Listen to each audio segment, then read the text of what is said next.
I forgot to do something. Give me 1 second.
Fix that, I think.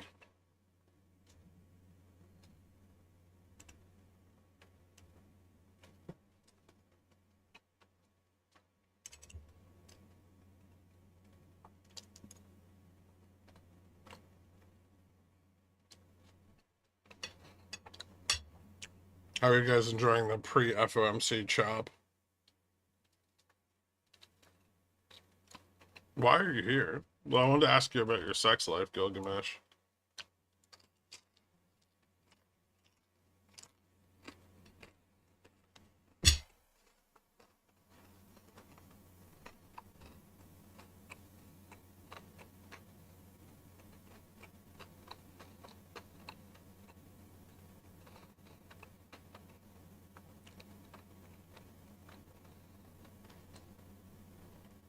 God, I love you.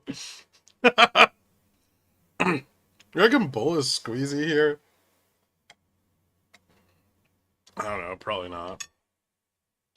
Why? Because it went up and then went down?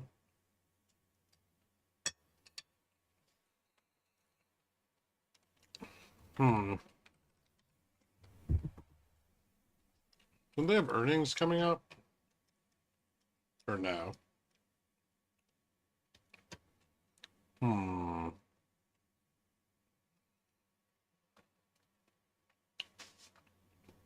It looks technically bullish. Ah. God damn it.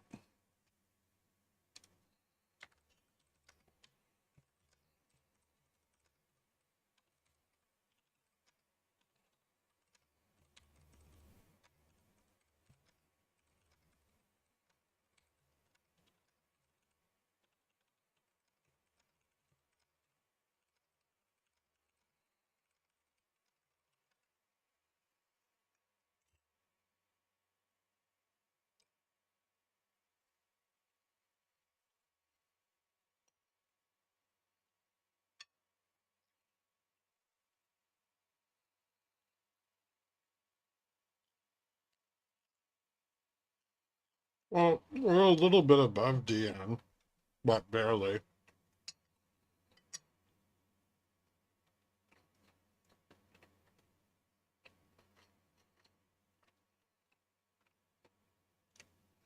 My eggs are a little runnier today. I went with, yeah, I went with a little bit of a runnier egg.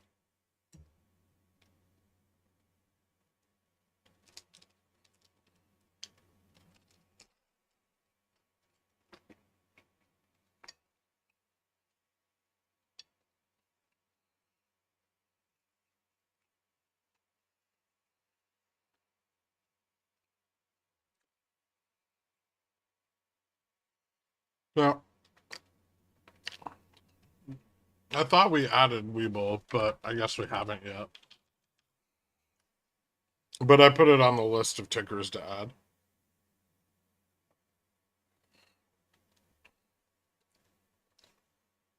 Give me medium egg goop gel or give me death. I went with like, I don't know. This is closer, at least what I consider over medium today.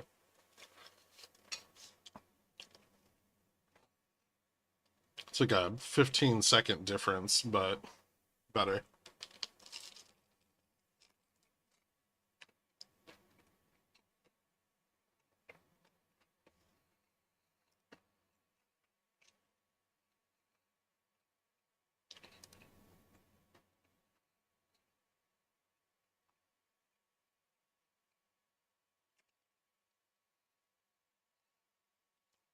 I don't even know where you'd get hawk eggs.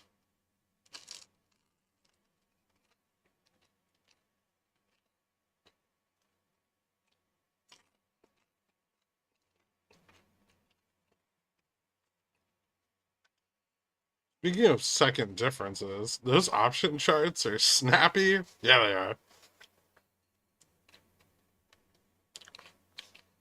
That's because they now update in 1 second intervals with all of the calculations.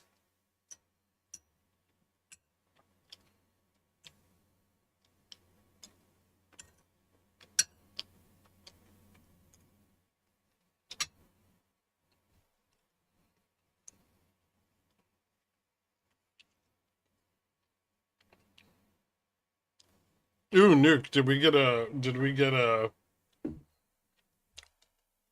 approval from the cloud treasurer to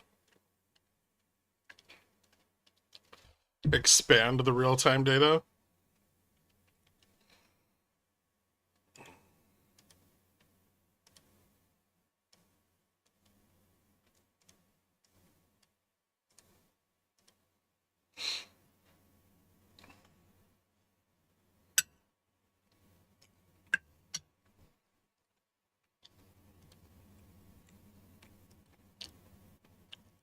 Scrooge McDuck.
Where's Doric? He would love this. I accidentally just deleted 15 million rows in my company's database. So are you packing your things right now?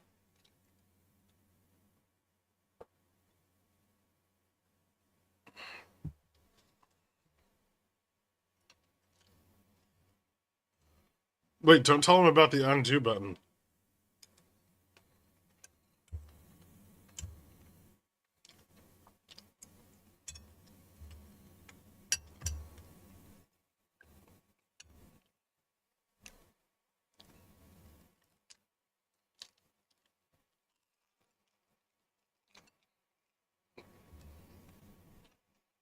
Oh, yeah.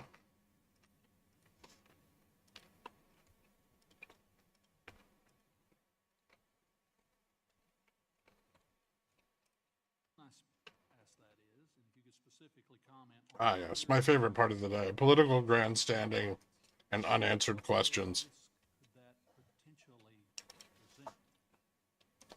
And I come at that from the perspective, if there's a challenge in the market, if it's a U.S.-based entity, then the regulators who would make the difficult decisions are here. If it's outside of the United States, they might have a different perspective. We are constantly studying that, sir. As of now, we do not believe that it presents a risk, but I will, as we continue our studies, I will have my staff interact with your team. Absolutely, Mr. Secretary. And one final question. Primary dealerships has become an expensive proposition for firms, which in one explanation for participants leaving the market, it's one of the many explanations. Should we be looking at ways to make the environment friendlier to investors wanting to become primary dealers? Sir, we saw at the recent auctions very low participation by the primary dealers. This is the House Financial Services. There may be the regulatory function there that is preventing them from using their balance sheet for the benefit of the U.S. Treasury.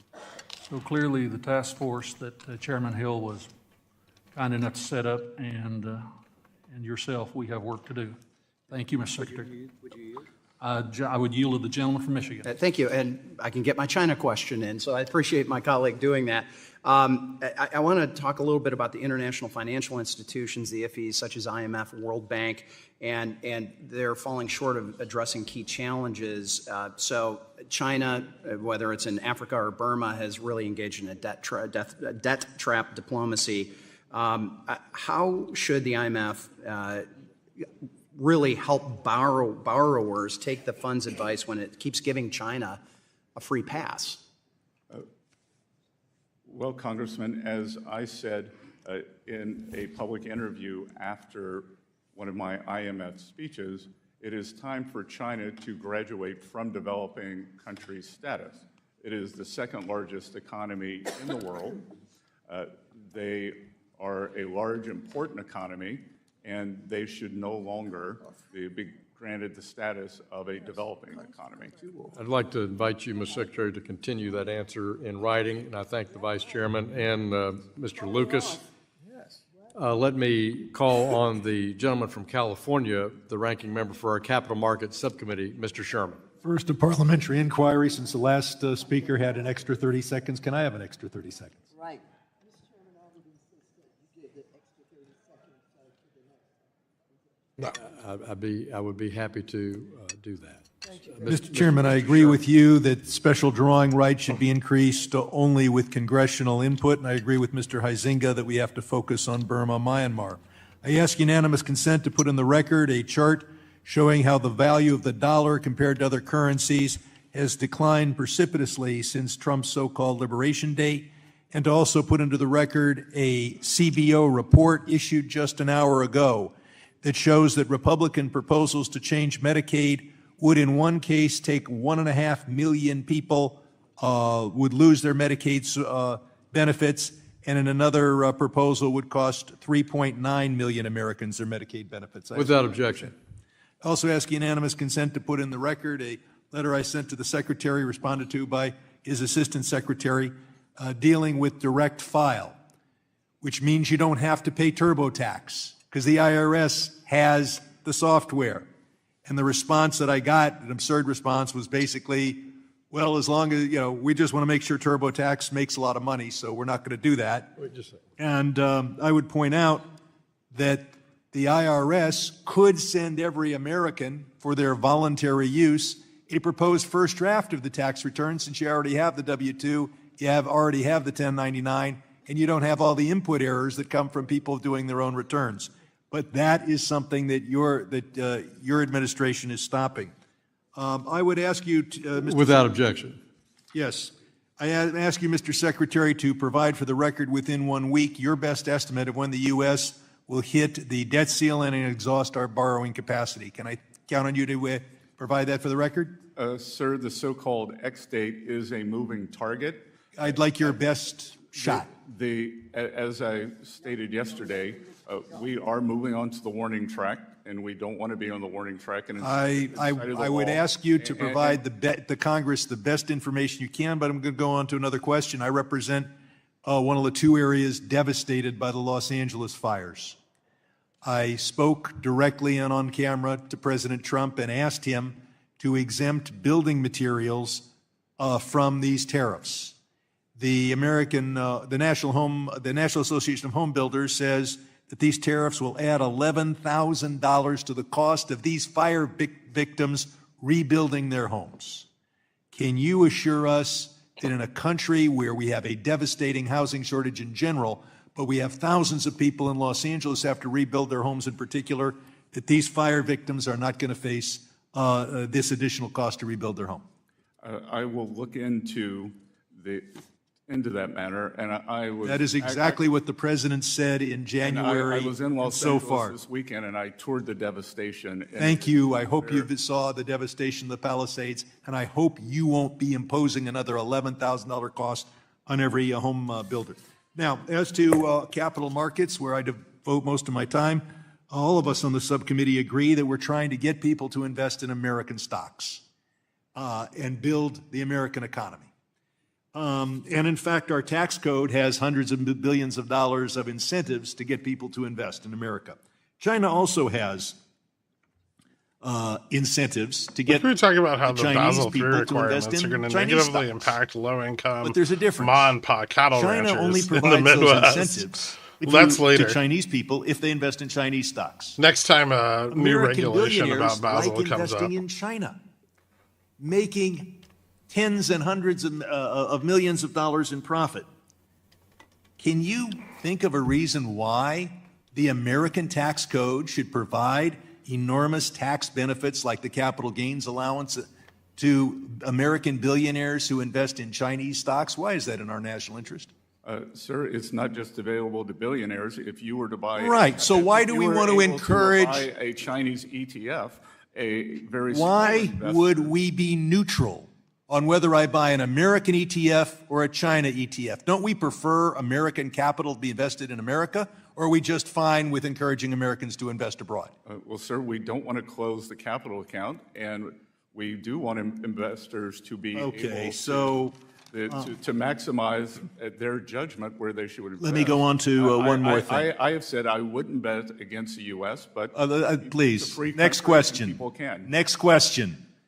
Abu Dhabi and United Arab He's really Emirates on just one today. I announced wonder that if they were J-Pow going to give didn't $2 answer billion his to a letter stable from coin. June of 2022. Do you guys think Put J-Pow forward got by back World to Liberty him? Financial. This and stable finally coin read that pays letter? no interest.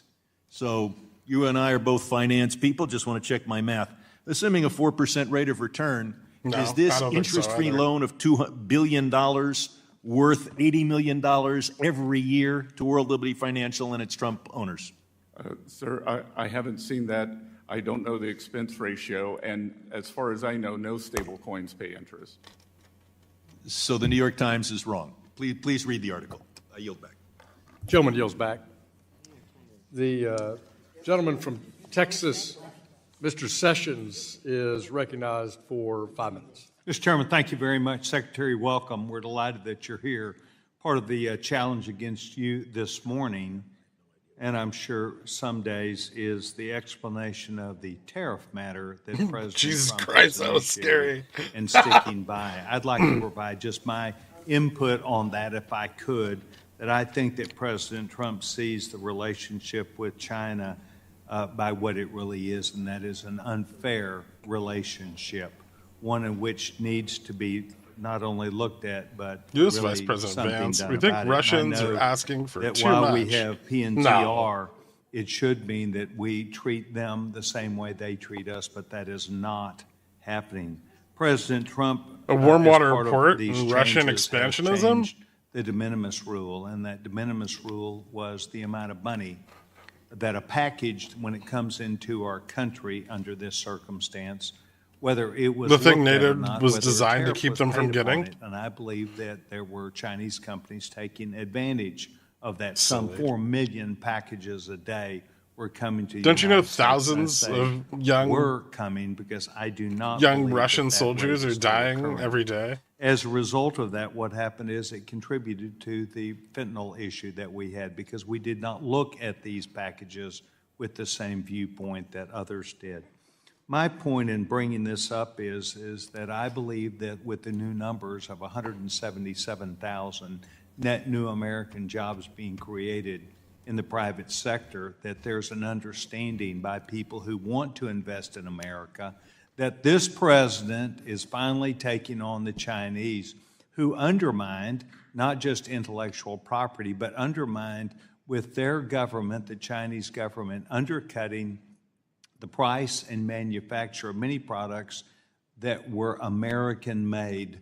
Many of them, Ethnically or some of them, Korean like young power Russian tools. soldiers. And of course, we know Craftsman is an American-made product. No, the Koreans but are just it is gurning not in uncommon, foxholes was not Pornhub uncommon for their tools on Starlink. be on the internet at $400 or $500, and for a Chinese product to be brought in for $40 or $50. That undermined not just our intellectual property, but actually undermined the manufacturing that takes place in this country. And I'm delighted that you and the president are engaged in balancing that out. And I think that's what this 177,000 new American jobs net provided for us, because it's people who want to invest in the United States, knowing that finally we have a president that will protect that onslaught of Chinese goods, undercutting American, not just jobs and intellectual property, I'm but the 137 events days that into take doing place a therein. three And I think this counteroffensives president...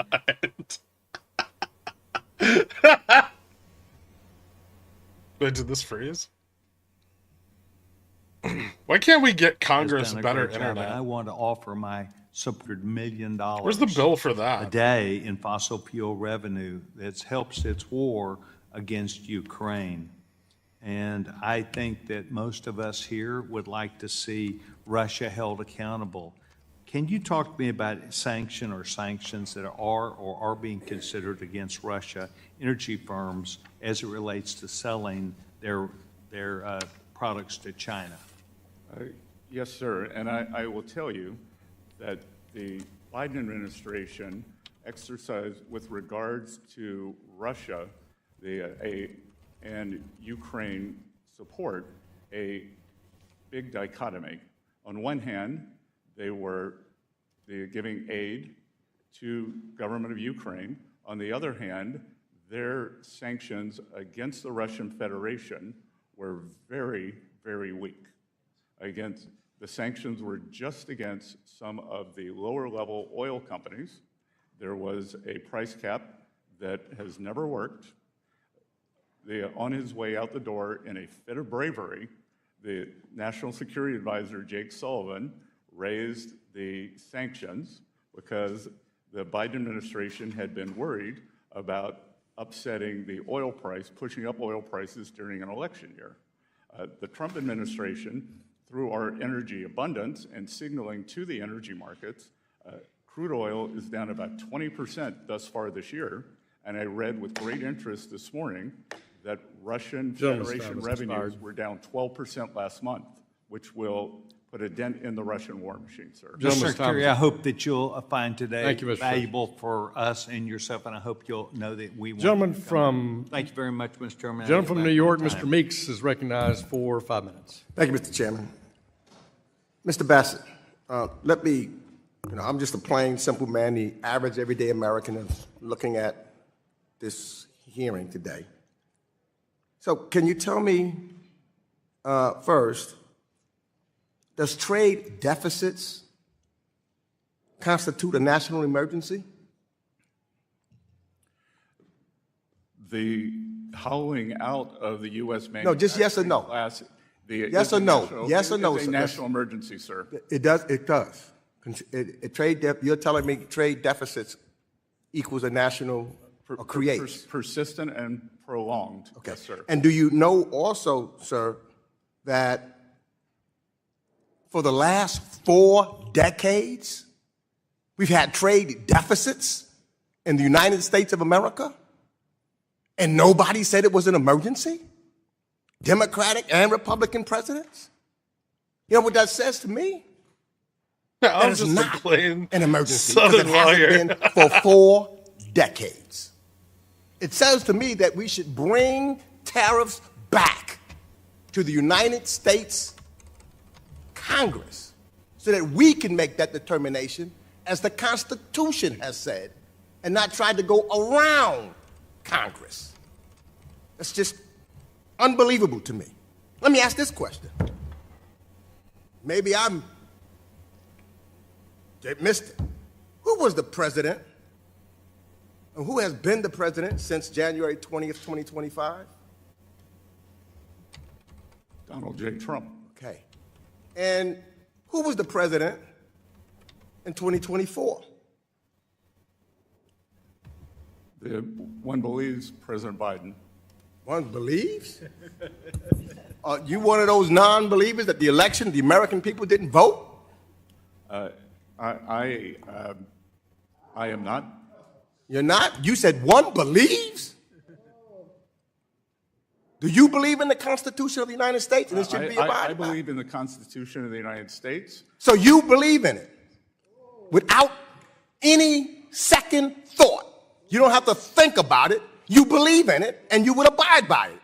Is that correct? I have and I do, sir. Okay.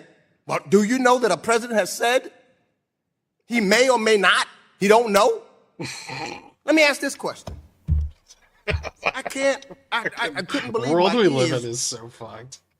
Sunday, during NBC's Meet the Press, President Trump credited himself for the strong economy in 2024 when Joe Biden was president, but then he blamed President Biden for a weak economy in 2025 when he was president.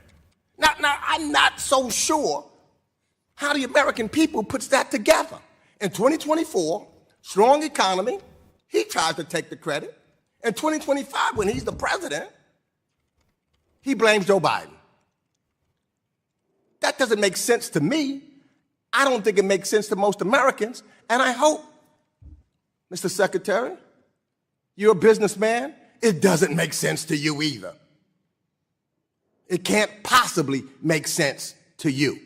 Let me ask this question. If a government, say, look, Argentina, I remember when I came here, and Argentina kept failing to pay its debt. Not once or twice or three times. And we were all upset about it. The economy hasn't been strong without government funding since 2008. The government, somebody should help the president of Argentina. This is the House Financial Services Committee. It shouldn't be used for political grandstanding, but didn't pay his debt. Or that's what it's used for. Very upset about that, and we couldn't pay our debt. I mean, that's one of our focuses. Is that not correct? Sir, the United States will always meet its debt obligations. Always. Well, let me ask you this. Donald Trump, the deal maker, and you didn't answer Ms. Velasquez's questions, no deals, although he said 3 weeks ago that there would be deals. But Donald Trump, not once, not twice, not 3 times, not 4 times, not 5 times, but 6 times failed to pay his debts on his business and went bankrupt. And you're going to call that a good businessman? The gentleman's time has expired. The gentleman's time has expired. The gentlewoman from Missouri, Ms. Wagner, the chair of our subcommittee on capital markets, is recognized for. I'll say one thing. At least he brought up points that he wasn't paid to bring up by regional banks. Down. And I thank Secretary Bessent for your everything testimony. there is pretty. I, sir, am going to try to stick to the actual title and of this. You didn't need to go to the hearing constitutional today, crisis, which is the state of the international financial system. Discussing. Here we go. Discussing Secretary, under the Biden question administration, of U.S. debt Congress validity required is Treasury to determine whether any Chinese or the fact that we institutions haven't seen a fucking were trade engaged deal, in oil purchases 4 fucking weeks, from despite Iran. them being No matter how ready to small, sign 4 weeks ago. or how large the transaction. The market's not going to This determination would subject these Chinese entities to secondary sanctions, sir. And just last week, the president himself ordered such sanctions for any purchase of Iranian looks like my third oil, grade teacher, and I hated which her. helps, obviously, the Ayatollah finance terrorism around the world. Mr. Secretary, can you describe how, well, I think we all know how Iran uses oil sales to fund its proxies, including Hamas, Hezbollah, the Houthis in Yemen, to the extent that there's any Yemen left. You don't understand. Treasury is now over Gilgamesh. half a year late. Trump with its says statutory things that are determination blatantly on false Chinese because buyers he's manifesting of Iranian them oil. into And I have 3 existence. questions, sir, related to missing Obviously. this deadline. The first is, He's just why has goal-setting. it not been submitted to Congress? Had the previous administration done anything to prepare this determination? And third, when can Congress expect to receive it? To all 3 of those, I will have my staff get back to you on that.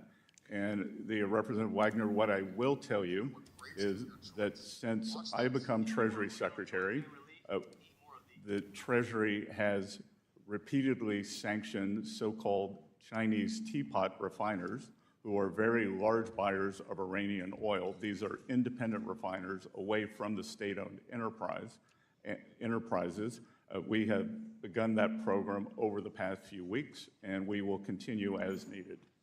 Good. Well, and I know that you're in negotiations with, I'll say, that 18th country, which is China. We are thrilled to hear of your trip there, and I hope that this is something that you will discuss with them in terms of their purchasing of Iranian oil that does nothing but lift up a regime. Break 5,600? We could. Terrorism well, throughout I don't know. our Break. our world. Maybe test. Test What seems actions has Treasury better. taken to combat cooperation between Iran and China on illicit finance and money laundering?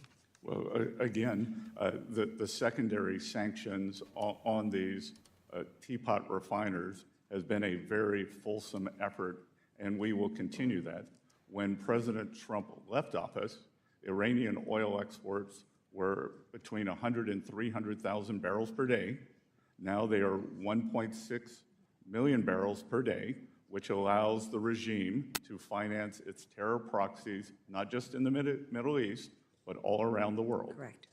Yes, and we've seen it, and we've lived it, and it has caused unbelievable death, devastation, and grief, and resources, and loss of life throughout our world. And I am proud that the president himself endorsed sanctions just last week for any purchase, not just from China, of Iranian oil. So I hope that we can get a report on what's been happening with China. Switching gears, in February, several members of this committee and the Senate, including myself and the chairman, and the Senate Banking Committee sent you a letter voicing concerns about the European Union's Corporate Sustainability Due Diligence Directive, or CSDDD. This directive, which was finalized by the EU last year, will require many American companies to evaluate their supply chains and end certain business activities not based on U.S. law, but due to UN principles. This directive not only hurts our economic competitiveness, but also undermines our jurisdictional sovereignty, sir. It would force both public and private companies to comply with regulations that have not been approved by Congress, while also exposing them to increased litigation and risk in the EU. I am running out of time, Mr. Chairman, but this is something I feel very strongly about. It is in with the international realm here, and I have two questions regarding this Gentlewoman, that I time has will expired. submit for the record. Thank you. They will be submitted for the record. Recognize Mr. Scott, the gentleman from Georgia, for 5 minutes. Thank you, Chairman. Secretary Bissett, let me ask you this. Do you agree that the FDIC plays a very essential role in safeguarding our depositors, ensuring prudent bank supervisors, and maintaining the safety and soundness of our financial system? Congressman, I agree that a well-functioning FDIC is essential to the U.S. financial system. And on Monday, you said this, and I quote, you said this, that the president tasked you with helping him choose the leader of the financial regulators so that we are all aligned, all regulators, to be safe, sound, and smart. And you went on to list the key positions that you've done that, including a new vice chairman for supervision of the Fed, a new head of the OCC, and Paul Atkins of the Securities and Exchange Commission, and a new CFTC commission. But as of this morning, we have no FDIC chairman full-time. It is now under temporary leadership of an acting chair named Travis Hill, with the president having no current plans to either formally nominate him or find a replacement. The nation is watching us. Why we don't have the head of the FDIC. So my question is, have you not helped President Trump in selecting a chairman to lead the FDIC? Congressman, I would point out that under the previous administration, there was only an acting chair of the OCC for 5 years. 5 years. That Mr. Hill is the acting, and as a matter of fact, the head of the OCC, the head of the CFTC have not been confirmed, so those are in fact acting also. Mr. Hill is a very capable regulator, having been on the board of the FDIC. Yeah, I'm not. You're filibustering here. We are pursuing personnel not decisions questioning with that. all deliberate speed. Have you been instructed by President Trump to refrain from offering a list of viable candidates to lead the FDIC? No, sir. I am constantly reviewing the list and thinking who is best to lead that important institution. Well, I want you to know that I wrote a letter to the Trump administration, here it is, expressing grave concern with the erosion of financial regulatory agency independence. And, Mr. Chairman, I'd like to submit this for the record. Without objection. Oh, Discord is down. And we remain highly alarmed by this growing perception that our financial regulators have acquiesced to political pressure from this administration, perhaps even from the President of the United States. If I were president, I wouldn't have this vacancy at a time when we're running tariffs all over the country, when our economy is in these kinds of difficulties. The nation is watching us. Russia is operating us. As the president is going around the country dealing Where do they with find these people? We upsetting vote for them. Canada, places around the world. So I just want to know that where are we going? When are we going to have a chairman? Are we going to have it? And answer me truthfully. Has President Trump asked you to delay this appointment? And if so, why? Sir, that statement is incorrect. He has not asked me to delay that appointment. And I believe that your question is, when are we going to have an FDIC nominee? And we have OCC nominees. We have a CFTC nominee. We have a vice chair Gentleman's time has expired. nominee. Mr. Chairman, I'm And a financial I would ask student. you to urge your Senate colleagues to, on the Democratic side, to vote for them. Thanks, Well, when Secretary. is he gonna Ms. do Scott, it? your time's expired. All right. Thank you. Thank you. Excellent discussion. Thank you. I recognize the distinguished chair of our Financial Institutions Subcommittee, Mr. Barr of Kentucky, for 5 minutes.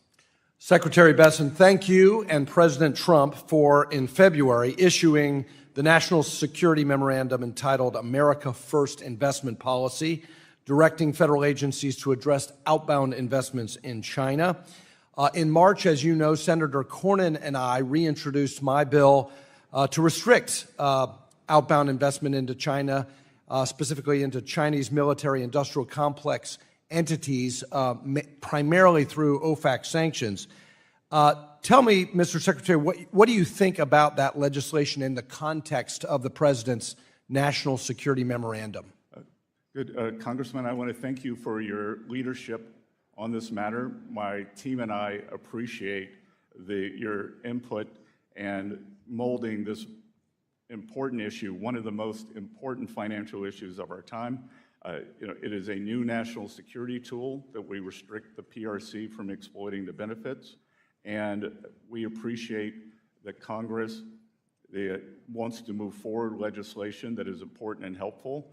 And we would like a bit more time for our process, including the work mandated by the President, to inform the legislation so that it is durable because of the importance of this. Well, thank you, and I look forward to working with you and the President to align our legislation with the President's policy on this. And I want to give you and President Trump another tool of economic statecraft to increase President Trump's leverage in his negotiations with General Secretary Xi. This is a very important issue, and as you probably noticed, there was recently a $75 million venture investment into a Chinese artificial intelligence firm, Manus. Is Manus AI on the CMIC Treasury entity list? I will have my staff get back to you on that, sir. And I think the answer is no, and that's why we need this legislation so that our outbound restrictions look not just at entities but also technologies of national security concern like militarized artificial intelligence that this entity, Manus AI, is doing. I would also note that the waiver authority that I embed in this legislation with Senator Cornyn would give you, as Treasury Secretary, the ability to authorize BlackRock or other U.S. firms to invest in Panama to displace the Chinese. So thank you for your collaboration with us on that. Secretary, you've said that with President Trump, we're going to reprivatize the American economy. That is music to my ears. That's music to the American people's ears. When federal bank regulators are talking about reproposing the Basel III endgame proposal, they have been saying now for a long time we should do it in a capital neutral way, abandoning former Vice Chair Barr's approach of a huge gold plating of bank capital. Since the Federal Reserve started to use the term capital neutrality in 2019, however, capital has increased by 10 to 20%, making the concept of capital neutrality really arbitrary. Large banks are now subject to stress tests, CCAR, GSIB surcharge, and a number of liquidity and resolution requirements. When looking at our bank capital regulations in the context of an America First agenda, Mr. Secretary, should we be aiming for capital neutrality, or should we be instead looking at capital levels that actually promote American competitiveness? Congressman, as you know, I've been very concerned about our community banks, our small regional banks, and the growth of private credit outside the regulated system tells me that many of the regulations may be too tight and that the business is pulled into the so-called shadow market. I think we want to safely and soundly expand the regulated financial system and get them on equal footing. And I think that these capital levels that are predictable are very important for that. Last question about China investment in Venezuela. Last week, Venezuelan Vice President Rodriguez asked Chinese officials to increase oil purchases as the country is feeling the squeeze on its energy sales. Tell me what you think about OFAC licenses for U.S. companies operating in Venezuela when those American firms could displace China to enhance American energy dominance. It is a very acute balancing act there between displacing China, but U.S. entities providing hard currency for the Maduro regime, and we are constantly. Gentleman's time has expired. I look forward to working with you on that issue. I yield back. Recognize the distinguished gentleman from Massachusetts, our ranking member of the Digital Assets, Financial Technology, and Artificial Intelligence Subcommittee, Mr. Lynch, for 5 minutes. Thank you, Mr. Chairman. Mr. Secretary, thank you for coming before this committee and helping us with our work. Mr. Secretary, between March 11th and March 15th, 2025, you and more than a dozen senior officials, including of the Trump administration, including Secretary Hegseth, Director of National Intelligence Tulsi Gabbard, National Security Advisor Mike Waltz, used a commercially available, non-governmental, encrypted, non-secure app to discuss and coordinate imminent U.S. military strikes in Yemen in a group chat entitled Houthi PC Small Group. Particularly, Defense Secretary Hegseth shared actionable intelligence, including sensitive and classified details of the imminent military operation against Houthi rebels. Cripple Mule, welcome back to plan.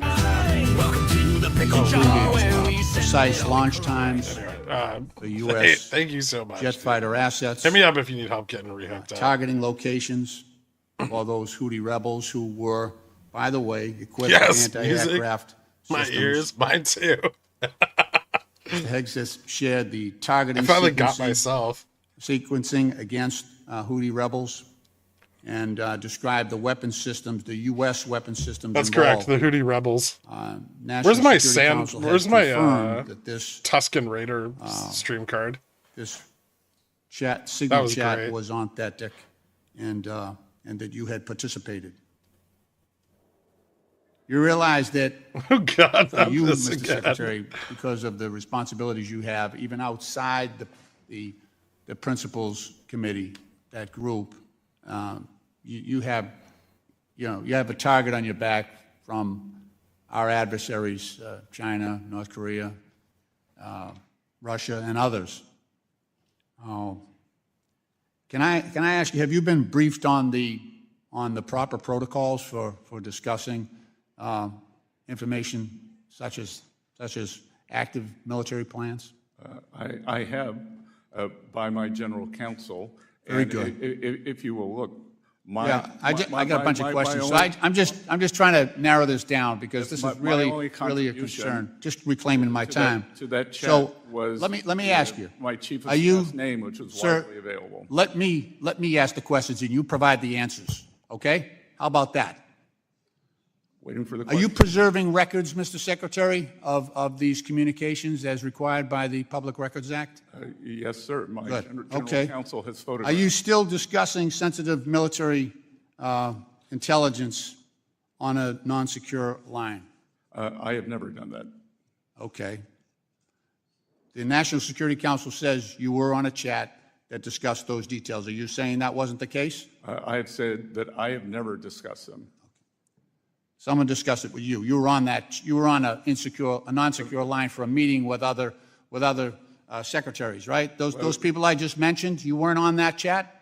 I was, but You were okay? That's discussing what things- I'm talking about. So you could have I am providing intervened. an answer You for could have you. brought it up. You could have said this is an insecure line. We shouldn't be doing this. We're putting our sons and daughters in uniform at risk. Pre-attack. You could have done all that. Mr. Hegseth, this is not involving you, but Mr. Hegseth afterwards did the same thing with a family chat. His wife, his brother, his sister. This guy's Boston, right? Family This is attorney. Boston. You do understand Right? the troublesome nature of that, right? I'm having Are a you- hard time telling are you if it's dismissing that Boston and calling or this just a general New roaring England. success as others have done, as the White House has done. This is troubling, and I just want the reassurances for this committee He's from Massachusetts. and for other members of Congress, other committees, and for most importantly for the families of Americans who send their sons and daughters, into Sounds like harm's he's way, from they put Fall- on that Fall uniform. River. I just want the reassurances that we're not doing, this buffoonery has to stop, right? At some point, there are serious consequences to not complying with security protocols. Mr. Secretary, you're a smart guy. You're a smart guy. You didn't create this situation. You were drawn into it. I'm just trying to reassure the committee that this stuff is not happening anymore. Gentleman's time has expired. Allow the gentleman to answer? Be a yes or no. I think the gentleman's time has expired. Well, Congressman, I'm happy to say that because of my age, I pick up the phone and call people. There you go. Gentleman's time has expired. The gentleman from Georgia, the Vice Chairman of our Financial Institutions Subcommittee, Mr. Loudermilk, recognized for 5 minutes. Well, thank you, Mr. I think I Chairman. see a big Secretary, problem with thank you for Bassat. being here. I think you He's and I got are a both aware of the massive fucking paradox of ego. U.S. Reserve currency status. The so-called Triffin dilemma says that to maintain the benefits of a global reserve currency status, we may always run a concurrent account deficit, which in turn risks undermining global confidence in the dollar. The U.S. enjoys an That's why he independent blew up his privilege fund. from the dollar's reserve status. This means that among other benefits, there is a high demand for dollar-dominated assets worldwide, substantially lowering borrowing costs. It also allows us to run sustained trade deficits and drives He's not a capital billionaire. investment He's into like the United half a States. billionaire.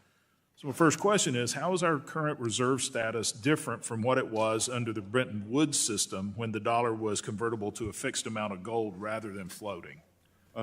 Well, sir, it's now based on the full faith and credit of the United States rather than backed by gold. Okay.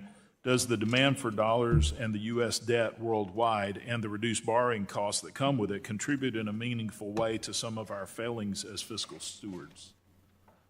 Well, I would say that the unfettered ability to borrow has made us more prolific as there is very little potential for market discipline to date. Right. But there is the potential that the market may discipline the United States government one day. And I am, along with the administration, President Trump, trying to set the country on a path to avoid that. And we appreciate that. I've long said that I don't feel that there is the political will within Congress anymore to restrict spending and balance the budget. And so I appreciate the work that you're doing there. Is there a world where we can have our cake and eat it too? In other words, is there a policy configuration where the U.S. can maintain the best elements of its exorbitant privilege while also having a balanced export economy? Yes, sir, there is. And I would point out that the exorbitant privilege, as I believe it was a French politician called it, does not always result in the lowest interest rates. Japan's interest rates are lower than ours. China's interest rates are lower than ours. Most of the EU interest rates are lower than ours. Okay. I want to shift gears just slightly. For several years, I've called for FinCEN to raise the threshold for currency transaction reports from 10,000 to some higher volatility value. spread scanner. Working on legislation, have been for the last several years, and I do have legislation again this year on that. If adjusted for inflation from the 1970s, this threshold would be somewhere between $74,000 and $80,000. But we haven't. We're still stuck at that $10,000 limit. In your opinion, what threshold value best balances privacy and compliance costs against the utility that these reports have for law enforcement? Congressman, I am not sure what the equilibrium level is. What we have discovered, so you were talking about the threshold for a suspicious activity report. Or the currency transaction report, yes, which is in a segment. So we are now examining that, and we are finding that sometimes higher is better, sometimes lower is better. We have discovered that there are approximately 40 counties on the U.S.-Mexico border that account for a substantial amount of nefarious behavior by the cartels. So we have lowered that to $200, and we are finding great efficacy there. So just so you guys know, we have live data for and not allowing them to deal in the United several States. other stocks. So I would say, sir, it's a moving target. And I can ETFs. understand and appreciate that. One of the issues that we have from a nationwide status is the compliance cost that goes to small financial institutions, and even from law enforcement, the complaint is trying to find illicit financing currently is like looking for a needle in the haystack because of the pure volume of reports that are being made. And so my argument has been in a nationwide status, and I'm sure we can work on something to make exemptions during times like you're talking about now in locations, but is not to increase the size of the haystack, but reduce the haystack so it becomes more prevalent, the illicit financing. And look, Congressman, I am the hypersensitive. The stickers are live now, all the ones at the top of the page. And the undue burden that much compliance is placing on them. And we are working across a variety of ways to lower those costs. All right, look forward to working with you on these things. Thank you. Gentleman yields back. The ranking member on the Oversight and Investigation Subcommittee, the gentleman from Texas, Mr. Green, is recognized. Thank you, Mr. Chairman. Thank the ranking member, and I thank the witness for appearing. Mr. Treasurer, when you testified before the Senate, you indicated that the CDFI fund is a very important program. It's very important to us. Is this correct? I did, sir. And is it true that you would not agree that it is a woke program? It has cultural Marxism associated with it, and that it is abused. You wouldn't agree with that, would you? Sorry, I think the CDFI fund is performing its statutory So that's Steven functions as Seagal. So you would not agree then that it's woke. Is it statutory function to be woke? I've never seen that in the statute, sir. Okay. What about Marxism? Is that associated with it in the statute? Again, sir, I've never seen that. Okay. Now, given that the president desires to cut into this program, you're the Secretary of the Treasury. What are you going to do about it to protect it? Sir, the skinny budget does propose a new $100 million award program that will provide access to affordable financing. Does that take care of the many billions that we put in, $12 billion to support the CDFIs? That's a lot. It's quite a distance from the $12 billion, sir. What are you going to do about it? Look, I understand. Do you advise the president? Sorry? Do you advise the president? I advise the president on a wide range of matters. Is this considered a part of a wide range of matters? Would you advise the president that he shouldn't cut these funds? I look forward to working with you and the committee to ensure these programs operate efficiently for taxpayers. What about efficiently for taxpayers and efficiently as a result of them being in place to do so? If you don't have the money, they can't be efficient. They can't serve taxpayers if you don't have the money. 61% of these programs are in Republican districts. Is there a question? Yes, it is a question in the sense that I'm asking you to suggest to the president that this is important and that you not cut it. So the skinny, as I said, 100 million is quite a distance from 12 billion.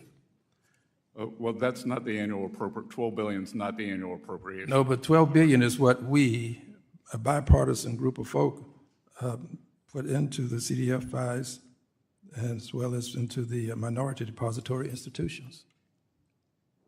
We don't want to see that cut. Let's go to another area. Do you agree that when a tariff is imposed upon a product that's coming into this country, that the tariff is collected at the border? Yes, sir. And do you agree that that money that's collected goes into the Treasury's coffer? Yes, sir. And do you agree also that if the person that is importing this product is of the opinion that it is something that his clientele, his customers desire, that he will pay that tariff? Yes, sir. And do you agree that when he pays that tariff, he's likely to pass it on to his customers, his consumers? Sir, the laws of economics would say that they're very elastic. I understand, but do you agree that he is likely to do that? Do you agree that he does it sometime? Do you agree that he does it sometime? Again, do you agree that he ever do it? Does he ever do it? Sure. So your position is, as the great treasurer you are, that this is not passed on to the taxpayers? It could the be. Consumers. It could be. Well, is it ever? It's hard to say yes, isn't it? It really is. It's not hard don't to say. listen, Sir, sir. it's You not don't hard have to to say. fear. Don't listen. It's Don't hard to say. don't fear the president, sir. Is it ever passed on? Have you ever heard of this tax money being collected and passed on to the consumer to pay? Have you ever heard of that? Well, the most recent studies from... Okay, let's go on to this point. I have a better point to make. Excuse me, I'm reclaiming my time. I have a better point. Listen just a second. I only have a little bit of time. And when it goes into the coffers, that money is then going to be a part of the tax dollars that can be accorded to persons in terms of a tax cut. Is this true? It's part of the overall... Yes, it is true, which means that the consumer, the person who pays that tax, this tariff tax, when he makes that purchase, is going to put his money in your coffer, our coffer, and then the president later on can say, you got a tax cut, but it's really the money that the consumer has put into your coffer. That is true. I yield back. The gentleman yields back. The gentleman from Ohio, the chair of the National Security, Illicit Finance, and International Financial Institutions Subcommittee, Mr. Davidson, is recognized for 5 minutes. Thank you, Chairman. Mr. Secretary, I applaud your eloquent message at the Millikan Institute clarifying the Trump administration's coherent and effective strategy, and thank you for helping lead that. My Committee on National Security, Illicit Finance, and International Financial Institutions aligns completely with your efforts on illicit finance, on trade with the pending reauthorization of the Defense Production Act, the national interest with outbound investment laws and clarity, and on focused international financial institutions. I remain highly concerned about the future of money and, frankly, probably the most important policy debate we're having. I'll save that part for future hearings, but on illicit finance, I applaud your FinCEN final interim rule removing beneficial ownership reporting requirements for U.S. companies and citizens. The prior approach was collecting information on millions of Americans and companies, even homeowners associations, under the guise of illicit finance. Lots of noise and very little signal. By narrowing the scope of the rule, you are focusing on the signal. Given the shift in focus, millions of Americans have shared sensitive, personally identifiable information. Mr. Secretary, as the committee moves forward clarifying the rule, and would you commit to supporting the deletion of data already collected under the previous rule? Sir, my staff is working on what will happen to that data, and we will get back to you on that. Appreciate it. We work with you, and certainly hope you safeguard it always, but it'd be especially safe if it was deleted. Speaking of legislation, my bill, the Chinese Currency Accountability Act of 2025, it would require the Secretary, you in this case, to instruct the United States Governor of the United States Executive Director at the IMF to use the voice and vote of the United States to oppose any increase in the weight of the Chinese RMB in the basket of currencies used to determine the value of special drawing rights. This bill has passed the House on a bipartisan basis, most recently in February, and it still awaits Senate action. Mr. Secretary, far more effective than waiting for the Senate is your leadership on this issue. Will you advocate for opposing an increase in the RMB until China straightens itself out? I look forward to working with Congress on this issue, on whether additional legislation is needed to address the Chinese practices or whether it could be done through trade negotiations. Wish you great success in your pending negotiations, and certainly if you look at the IFIs, things like Argentina's recent restructuring under the IMF basically bailed out the Belt and Road. They'd never really have to worry about default at the Belt and Road. They're using their influence in the international financial institutions like the IMF and the World Bank to, frankly, cover risk at the Belt and Road. So hopefully that'll be restructured. You've already covered Outbound, and I really appreciate the dialogue on that. But I'd like to turn to the Defense Production Act. I mean, when you look at how you've organized and communicated the president's approach there and the administration's approach, national security is, of course, paramount to that. And as we organize and update and reauthorize the Defense Production Act, of course, it deals with the Department of Defense, deals with Commerce, who does a lot of these things, but it's been structured under the authority of the Department of Treasury. Would you commit to working with our Committee on National Security and Finance to gather the input and get a final reauthorization across the finish line this year? I think that is an important piece of legislation. We look forward to working with you on that. Thank you, Mr. Secretary. And then lastly, you've spoken eloquently about the kind of mission creep that comes in to some of our international financial institutions. And as you know, the IMF set up a climate fund in 2022 known as the Resilience and Sustainability Trust. Given concerns about IMF mission creep, will you work with to eliminate RST so that the IMF can get back to its core mission? Congressman, at my speech during IMF Week, I stressed the need to get back to basics at all of the multilateral development banks, especially the IMF. Yeah, thank you. And I mean, the World Bank's spending a massive amount on that. And as Chairman Hill and I met with the Inter-American Development Bank, they highlighted things that they were doing to deal with natural disasters that are important for tourism for them. So some of this is characterizing things that are really infrastructure for those countries as climate change, maybe to appease the previous administration. I'm confident you'll get it right to the extent we can be helpful in that as we reauthorize these programs, and we consider doing it. I thank you for your clarity talking about American leadership there, so that America's interests are focused with the use of Americans' resources. I thank you for your steadfast work and your testimony today, and I yield back. The gentleman yields back. The gentleman from Illinois, the ranking member on the Financial Institutions Subcommittee, Dr. Foster, is recognized for 5 minutes. Well, thank you, Mr. Chairman and Secretary Bessent, for your appearance here today, as well as your very nice courtesy call where we were able to identify areas of common interest like digital citizenship. I'd like to speak today about the strength of the U.S. dollar and the decline of U.S. manufacturing, which, as you know, I'm very concerned about. I started this company back when I was 19 years old that now provides over 1,500 manufacturing jobs in the Midwest, and it's not been easy. We started our company in the beginning of the Reagan inflation. Then we had to live through all of the Bush policies and the China shock that occurred on his watch. We lived through just all the ups and downs of this, and it's not an easy thing. And now, in terms of the strength of the dollar, it's affected by many things. It's including central bank policies, interest rates, tariffs, and the balance of trade.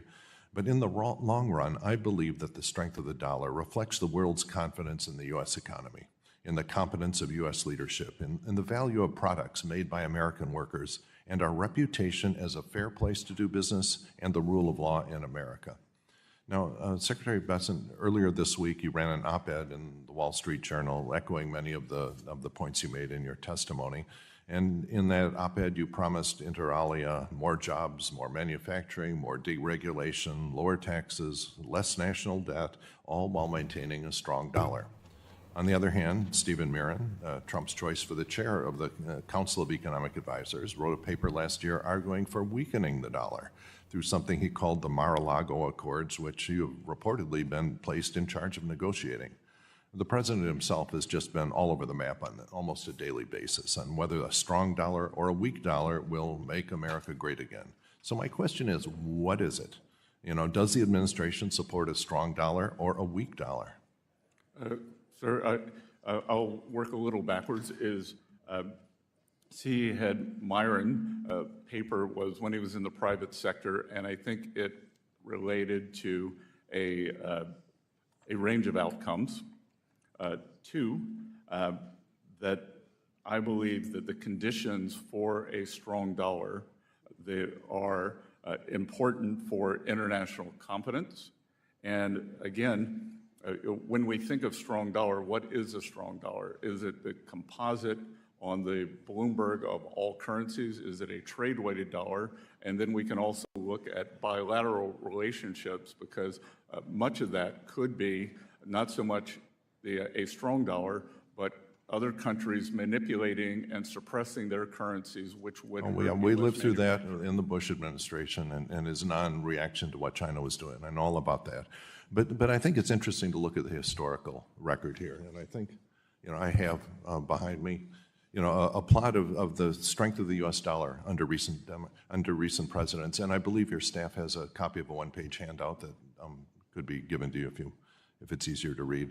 And what it says is remarkable, that it says that under every president, from every Republican president, Reagan, Bush Jr., Trump 1, or now Trump 2, the dollar has weakened. Under every Democratic president, without exception, Clinton, Obama, Biden, the dollar has gone up significantly.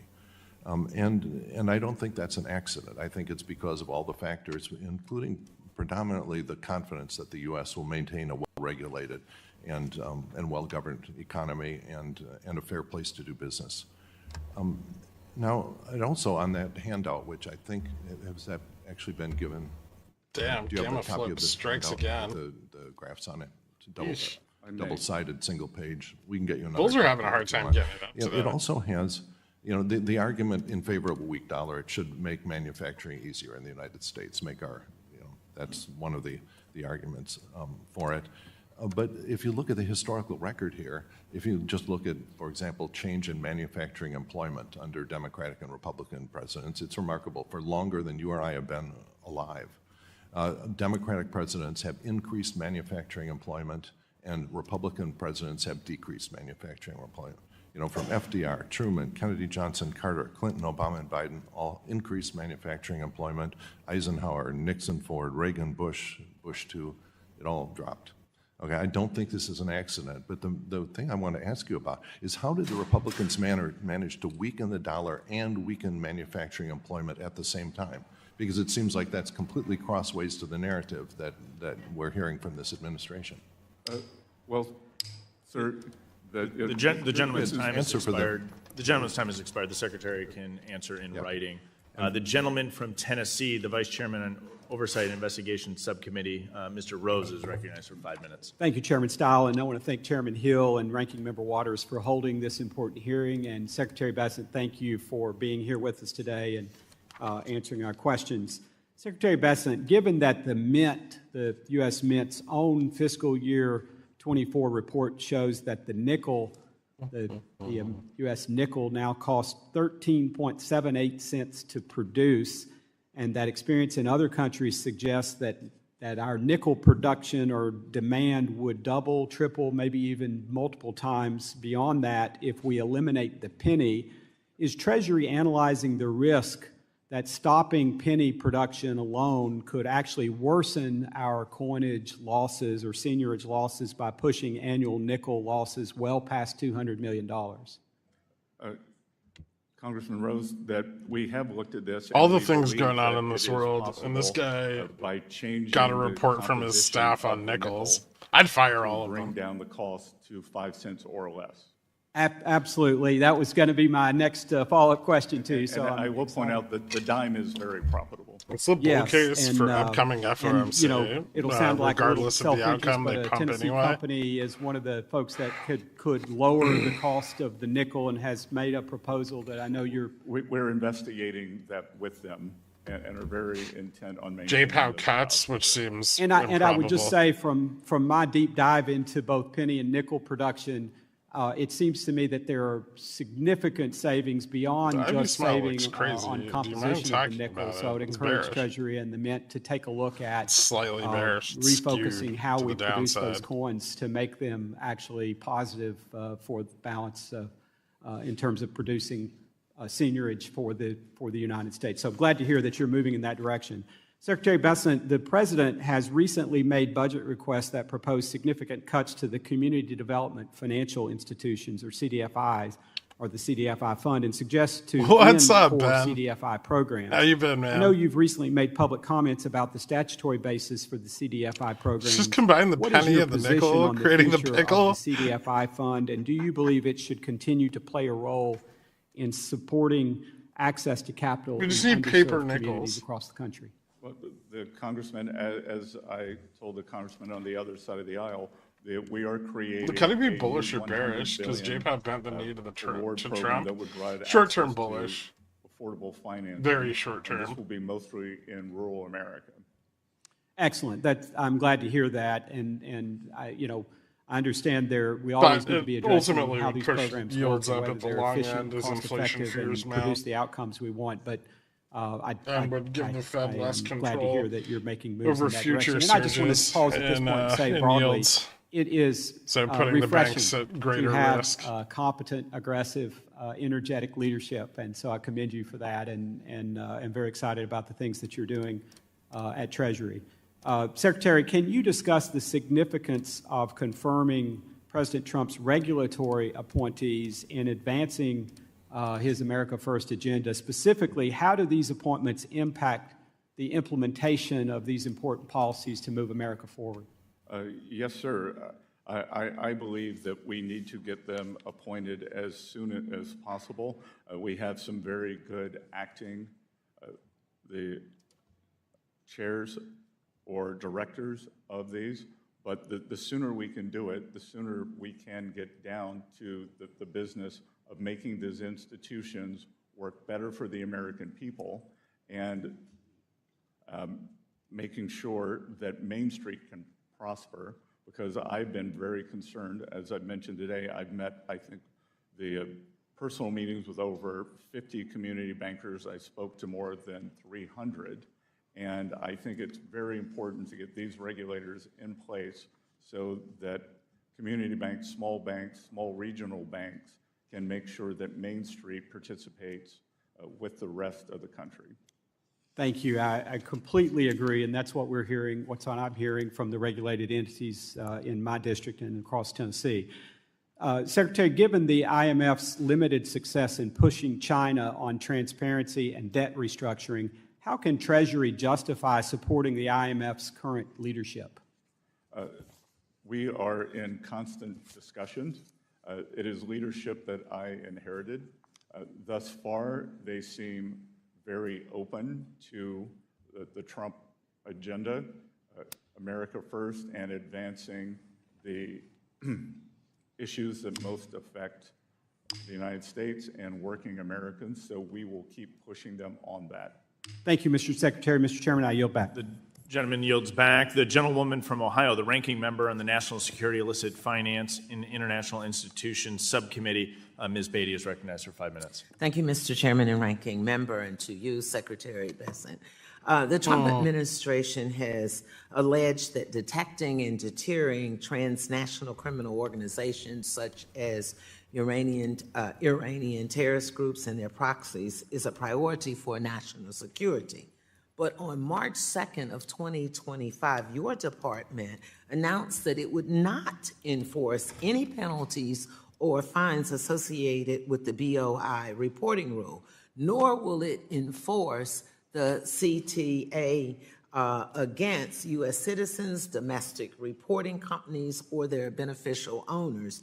So I'm a little confused of how you square those two things. So my question is, can you explain to, or would you explain to the American public how you undermine the bipartisan CTA and expect law enforcement and national security agencies to quickly and effectively know the true owners behind shell companies registered in the United States now that foreigners, including a drug cartel, gang members, could register a company in the United States with no state or any federal ownership reporting requirements? And I remind you, in your testimony, you talked about illicit actors. Well, these are some of our illicit actors.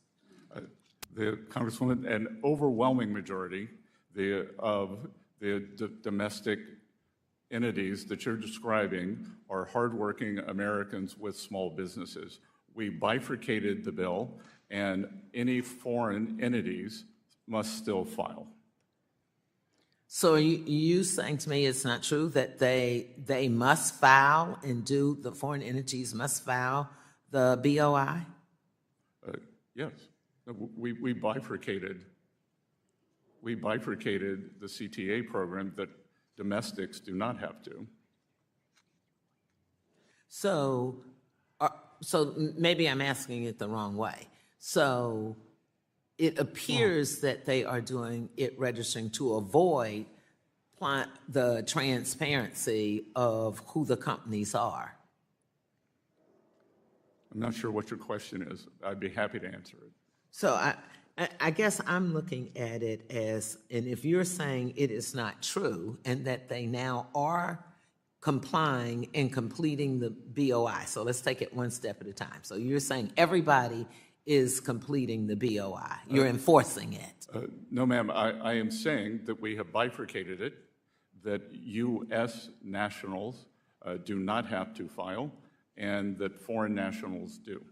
Okay, so I guess when we look at this, if we're limiting enforcements of the rule just to the foreign entities, that creates a giant loophole whereby any foreign entity can register in the United States and evade or not do the BOI reporting requirements. Well, they would be subject to they would have to come through a U.S. financial institution, so they would be subject to all U.S. institutions. Including the BOI. Including the BOI. Including the BOI, yes or no? Because the answer is no. I mean, you can say it however you want to, but the answer is no. And this makes it easier, and this is what I want the American folks to know. It makes it easier for human and drug traffickers, cartels, terrorists, organizations, and other criminals to do business in the United States. And when you're limiting the enforcement just to foreign entities, it exempts 99% of the entities that Congress intended the law to cover when it was passed into law. So I think I do have my answer. We're just not agreeing on it, and we know why. So let me go to my second. It's my time. Let me go to my second question. The clock is running. It's my time. My time. You will not do this on my time. Now, I'm going to ask for a few more seconds since he refused to comply with my time, not his time. In 2016, former Secretary Jack Lew announced that Harriet Tubman was to be the new face of the $20 bill. Can you tell me what's the current status of this project? No, ma'am, I can't, but my staff will get back to you. No, I want you to get back to me. Because, see, there seems to be an issue when it comes to things that affect people of color or people who live in poverty, whether it is what you're doing with Social Security, what you are doing with restricting funds. The gentlewoman's to time. The gentlewoman's so time is I expired. want you. The gentlewoman's will time you is respond expired. to me? The gentleman Mr. from Chairman, Texas. I need the him to gentlewoman's answer time, if he will. I'm not the a staff gentlewoman can person. submit I'm not questions asking for the him record. to have his staff report to The me. gentlewoman So, can Mr. submit- Chairman, I'm addressing it to you to The gentlewoman's ask him time is to expired. respect me. Mr. Chairman, The gentlewoman's I'm talking time to has you. expired. I need him to address The gentlewoman's if he will time answer has me. expired. As, Thank you, no, Mr. I'm Chairman. not going The to gentlewoman's yield. time I'm has not expired. going to stop until you The direct gentlewoman's him time to has answer to expired. me as a member of Congress. The gentlewoman's Mr. time Chairman, has point expired. of The order gentlewoman to has you. offered that she can Mr. submit questions Chairman, for the point record. of order to you. I will not stop. I will not be silent. The gentlewoman is until not you offering direct an him appropriate to parliamentary inquiry. Does Will the gentlewoman you- have a parliamentary Yes, inquiry? I do. Please state the parliamentary inquiry. As a member of the United States Congress addressing the Secretary, I am asking you to rule on asking this hostile witness to direct his response to me versus having him tell me that his staff will respond to me. My staff person didn't ask him the question. I did. The gentlewoman does not state a parliamentary inquiry. So let me ask the gentlewoman's point of time- privilege to you, Mr. Chairman, because I'm not going to stop this morning until you respond to me then, if you will direct the Secretary to respond to me as a member of Congress. Or let me ask him. It is not a Then point of let me privilege. The ask gentlewoman's him time. The if gentlewoman's he will time has respond expired. to The me. gentlewoman Will will he suspend. respond to me? The gentlewoman Will will. he respond The gentlewoman to me will that suspend. he- The gentlewoman It can will be simple suspend. if he responds. The gentlewoman will suspend. If he responds The gentlewoman to me, will if suspend. he will The respond to me, gentlewoman makes a legitimate request, a personal you privilege. can simply ask him to Grant respond. personal privilege. Just Personal ask him to respond if he'll respond to a member of Congress versus saying a staffer. It's simple as that. I ask that members keep decorum and remain cordial during today's hearing. I am being members, cordial the to gentlewoman you, will Mr. suspend. Chairman. The chair has the time. Mr. Chairman, the will you chair has the answer the time. The question? gentlewoman will suspend. The gentlewoman the makes gentlewoman a will legitimate suspend. request. I ask that members keep decorum and remain cordial during today's I am hearing. being cordial. I resent your statement to imply that I am not. I am a member of the U.S. Congress. I am asking this The Secretary gentlewoman to may respond submit to me. QFRs for the record, which will be responded to by the Secretary. Thank you. The gentlewoman's time has expired. The gentleman from Texas, the chairman of the Small Business Committee, Mr. Williams, is recognized for 5 minutes. Thank you, Mr. Chairman, and thank you, Mr. Secretary, for being here. This may be a little easier on you here. I'll try to move it fast forward. The Chinese Communist Party has enabled their economy to serve as a central hub for money laundering, human trafficking, and the export of chemicals used to manufacture fentanyl. Increasingly, Chinese nationals and financial works have informed operational alliances with Mexican drug cartels, providing laundering services, Moody's digital downgrading payment coming. platforms, and chemical shipments that fuel the trafficking of fentanyl across our southern border. These criminal partnerships exploit the international financial system and pose a direct threat to U.S. national security, public health, and financial integrity. So my question, Mr. Secretary, is can you elaborate on the steps Treasury is taking to disrupt the flow of illicit financing, money laundering, and drug trafficking between Chinese entities and Mexican drug cartels? Thank you, Congressman, for that very important question. And note that they are interlinked, that the Chinese provide precursor drugs that are then converted into fentanyl by the Mexican cartels.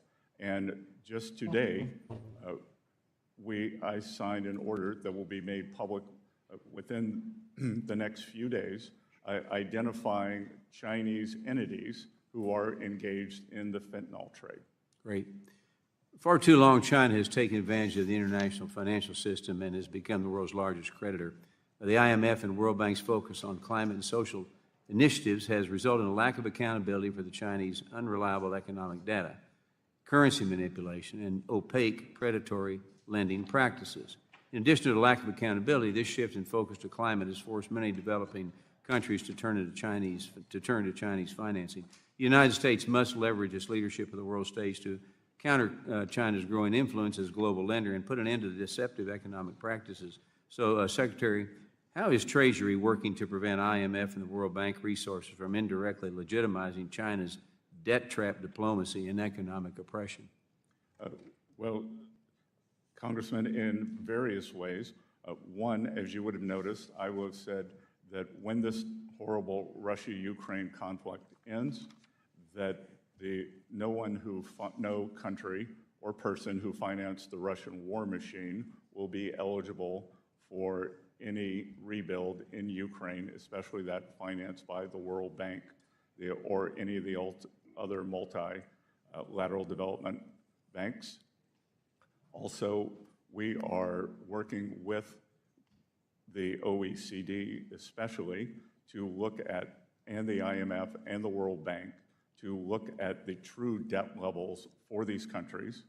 Everyone agrees, or everyone save one country agrees that this is a problem, that there are rapacious mineral deals, that there are tolling arrangements, and it is impossible to know and assist a country that has experienced economic hardship when we don't know the true levels, or if there is an undisclosed priority payment to another creditor.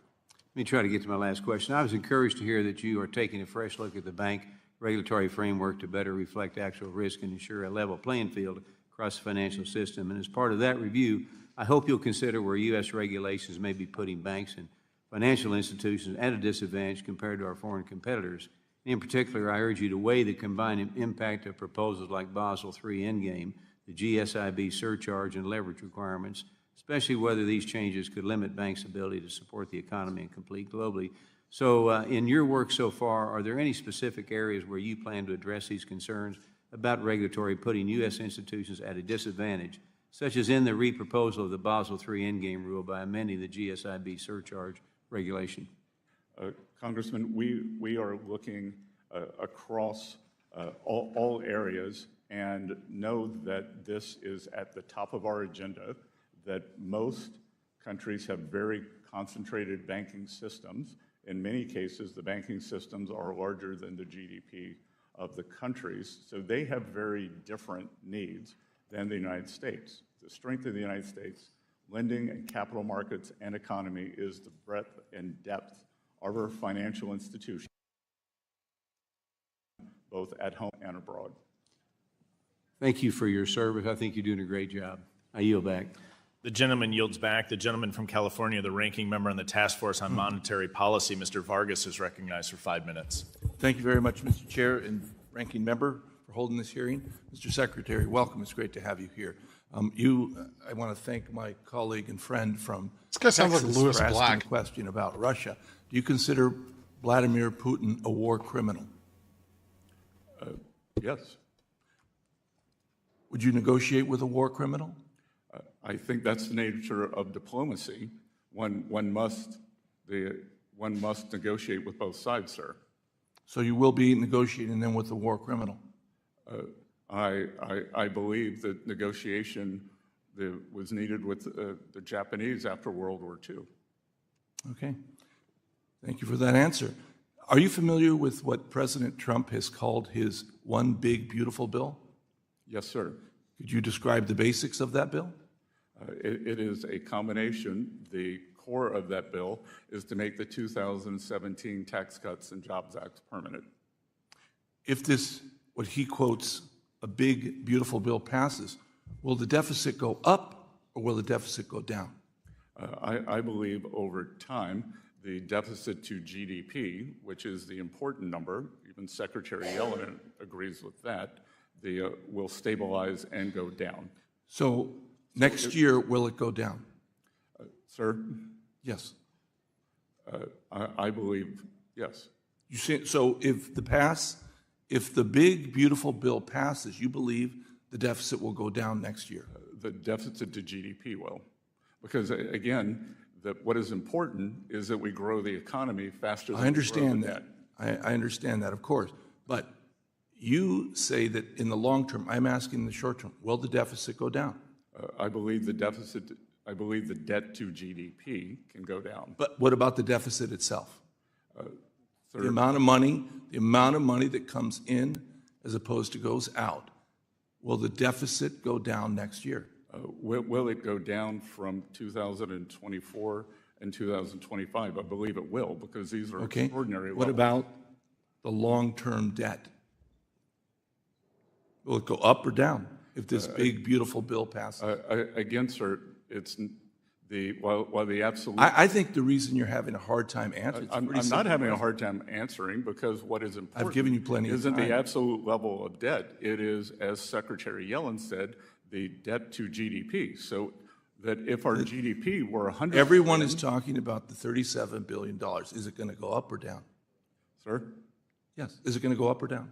It will likely go up, but if the GDP goes up faster, I think that's the interesting thing. My colleagues on the other side always talk about reducing the debt and reducing the deficit, and yet the hypocrisy of trying to pass the big, beautiful bill that will cause both of them to go up. No, sir, I did not say the deficit. No, I know you didn't say it. You're trying not to say it, but that's exactly what's going to happen. No, I actually said it would not go up. I know you did. And just to be clear... You said the number would go up. Just to be clear, last year, 6.7% deficit to GDP. No, I'm asking the number. I'm asking the actual number. No, we're looking at... See, now... Previous administration... We're asking about numbers here. When we were not in a recession and... I'm not going to let you get away with that one, because it's very clear what's going to happen if they pass their bill. The deficit's going to go up, and the debt's going to go up, and we're going to see the hypocrisy of them always saying, cut the budget, so the deficit's going to go down, and the debt's going to go down. It's not. It's going to go up. Now, I do want to ask you about the independence of the Fed. Yes, sir. You have kind of been on both sides of the fence on this. You seem to say that we need an independent Fed, but at the same time, you said there should have been a shadow Fed. Sir, since taking office, I have refrained from commenting on Fed monetary policy, and I have said that monetary policy is a jewel box that must be preserved. Okay, great. And lastly, I do want to ask this, because a number of my colleagues have brought it up about elite, the coastal elites. Where did you go to school? Sorry? I grew up in Little River, South Carolina. And what university did you graduate? You graduated from Yale. You were part of Wolfhead's Society, Congressman, one of the big three. Congressman, I worked 3 jobs to put myself through Yale. Believe me, I grew up just as poor as you did. I understand that too. But the thing that I always get is, the funny part is, I always talk about the coastal elites. You're a billionaire that went to Yale. I don't hold that against you. I just find it interesting that my colleagues are always talking about the coastal elites, and yet the president and yourself are both coastal elites. And I made all my own money, sir. The gentleman yields back. I recognize myself for 5 minutes for the purpose of asking questions. Secretary, thank you for being here. Earlier today, you referenced the electric slide. I'll share my concerns that during 4 years of the Biden administration, we were sliding behind foreign competition, in particular in the digital asset space, from the Bahamas to China. And I want to ask you, what would happen if we put our heads in the sand, if we object, if we walk out of that type of leadership role, which I think is so essential, to make sure that the United States continues to lead the way in Web 3 as we did in Web 2. And in particular, how does the leadership in digital assets play into President Trump's broader agenda? And specifically, how do dollar-denominated stablecoins impact dollar dominance in Treasury markets? Congressman, thank you for that very important question. Our goal is to encourage firms to reshore I think he's actually best practices, their digital asset innovation and experimentation here in the United States without scaling back their ambition to influence the global industry.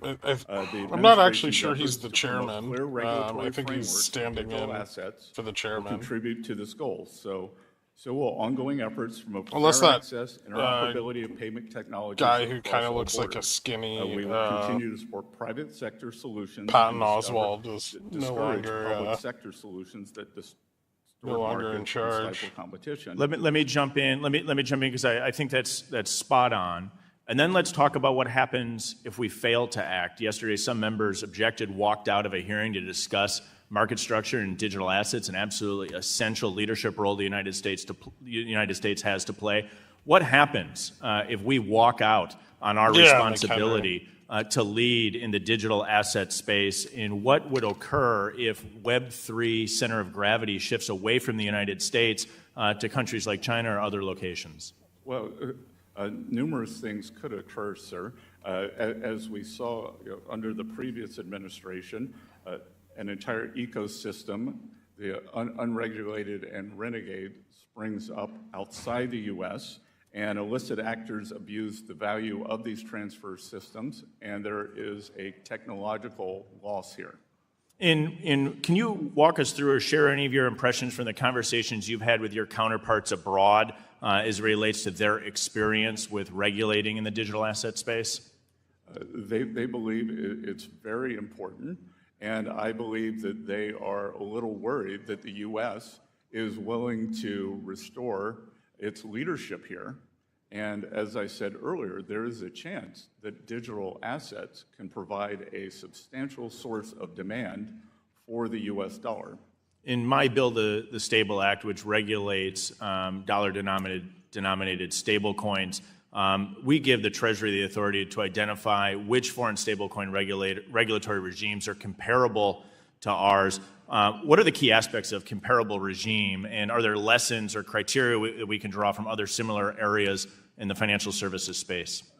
Congressman, I think that we have the blueprint with the bank regulation and adherence to anti-money laundering laws around the world, financial stability, and that I would guess that 70% of the countries would be very easy to judge yes, no, and then there will be another group. That's why I believe that some of the bills encourage phasing this in. And a lot of stablecoin, a lot of digital asset space needs reliable banking services. Could you comment briefly on how the Treasury is working with bank regulators to ensure that financial institutions can safely participate in this emerging industry? We have recently delivered a report to the President on this, so we have safe and sound best practices, and we want to work with the financial industry, with new companies and entrepreneurs, as well as incumbents. The banks, there is a solution to banks to participate in this business, whether it's through custody or their own coins. Let me shift gears really quickly in my final 30 seconds. President Trump issued an executive order on modernizing payments to and from Americans' bank accounts. The executive order noted that the Treasury checks are 16 times more likely to be reported lost or stolen or returned as compared to electric transfer funds. Do you think we're making real progress in this space? We are working all speed ahead. Congresswoman from Staten Island told me of numerous losses of checks in the postal system, and it is both cost-cutting and good practice, sir. Thank you very much. Thanks for being here today. I now recognize the gentleman from Texas, Mr. Gonzalez, for 5 minutes. Mr. Secretary, thank you for joining us this morning. According to the Wall Street Journal, oil and gas companies have lost over $280 billion in market value in April of this year alone, more than any other sector. This decline is attributed to a combination of factors, but mostly attributed to the tariffs.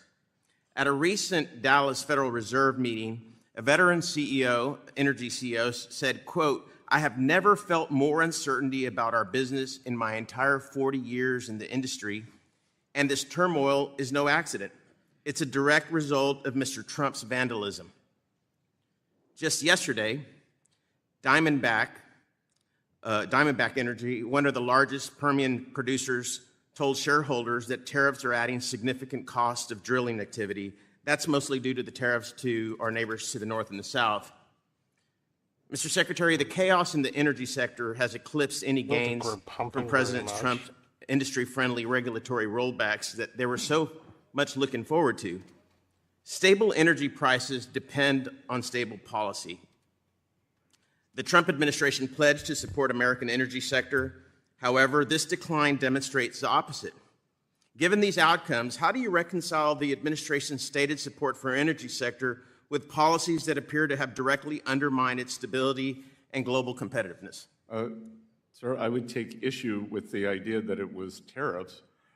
We have seen one of the largest decreases in the underlying price of crude in history. That's right. So, 100%. There's not a single energy CEO in America right now that would agree with you. They are all attributing their downfall right now and the troubles that they're having to the tariffs, and they need some relief. What's the administration going to do? Congressman, you and I must speak to different energy executives because I speak to them quite often. Well, I spoke to API today. I will note that OPEC has done a substantial supply increase, and the history of substantial OPEC supply increase. And the tariffs are just making it worse. China is no longer buying our LNG, neither is a lot of other countries around the world. So, I think we've seen Harold Hamm, the head of Continental Resources, has said that he is reshoring his supply chain, and he believes that over time he did not save any money by outsourcing the equipment. Secretary, overseas. Our energy industry is hurting, and they need your help. And I know you're a smart man, and you're one of the most stable people in this administration. You need to talk to the president about this. This is hurting the industry, and it's hurting the American people, and more needs to be done. I have another question that I want to talk to you about that's hopefully a little easier, and it has to do with our shrimping and fishing industry. As you may know, our domestic shrimping and fishing continue to experience economic hardships caused by an increase of foreign imports, high fuel prices, labor shortage, immigration regulation, all to make matters worse. Plus, we have flooded the domestic seafood markets with foreign farm-raised shrimps, many which are subsidized by by American federal dollars in the international financial institutions. We need to put an end to this. What are we doing in terms of tariffs to helping this industry that is hurting? If we want to talk tariffs, there are some that work, and I think this is certainly an industry that needs a lot of help. It's been ignored. It's on the verge of collapse. If we continue down this path, we will rely on imported seafood and certainly imported shrimp, which is hurting the worst within the seafood industry. And I don't know how familiar you are with this industry, but I'm curious to hear your opinions and what can be done to improve this. Well, sir, as I mentioned earlier, this coastal elite grew up in a fishing village that when I was young was 500 people, so I'm very attuned to that. And again, on one hand, you're saying you don't like tariffs, on the other... No, I don't like tariffs on our energy sector. Yeah, we do need tariffs in certain industries. This is one of them that I think would make sense. I agree, and I'd be happy to work with you on this. We've worked with the Alaska delegation extensively on what's happening with Russian illegal fishing and illegal or sales to China that's then transshipped back to the U.S. So we'd be happy to work with you on this. I'd love that. Okay, I'll be in touch with you. Thank you so much, and I yield back. Thank you. Gentleman yields back. The gentleman from South Carolina, Mr. Timmons, is recognized for 5 minutes. Thank you, Mr. Chairman. Secretary Bessent, thank you for being here with us today. You are respected by the President, his economic team, leaders on Wall Street, and the broader international financial community. Your steady leadership is appreciated on both sides of the aisle. And after an abysmal 4 years, it is encouraging to see thoughtful and serious leadership guiding this discussion once again. And I would like to add a personal note. Both of us proudly call South Carolina home, and my family, like yours, also came to Charleston in the 1600s. I know you understand the economic landscape of South Carolina deeply, and that perspective is invaluable in the position that you hold. Let me start with a question about the textile industry. South Carolina, and especially my district in the upstate, has a long history in textiles. For over 100 years, it was more than just an economic sector. It was part of the cultural and social fabric in our communities. But there was a drastic shift in the 70s and the 80s. Well-intentioned regulations from Washington related to labor and the environment made the U.S. economy no longer competitive. And while I agree with the policies that we should not dump dyes and chemicals into the rivers, and we should not have 120 degrees in factories, and people should only work 40 hours a week, we need to focus on being competitive. And those regulations, all they did was push all of our textile jobs to China, or most of our textile jobs to China. China took advantage of it, and they incentivized and subsidized textile manufacturing, capturing an enormous amount of the market share. Hundreds of thousands of jobs were lost in the South. Recently, you made a comment suggesting we do not need to bring the booming textile industry that once defined the region where we both grew up back. And that statement stirred some concern from some of the textile companies that survived in the district. And I agree with your broader point. That we should not return to producing low-quality goods just for the sake of manufacturing in the United States. I do want to ask, do you agree that we should prioritize support for the American textile industry that are still here, and particularly leaders that are in innovation and high-tech manufacturing and people that are producing Berry Amendment products for our warfighters? Congressman, what I mean and meant was the survivors in this industry, they have done it through innovation, and they will continue to innovate, and they are high-end textile manufacturers. I remember going to China in the 1990s and 2000s and seeing everything that had been outsourced there in the textile industry. Sock City, Underwear City, and those are the jobs you and I grew up with many people or family friends involved with.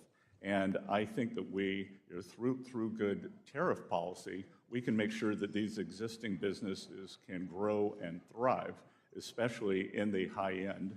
And again, anyone who has survived has done it through innovation, hard work. And that's what I told them. I told them that we still support them, and we are going to make sure that they continue to thrive. Sir. Absolutely, absolutely. So I want to turn to the automotive industry, and specifically BMW, which operates its largest plant in the world in Spartanburg, South Carolina. That facility, which opened in 1994, has helped make our state the top auto exporter in the U.S. It employs either directly or through a nearby supply network, indirectly, almost 80,000 of my constituents, almost 1 in 10 of them. And foreign automakers like BMW are continuing to invest heavily in U.S. manufacturing. Incredibly, they have invested an additional $4 billion in the last 3 years, and that investment has real lasting benefits for American workers, exports, and innovation. It is President Trump's promise to the American people to renew the U.S. economy's competitiveness in the global economy, and this is an effort long overdue. My question is this: as President Trump renegotiates our trade relationships with the world, is it fair to say that BMW, the type of investment that BMW has made, a generational investment, is what we're hoping to incentivize? Yes, Congressman. And I regularly see at the Port of Charleston, the BMW X Series sitting there for export. And I think that the president recently met with the heads of the 3 German auto companies and is working toward a solution for more American content and more made in the U.S. rather than just as assemblers. So it would be more jobs in your district. And that message was heard loud and clear, and they're going to continue to invest. They've been a very good partner, and I'm just excited because interest rates coming down, energy costs going down, regulatory relief, a more fair trade deal. We are going to be the best place to start to grow, to build a business, and I appreciate your leadership in that regard. Thank you, sir. I yield back. Gentleman yields back. Gentleman who's the vice ranking member of the full committee, Mr. Caston, is recognized for 5 minutes. Thank you, Mr. Chair. Secretary Bessent, I'm starting my 7th year in Congress, and in those 7 years, I have never received more phone calls from my constituents on any issue than the hack into the Treasury payment system earlier this year. As you know well, this is the system that manages over $5 trillion a year of federal payments to taxpayers, payers to Social Security beneficiaries, payers to embedded foreign assets who are overseas and undercover, and it has their personal information and their routing information. This is a purple district. People were nervous. We sent a letter to your office along with 150 colleagues asking 20 questions. Your response that we just received was non-responsive on all 20. Mr. Chairman, I'd like unanimous consent to enter those 2 letters into the record. Without objection. I want to get through a lot of those questions right now, Secretary Bessent, and I would ask you to be as brief as you were in your response, but I would very much like a more fulsome answer in writing. In January, the New York Times reported that you pressured David Lebrick out of his role overseeing that after he refused to grant that access to people that Elon Musk had imposed. Can you confirm the accuracy of those reports? That's incorrect, Mr. You met with him on January 30th, put him on administrative leave, and he left the day later. Is that accurate? I did not put him on administrative leave. Administrative leave, I asked him to take, I met with him 90 minutes So you're denying the New York Times report? Was it your choice? I am adamantly saying that the New York Times is inaccurate. Okay, all right, fine. That's yes or no. New York Times is inaccurate. Fine. He was not placed in administrative leave, and he was subsequently resigned after sending numerous emails. Sir, I'm just asking for yes or no questions. If you want to be voluminous, please write me a letter. Was it your decision to terminate Mr. Lebrick, or were you pressured by others? He resigned. Who made the decision to put him on administrative leave? You or someone else? Again, sir, he was not put on administrative leave. That is okay, so you're denying the New York Times. Fair enough. Tom Krause, you a fan of him, who's now playing that role? Yes. Okay. You'd mentioned earlier he was in that role. Do you agree that that role includes duties that include managing Treasury's payment system to ensure timely Social Security payments, overseeing auctions for U.S. Treasury bonds, which determine interest rates, and ensuring the U.S. doesn't breach the debt limit? Would you agree that that's all part of the functions of that job that Mr. Rouse is now holding? No. No? Shocking? Okay. Does Mr. Krause have any prior experience in government service? He does not, neither do I. Does Mr. Krause have any prior experience in the financial sector, which of course you do? What's that? Just, you can answer me. You don't need to, I'm doing this solo. You don't need the people behind you to help you. Does Mr. Krause have any prior experience in the financial sector? He had, in the financial sector, yes. He's put together more than 100. No. Did he work for a bank? Did he work for a hedge fund? Did he work for a private equity firm? He worked for a private equity firm. He's the CEO of a software company. He's done more than $100 billion of tech deals. He runs a software company. He's still the CEO of that software company, isn't he? I'm not sure. He is. Is it your view that that job that he's holding is a part-time job? I'm not managing $5 trillion a year of distributions. That's a part-time job, or does that require full-time? No, sir. He is not managing $5 trillion a year of distribution. He is doing a tech upgrade, an ERP system. That's all that Mr. Lebrick was doing, was a tech upgrade? Sorry? Mr. Lebrick, who said, I'm not going to allow people to hack into this system. He was just doing a tech upgrade? Or you've downgraded what that job function is? Mr. Lebrick was in charge of 1.5 billion payments a year. Voluminous? You said voluminous. Did not have a task identification. Sir, come on. So he had failed. Come on. We're going to move along. The chairman, notably a moment ago, did not swear you in, so you are not under oath right now. February 4th, in your response to a Senate Democrats letter, you said that Mr. Krause will only have read-only access. A moment ago, in response to our chair, you said, and I quote, they were only granted read-only access at Treasury. You're not under oath right now. You could be, but you're not. Mr. Gioeli testified under oath in a recent hearing, saying that Mario Alez was given right access to the Treasury payment system. Do you wish to correct your remarks to the chair, the ranking member? I would say that no one was given right access. I never granted anything other than But Mario Alez was granted right access. I never granted anything other than read-only access. Mr. Alez left the Treasury Department in part after it was discovered that he said normalize Indian hate and I just want a eugenic immigration policy. Do you agree with those sentiments? I do not at all. Do you think that someone who has those sentiments should be employed in your department? That I had a conversation with the vice president. That I admired his grace. He then went to HHS. Gentleman's time has expired. Thank the gentleman from Illinois. The gentleman from Indiana is now recognized. Mr. Stutzman for 5 minutes. Thank you, Mr. Chairman. And Mr. Secretary, thank you for being here.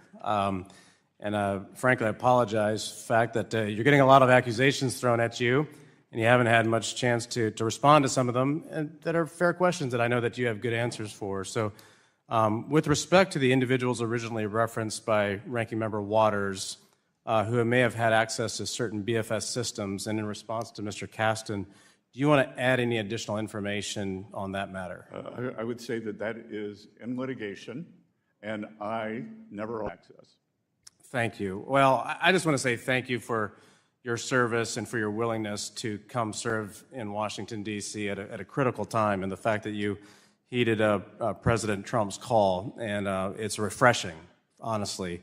We see a lot of ups and downs. Things are happening around the world, but here at home, there's a reset that's happening, and that does create some volatility. But I'll tell you what, there's a lot of good news that I think the other side is missing, and I find it ironic that this chart was handed out earlier. And of course, it tries to show that all the blame is on the Republican presidents over the past century or so. But the one that really caught Congressman, if I may interrupt, as a former finance professor, that chart we get an F. Well, I agree, and it's interesting that this big drop off right here after President Clinton. I live in one of the heaviest manufacturing districts in the country, and I know that businesses don't turn on a dime that quickly, but that was because of different trade policies. Something happened during the President Clinton era that caused a lot of jobs to leave.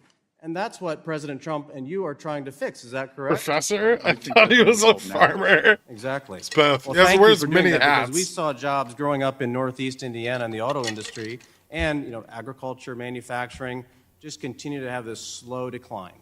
And manufacturing is critical to a nation, and manufacturing has built America. And we've seen jobs leave because of bad policies over years. But because of President Trump and because of you, sir, we're now seeing headlines that say Rolls-Royce planning to shift production to the United States to avoid Trump's tariffs.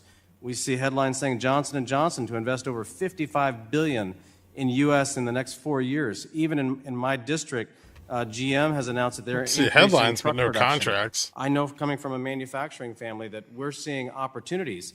Is it going to happen overnight? Absolutely not. But it's at least giving us the opportunity to look forward and say there's an opportunity, because you all are resetting the table to look out for America first. And so I want to say thank you. And if you don't, and if I've heard you say this before, that President Trump has tasked you with reducing debt and deficits as well as keeping the economy strong, that's a huge task, but it's one that has to happen. And I appreciate what you've been doing, because a debt crisis would just flat out limit us to any sort of recovery. It'd be very difficult. I want to ask you real quick about the Federal Reserve's dual mandate. Generally speaking, should the Federal Reserve focus more on fighting inflation or providing maximum employment? And what should the Fed focus on if the economy enters stagflation? Sir, I would just comment on monetary policy in general rather than the Federal Reserve. I think the two are inexorably linked.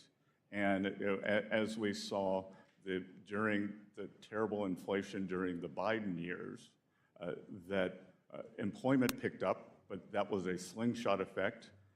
As we came into post-COVID recovery, that financed by debt-fueled government spending, and we are trying to end that. So the Federal Reserve should focus on both, and it's at different times. But look, keeping inflation down, President Trump won because of, I believe, because real wages for working Americans dropped. No, that's absolutely right. And we saw the cost of living go up. The last 4 years have been the hardest on Americans due to the former administration's policies. And I know that there's a huge recovery, and people are still trying to recover and are hopeful and optimistic. And my time's about to expire, but I just wish you the best, and I want to say thank you.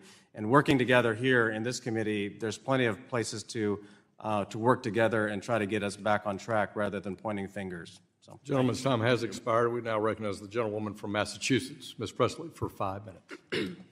Thank you. Secretary Bessent, you have heard from Democrats publicly, and I'm certain you've heard from Republicans privately, that this administration's reckless and chaotic tariff policy is wreaking havoc on our economy. Rather than delivering stability for our country, this Trump tariff tantrum has been inconsistent, counterproductive, and disconnected from reality. In my district, the Massachusetts 7th, I'm hearing it from everyone. Small business owners are reeling from the unpredictable on-again, off-again tariffs. They're holding back on expansion. delaying hiring, and bracing for the impact. Local and state officials are telling me about the effect tariffs will have on our state budget. Simultaneously, Massachusetts will see energy bills increase while revenue from tourism will decrease. But I want to focus on the constituent outreach that I've received from everyday families who are just fighting to make ends meet. Yes or no? Mr. Secretary, do you know what a car seat is? I have 2 children, yes. I figured as much. It's correct, you and your husband have 2 children. So I'm sure you know that car seats are absolutely essential for families when traveling with babies and toddlers to school, to worship, to doctor's appointments, just everyday living. But not only are car seats essential, they are the law of the land. It's the law of the land in 50 states. So there's no getting around that. Mr. Secretary, what's your estimate of how many babies are born in the United States each year? I would guess 2 to 3 million. Well, while the number fluctuates, there have consistently been more than 3.5 million babies born in the United States. That means millions of families in this country are doing what? Buying a car seat because it's essential and it is the law of the land in all 50 states. But now that cost is going up because Trump has announced up to 145% tariffs on Chinese imported products. Approximately 9 out of every 10 car seats in the U.S. come from China. That's a steep cost. Steep cost hike for families all over the country. The price is up in Republican districts and in Democratic districts. And it's not just the car seats that are impacted. We're talking about strollers, cribs, high chairs. No family is exempt from the harm of these Trump tariffs on essential baby products. But don't just take my word for it. Mr. Chair, I would like to enter into the record a Yahoo Finance article from May 2025 entitled, "First-Year Baby Expenses Already Top $20,000, and Tariffs Are Adding to the Bill as China Dominates Key Imports." Without objection. Look, I support improving manufacturing in America, but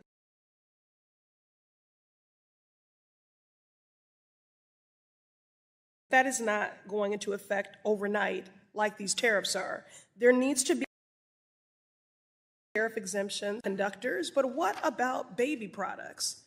Mr. Secretary, do you support an exemption to tariffs on items that parents need to care for their kids? Yes or no?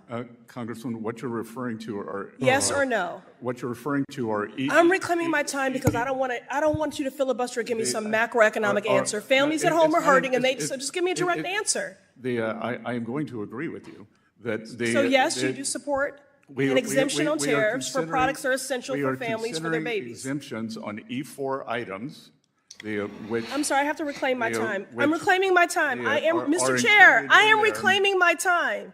Give me my time back. I'm reclaiming my time. I just want a simple yes or no. Do you support an exemption to tariffs on items that parents need to care for their kids? Because you all claim you're pro-family. I cannot hear the words you say because I see the things that you do every day. So clear it up. Yes or no? Do you support an exemption to tariffs on items that parents need to care for their babies? It is under consideration. Great. Good. I don't know what's stopping an exemption from going into effect today, so do it now. And Donald Trump's America's price is not yesterday's price, is not today's price. Costs are going up. Everyone is suffering, especially our families with young children. Mr. Secretary, I'm making an appeal to you on behalf of the people of this country. Please tell occupant Trump to reverse course and stop hurting America's families. I yield back. Gentlewoman yields back. Gentleman from Pennsylvania, our chair of our Oversight and Investigation Subcommittee, Mr. Muser, recognized for 5 minutes. Mr. Secretary, great to be with you. Thank you. Boy, oh boy, I sure wish we had colleagues that were upset about the Biden 20% inflation and lack of wage growth along with that inflation and the high energy costs that were costing families throughout my district thousands of dollars. wish we would have heard a peep about that, and yet we have just angry voices over the potentiality of bringing manufacturing back to the United States that, in fact, hasn't even gone into effect yet. It's nuts. Mr. Secretary, the ongoing litigation response to the Democrats' questions about the Treasury Doge team, is it true that they can find all the information, find all the available information there? Yes, sir. Okay, thank you. Also, regarding the beneficial ownership rule, which was a disaster for my small businesses, I mean all of them, 100% complained about it. The original intent of the Corporate Transparency Act was to root out bad actors. The previous administration, however, turned it into a massive data collection with over 50 questions, originally there were 4, that outraged small business, accountants, attorneys, anybody who had anything to do with it. In fact, only 20% of the small businesses were even able to comply by the January 1st deadline, and meanwhile they were threatened with fines up to $500 per day and up to $10,000, small businesses. They were beside themselves. You listened to the small businesses and did something immediately to correct course, exempting U.S. companies from reporting, and my small businesses throughout my district, throughout Pennsylvania, applaud you for eliminating a needless bureaucratic reporting regime. So thank you. And Congressman, I'm just sorry that so many of them had to waste their hard-earned dollars either complying or preparing to comply. And losing sleep and everything else, and some even going out of business because they found it preposterous. Thank you. Let's talk about removing the ideological, subjective, even capricious regulators how would you, under the Biden administration, bank supervisors focused more on ideological concerns and less on material, bright-line financial rules versus the risks? How will you work with bank regulators to refocus supervision on bright lines rules rather than issue unrelated to safety and soundness? Again, Congressman, very important point. We could see that we had under the previous administration, we had 3 of the largest bank failures in U.S. history. 2 weeks before that, the Financial Stability Oversight Council published a report that said that climate was the and biggest who threat started to the that financial collapse on the system. bank? Not the deposit volatility, not over-leveraged bond portfolios. So we are promoting common sense, back to basics. Yes, thank you. Okay. The efforts related to the removal of reputational risk as a basis of supervisory criticism, can you comment on that? Yes, sir. Many people, many individuals, many organizations were debanked because of their political beliefs, and regulators used that as a litmus test, and that it is a very capricious category in bank regulation. So we have moved to remove that as a criteria. Who? Peter We believe Thiel. that financial ratios are much more important than whether you are a Democrat, a Republican, or an independent. Thank you. Yes, well put, and appreciate the fact that you see things that way, as should be seen. Capital requirements. Basel III Endgame, of course, the GSIB surcharge, and other proposed capital rules might put U.S. banks at an international disadvantage. What do you believe, if you got an idea of the right level for capital requirements? Sir, we are examining that now, and we will weigh in heavily at the BIS and the other rulemaking entities. But again, this one size fits all. And I believe one of the reasons we've seen the stagnation in many other countries is the regulatory, the framework, the very tight regulatory framework that they put around their regulated financial institutions. Thank you. I'm almost out of time. I'll yield back. Thank you very much, Mr. Secretary. Thank you. I thank the gentleman. The gentleman from New York, Mr. Torres, is recognized for 5 minutes. Thank you, Mr. Chair. During so-called Liberation Day, Donald Trump imposed tariffs on territories populated not by humans but by penguins. He imposed tariffs on countries with which the United States runs a trade surplus, not a trade deficit. He imposed tariffs on products that cannot be produced domestically, which means a higher cost for American consumers without any benefit to American manufacturers. He imposed tariffs on impoverished nations like Lesotho, which cannot afford to buy as much from us as we buy from them. 25. We're kind of If close. President Joe Biden had put in place these absurd tariffs, every single Republican, without exception, Jesus Christ, this would have mic is condemned his terrible. trade policy as the height of incompetence. And you, Mr. Besant, would have joined that chorus of criticism. There's no doubt in my mind. But swap out Biden's name for Trump's, and suddenly the moral outrage from Republicans vanishes like magic. I have a simple yes or no question. No, leave Do you the think P. It was excessive better. taxation undermines the competitiveness of American manufacturing? Yes, sir. Now, the Trump tariff regime is a breeding ground for the excessive taxation of American manufacturing. Consider as an example Intel's manufacturing of CPUs. Intel sources foreign components, which is subject to the first layer of taxation. It then manufactures the CPUs in the United States before exporting it to China, which will face a second layer of taxation.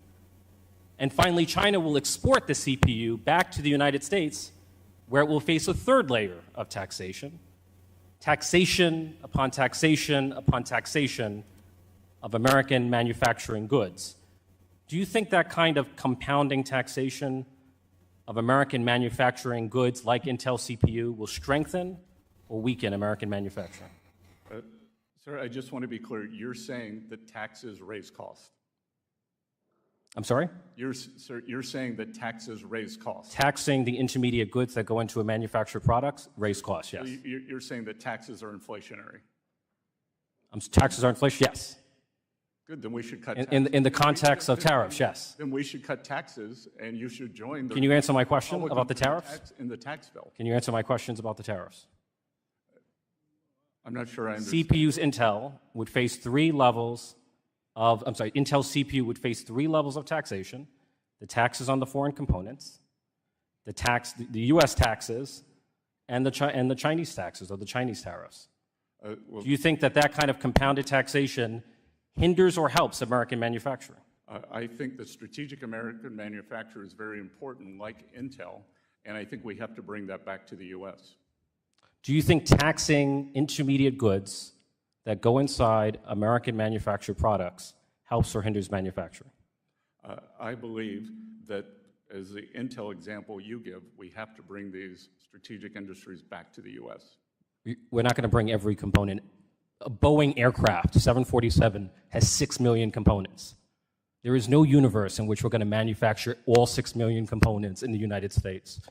And so if you impose a tax on those foreign components, you are hindering the manufacturing of Boeing 747 here in the United States. Do you even acknowledge that? I acknowledge that the supply chains, they are wide, but we've also, for the automakers, we have given an exemption. I'm not asking about the automakers. I'm asking about Boeing aircraft. For Let me move on. Critical minerals are essential to the military defense of the United States. China controls almost all of the world's rare earth mining and almost all of the world's critical mineral processing and refining. The Trump administration has chosen to wage a total trade war with China without first building a critical mineral supply chain here at home. Right? Just like it would be foolish to enter a car race without enough fuel in the tank, or enter a weightlifting competition without sufficient strength to lift the weights. It seems equally foolish to wage an all-out trade war on China without a domestic critical mineral supply chain, breaking China's strongest chokehold over the United States. The CCP's chokehold on critical minerals and rare earth elements is a precondition for winning the trade war against China. Do you agree with that? I believe that we have to bring the rare earth, as you correctly said, processing back, or not even back to the U.S. We have It's not only processing, it's rare earth mining as well. And it's critical mineral processing and refining. Strategic minerals. And the weaponization of critical minerals against the United States is the opposite of making America safer. Can't really avoid answering questions. Processing is rare. The mining is rare too. We have a insufficient mining industry here in the United States, and you know that. Good, then I'll hope you'll join us in the deregulation of many of these onerous mining requirements. I think my time has expired. Appreciate the gentleman from New York. The gentlewoman from California, Ms. Kim, is recognized for 5 minutes. Thank you, Chairman Hill and Ranking Member Waters, for holding this hearing. Secretary Besson, good to see you, and thank you so much for coming. Southern California, where I'm from, and the district that I represent, serves as the primary gateway to Pacific Rim, and Asian goods into the United States come through the ports of LA and Long Beach. But we are already starting to see a drop in volume as the ports of LA and Long Beach are expected to see 35% to 30% drop when compared to a year ago. Cargo volume is one of the largest economic drivers in the region, and long-term drop will not just impact families, at the grocery stores and small businesses. I mean, bottom line, technically, but also result in Congress people can truckers hold and dock people who workers losing refuse their to jobs. answer So Secretary Besson, I would like their to ask, questions in contempt. how can you ensure Um, that our tariff but policy will not they don't really do it unintentionally very harm often. American small businesses and workers in the long term? Well, Congresswoman, we believe over the long term that it will drive growth in the economy. And as I've said many times, it is a mistake to look at trade in isolation. The Trump economic policy is a three-legged stool: trade, taxes, and deregulation. And we believe that the sum of the parts, that the whole is greater than the parts. What pressure? And Who as we doesn't give a complete shit? each one of those, that the U.S. will see substantial economic growth. Thank you. I know that a lot of my constituents share these concerns that we raised. Plus, he's apparently not so under I'd like oath, to which seems continue this suspect. discussion Yeah, they on didn't this swear him in. specific topic with you moving forward, because I'm concerned that these long-scale tariffs, if they continue in the long term, that Supposedly. American We working don't families actually and know, small but- businesses will suffer under price hikes and a lack of certainty. But I want to shift gears and discuss the Financial Stability Oversight Council, FSOC. Under the previous Very limited administration, precedent for that. Secretary There isn't. Yellen They've held people in rescinded contempt the at non-bank, senatorial hearings for not, or in contempt of systematically Congress for important not financial answering institution questions and before like replaced criminal it with a new contempt. framework There's for tons of assessing the precedents financial for it, risk. but And this new framework it's not overlooks been used the in a long importance of time. prioritizing an activity-based standard and a cost-benefit analysis. So, Secretary Besson, does FSOC intend Also, to he's reassess not its subpoenaed to be 2023 here, so guidance I that don't it really is know more that closely he's under aligned those same with the requirements, thoughtful in process addition to that was not being sworn created in. 2019. Congresswoman, that is on our agenda. Thank you. As you finalize that decision, I want to emphasize that my support on the way for to a a 50 return test? to an activity-based standard that more appropriately addresses the risk of non-banks. It's a little bit over the Thank hump, you. but we were earlier too. We can still fail the delta neutral. And finally, I'd like to 30-35 is still a bit resistive. CDFI funds. But they might try. programs I are mean, we got an statutory, hour till the as you know, FOMC report, and things it are has definitely been more critical in stable for promoting bulls at the local 5650. economy in Orange County. So, do you still agree that the CDFI fund has a critical role to play in fostering economic opportunity? I think I know the answer because you stated very clearly in public statements. We believe that if CDFIs follow their statutory obligations and do not digress into more ideological boundaries, that they can be important institutions. Thank you. As you know, last week, I attended the Financial Literacy Roundtable that your team put together, and thank you so much for inviting me. I think I just missed you. But your team was very well represented, and again, I want to thank you so much because as a co-chair of the Financial Literacy and Wealth Creation Caucus, events like that, bringing the stakeholders together and having a meaningful dialogue and conversation, I think is critically important, and we need to continue that. So can you talk about how you can continue to advance financial literacy initiatives now that we are past the Financial Literacy Month? I mean, I was able to take the leadership and pass the bill that proclaims month of April as the Financial Literacy Month, and I hope that we can continue to work in this space together. As you should know, that it is a strong core belief of mine that financial literacy is the only... Any reason path for not to swearing him in? I'm not sure. It's a bit odd. well-being. So the more Americans that... I mean, I would hazard to guess because there's a Republican chairman of the... And encourage each state to put in financial literacy standards for their students.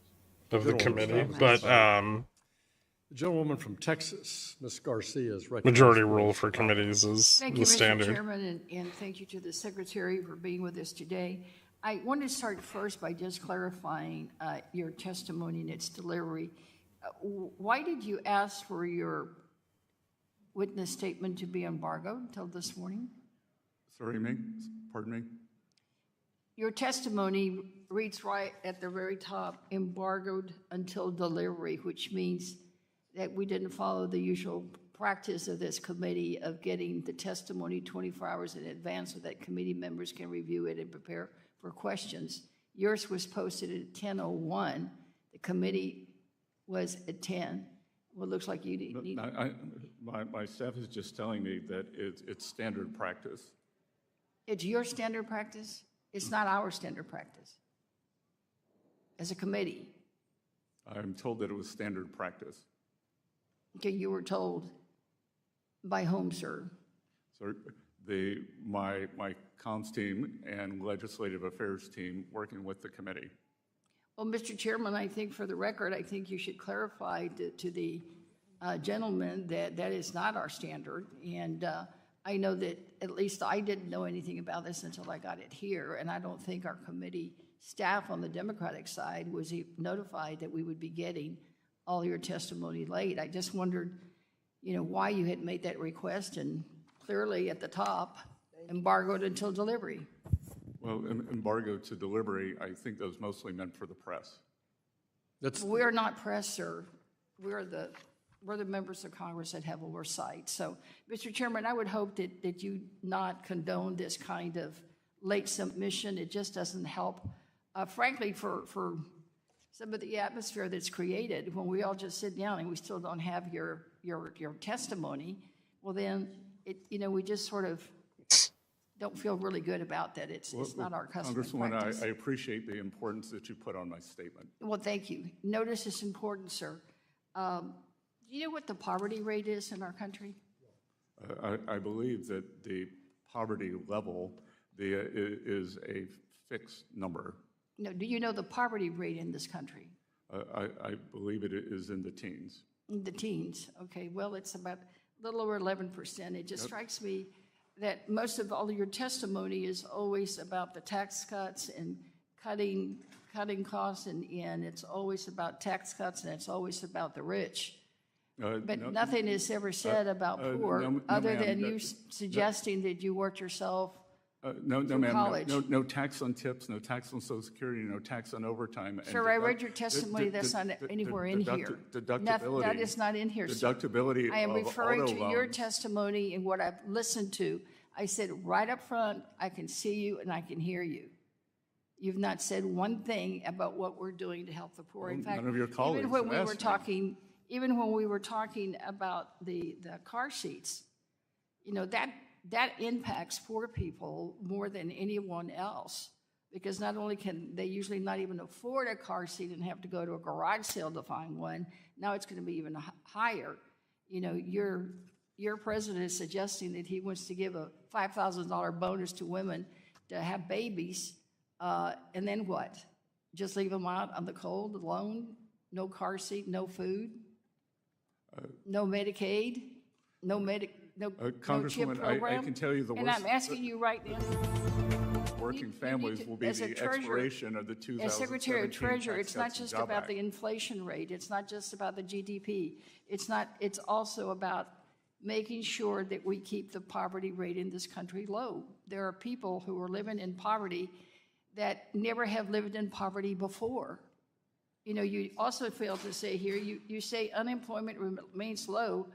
I mean, somebody should have read unemployment went up. Ma'am, Because it did. Under the Biden administration, And the growth administration, we're not talking about Biden, sir. We're record talking food bank about your usage. testimony here Record food today bank usage. about the current president and his plans. Because I can tell you, I'm from Houston. I'm concerned too about some of the tariffs on energy. You know, we have done a lot to increase trade in Houston, construction, everything after the pandemic. And all things were growing. Everything has been growing. But now that the Trump tariffs have surfaced, it is threatening Houston's economy. I represent the area where almost the entire ship channel is in. The petrochemical companies are in my district. The port is in my district. Everybody is trying to figure out what the hell we're going to do. Mr. Chairman, Ranking member. I ask unanimous consent to enter into the record the opinion and order by the United States District Court in the Southern District of New York in the matter of New York versus Donald Trump that directly contradicts several responses the Secretary gave to me about Doge's access to Treasury payment system. Without objection. I want to thank our witness today. We appreciate Secretary Bessent's testimony. Without objection, all members will have 5 legislative days to submit additional written questions for the witness to the chair. The questions will be forwarded to our witness for his response. Secretary Bessent, please respond no later than June 2nd, 2025. This hearing is adjourned.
What the fuck is going on?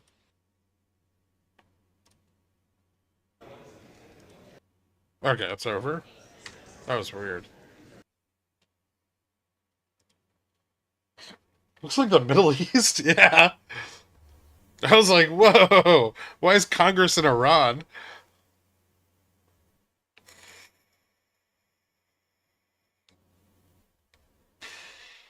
Was it good music? Why would WeBull rip to 60 again? Because it was there once? That's silly.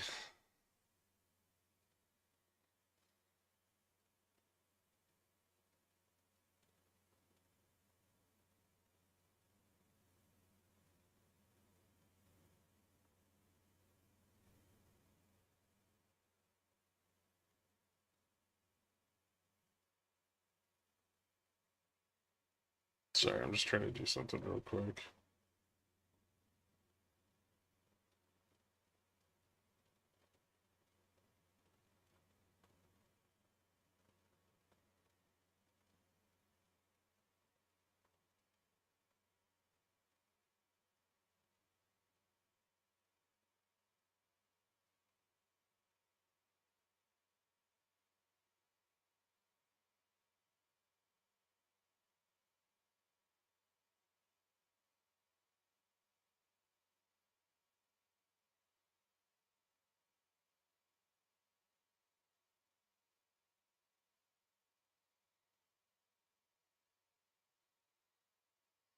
Gotten like fucking 30 calls today.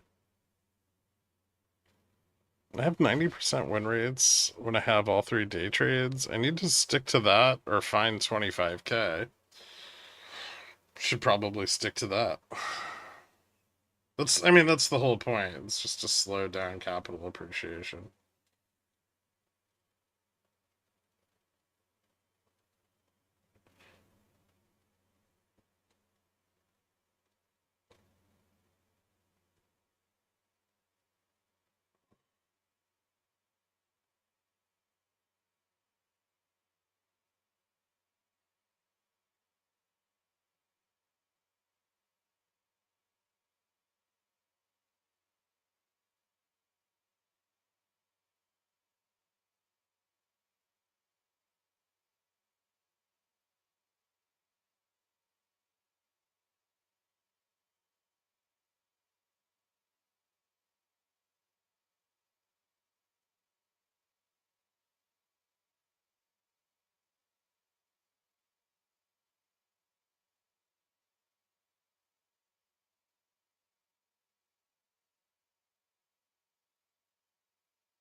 Alright, sorry about that.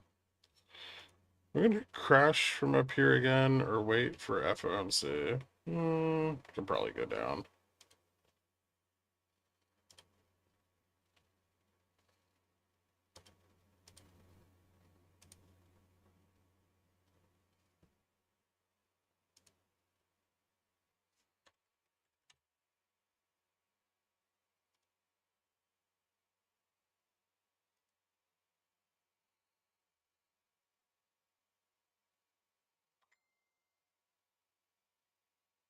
Oh, shit.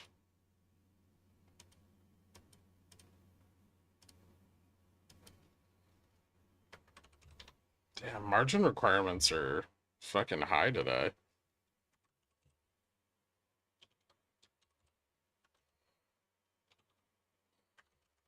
This is the highest I've seen it in some time.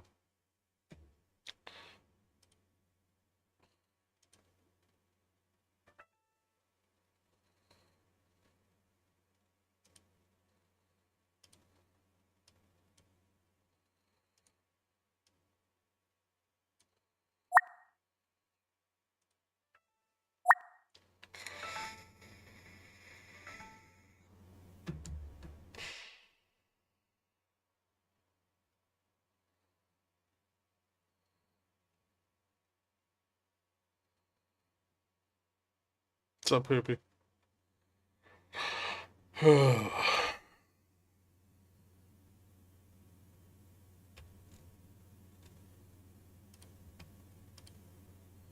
Yes, moving to retest view up a little bit. Down basically right at gamma neutral.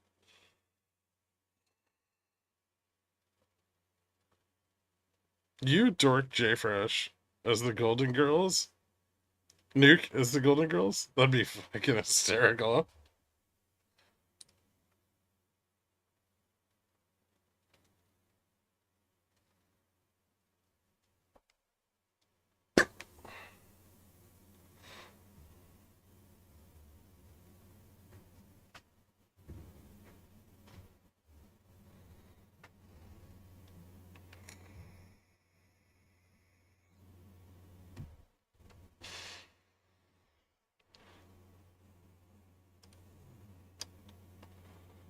I wonder if we've ever done that before.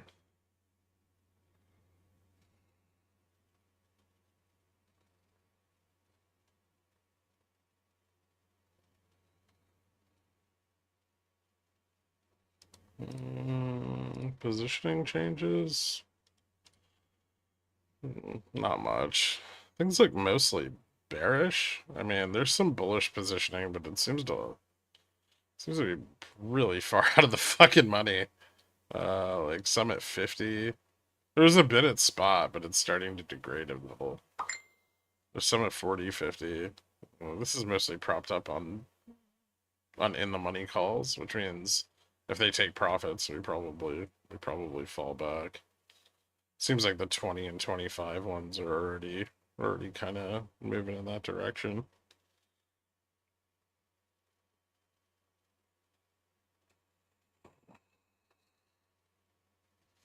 Using buy now, pay later for... There's no fucking way it's that high. 25%?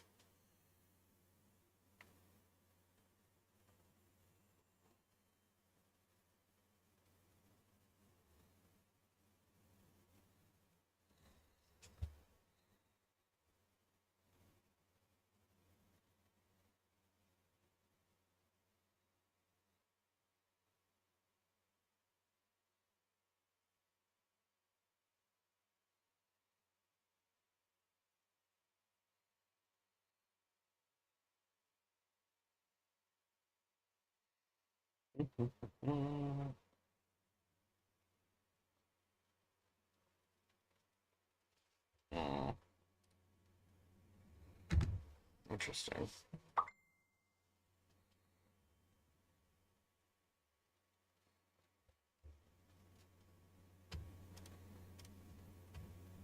A little bit more call buying. 30, 40.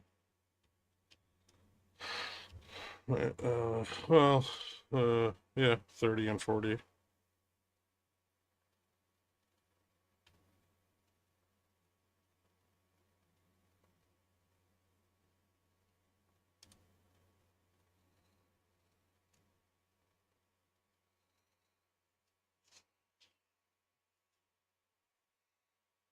Head and shoulders? Maybe.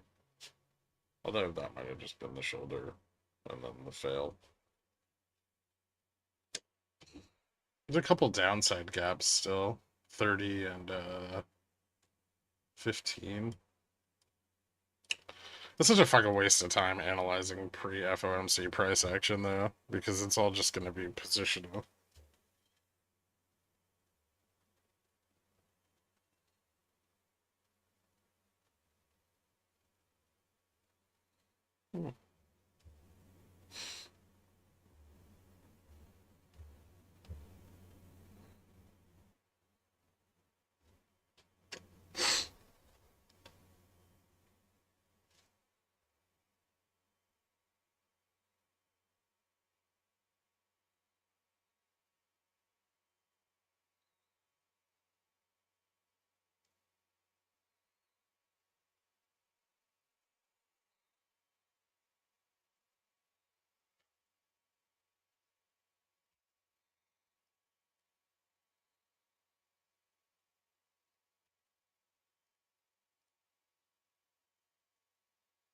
What's starting to come in? 40, 35, 25, 20. Also some out of the money puts being bought, 55, 90, 70. Might be bought to close though, so it might just be short puts closing out of the money. Those seem a little bit far out of the money to be long.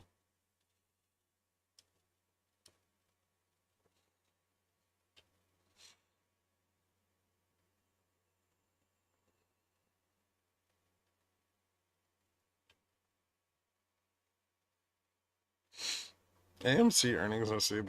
I don't care about AMC earnings. Survey conducted April 2nd through 3rd of 2,000 U.S. consumers ages 18 to 79. Around half reported using buy now, pay later services. 25% of respondents said they were using BNPL loans to buy groceries. What the fuck?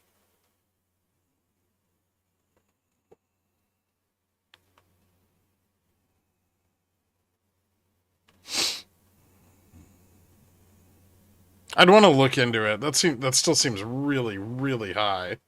Like, I know I'm out of touch. Horribly. But, I don't think I'm that fucking out of touch. Also, yeah, who the fuck would ever pay that loan off?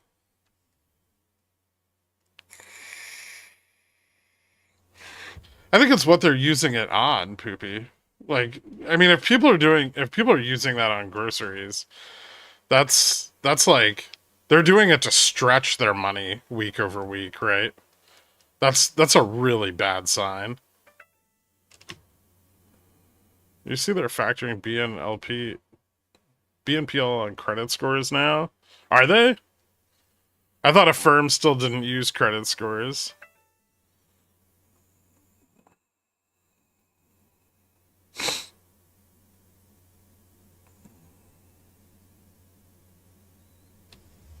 Amex lets you do that. You can, like, any purchase you make on your Amex, you can create like a loan against it at a lower interest rate than the card, as long as you agree to like a payment plan or some shit. I didn't look into the details of it, but when you like go into the app, it lets you select any of your purchases, and you can extend them out to like 12 or 18 months. I do it by going long the yen. We're not the same. It's gonna be a new standard in the industry. That just means that the competitive edge will be on people that don't. Because they'll get greater loan volume.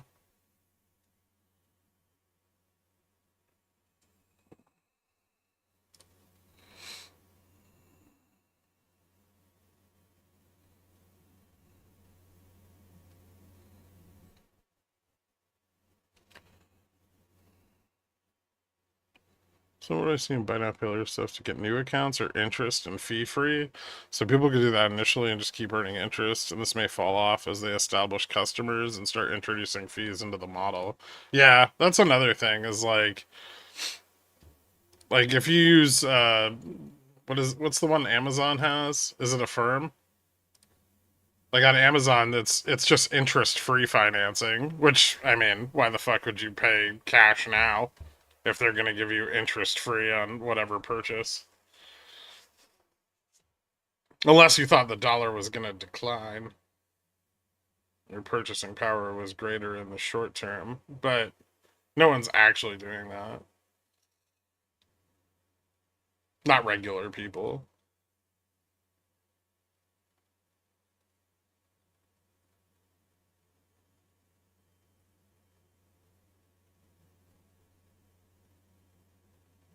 Apparently MXU is using their BN buy now pay later tool negatively on their internal value model. I never used it. I just pay it off every month. But I've seen it on there. And I was like, oh, that's, you know, cool. Like if you bought like something, like if I bought like a car with my Amex, I could then pay it off over 18 months with no interest. Which is arguably significantly better than buying a car through a lender. Who's doing that? I would do that. You fucking kidding me? 18 months, no interest? I can just slap the cash into like some dividend stock or treasuries.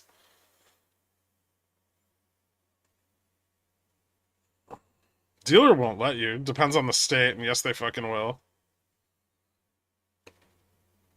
I can just get cash. I can get cash out of my Amex. I can get like 50 grand, 60 grand in cash and buy a fucking car. I pay 3% interest on the cash, but no interest over 18 months. And I've absolutely bought a car with a credit card before.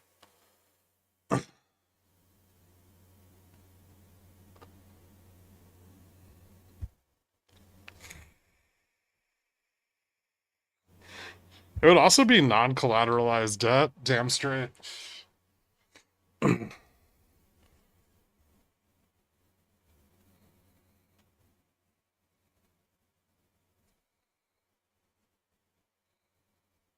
Take the dealer's loan and then pay off that loan with the 0% card. Why would I want the dealer to make points on the back end off of my sale? Fuck that. Fuck them. I hate dealerships.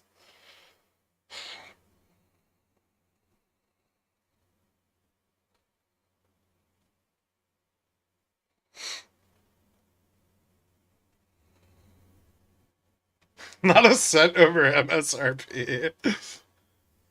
That whole thing is complete bullshit. The front end margin's already packed into the fucking MSRP from the factory. Any dealership that's like, I'm not gonna sell you a car unless you pay this like fucking premium upcharge, tell them to go fuck themselves. Tell them to fuck themselves right in their own ass. And just go somewhere else. Someone will sell it to you. Find a car that's been on the lot for 3 months at 5% interest. They'll sell that thing real quick.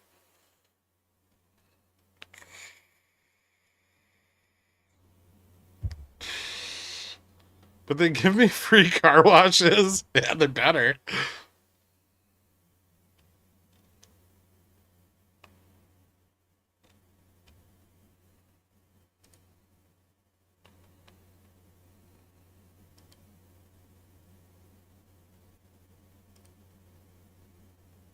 Also, if you lose your... What do you mean hot mic? If you lose your job and go broke, it's uncollateralized debt. So you just file bankruptcy, keep the car. So you get an asset out of the deal.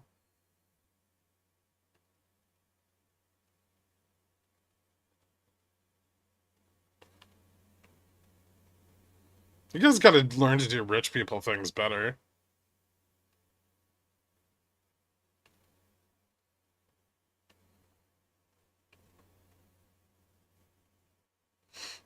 No repo, man? Nope.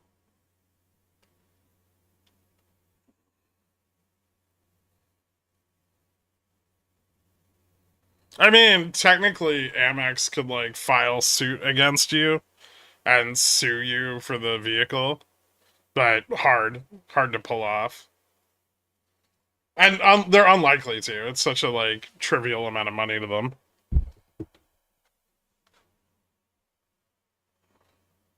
Wouldn't Pickleman Charity Foundation to reduce your taxes? I almost bought a cult church this week. I found a entire church for sale. And I was like, well, this would give me validity.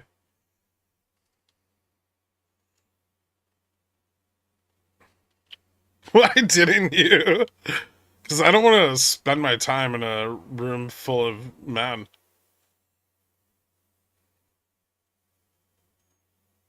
Jim Jones, let's go. Have you heard of the Built credit card by Wells Fargo? I have it. You fucking recommended it to me. You can pay your rent with it and get points. Cash back. I think I get 3% cash back on my rent.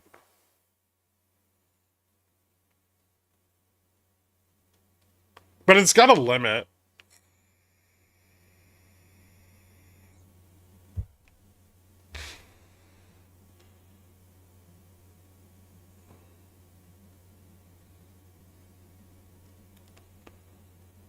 You missed out on getting that free $100 referral cash, turd.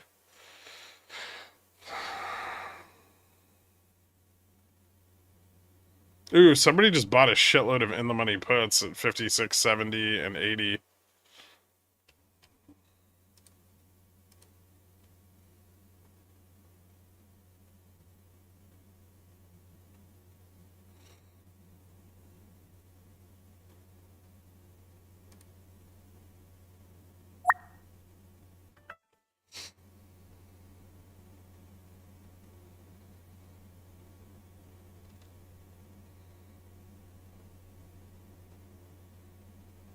I bought a couple puts on the Head and Shoulders. The futures margin rates are ridiculous right now. It's like $2,800 per ES contract.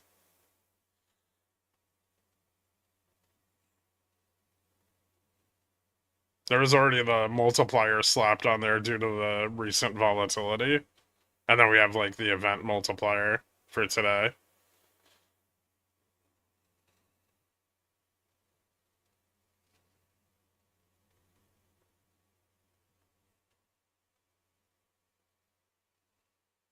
What are your thoughts on Google at the moment? I have no idea what's going on with them.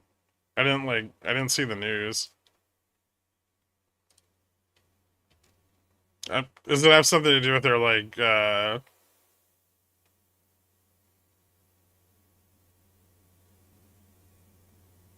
the antitrust thing, or?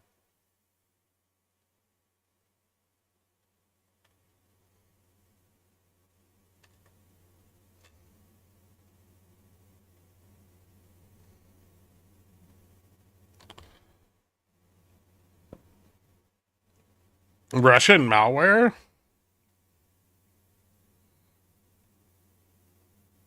Yes, recommend. Where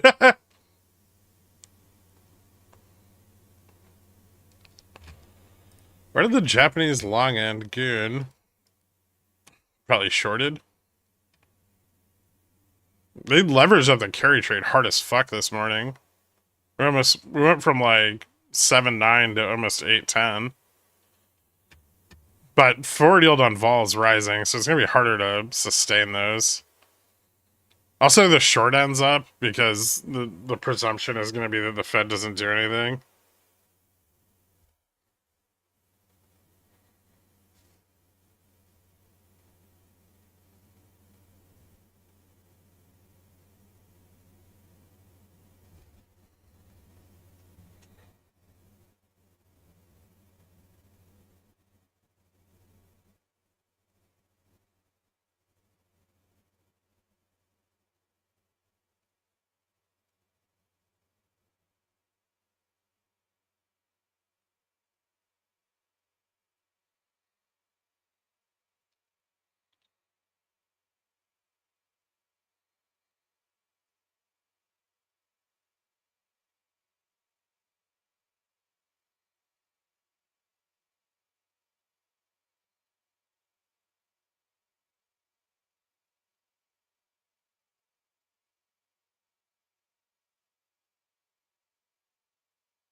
You saying what the short end of the carry means versus long? I didn't say anything about the short end of the carry. I talked about the short end of the USTs, but I mean, the short end of the carry is going to be near-term financing. So liquidity and near-term financing, which is very important, especially for corporations and stuff that might be trying to uh, leverage their own capital on the currency spread. And so I would say that we're probably highly liquid, like money market and corporate interests probably have most of their exposure focused on the short end of the carry trade. Whereas like banking institutions are probably more like investment banks or hedge funds are more focused on the long end of the trade. That's why in August of 2024, when the carry blew up a little, the short end kind of collapsed a bit. Like, and leverage in the short end never really recovered the same way it did in the long end. Banks are more durable, so they were able to maintain their higher leverage in the long end of the trade.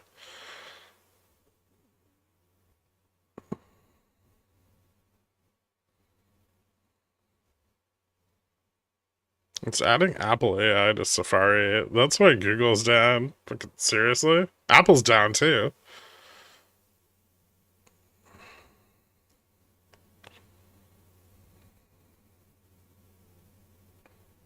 In addition to a parking lot, I've discovered I want to start an ETF for tent rentals in hipster camping locations. Like a physical real world ETF.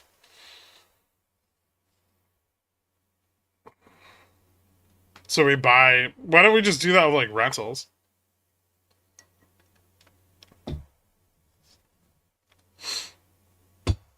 Just buy like an apartment building and then turn it into an ETF. And then like when people give us money, we can buy more apartment buildings. Almost like a REIT, but with better fees. And less dividend payout.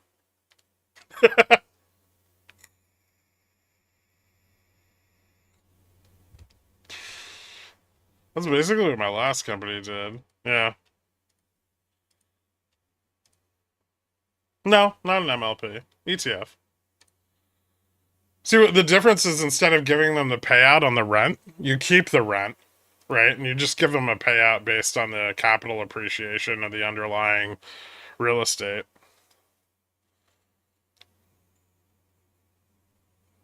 So they get 3% growth a year, nominal fees.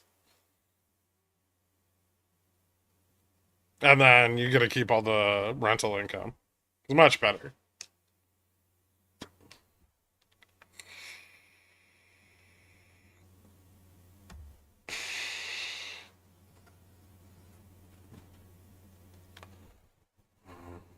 Yes, bundled, collateralized, and leveraged. Yeah.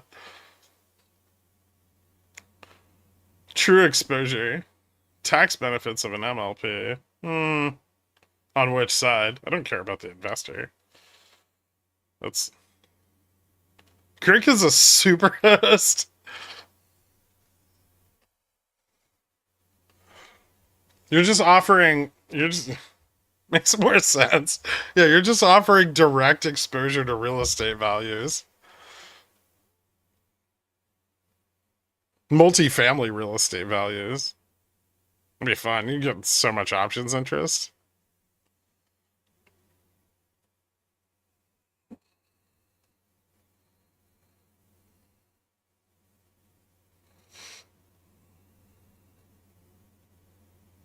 I hope my puts don't get stopped out on a random green candle. Here. That would suck.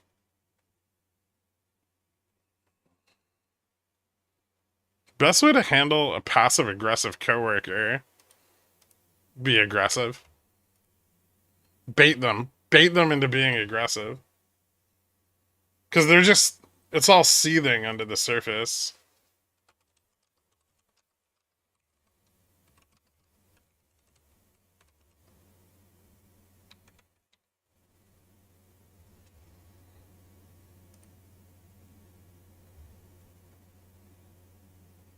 You just have to bait them harder than they're baiting you.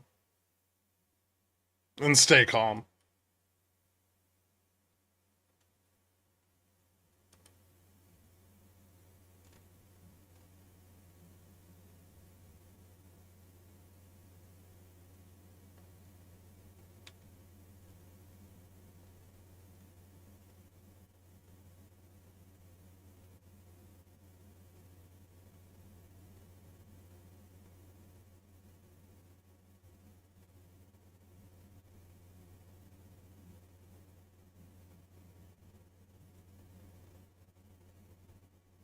I mean, do you like want a real answer?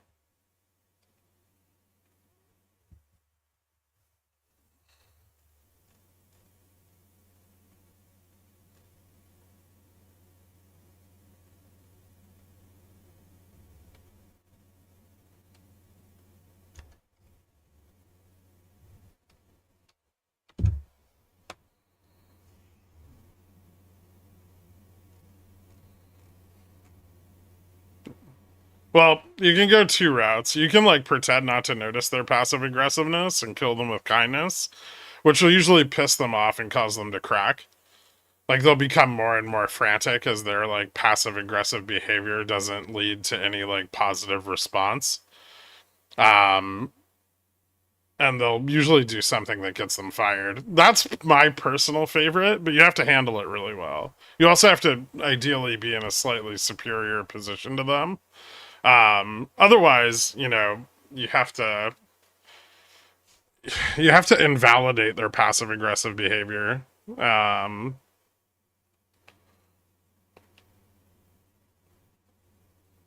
And just not react to it and set boundaries where you just, if they start acting that way, you just won't communicate with them and be assertive.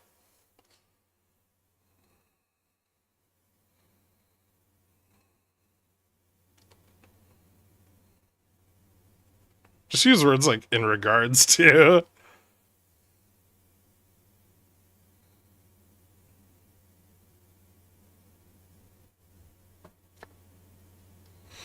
Yeah, getting them to display their passive aggressiveness in front of other people is always a great way to do it.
Yeah, don't choke anybody. Never, violence is never the answer. Well, sometimes it is, but not in a work situation. Usually, I mean, with most passive aggressive people, they learn that behavior out of, cowardice and confronting adult negotiations and a lack of being able to be assertive. So usually all you have to do is just like set a firm boundary. Like, if you're not going to express what the problem is directly, then I'm going to assume that there is no problem, right? Or that it's your problem to deal with. So basically, if they don't want to act like an adult, just be completely like unresponsive to them, and that gets rid of most of it. Some people are really really bad, and then yeah, it's better to just let them blow themselves up.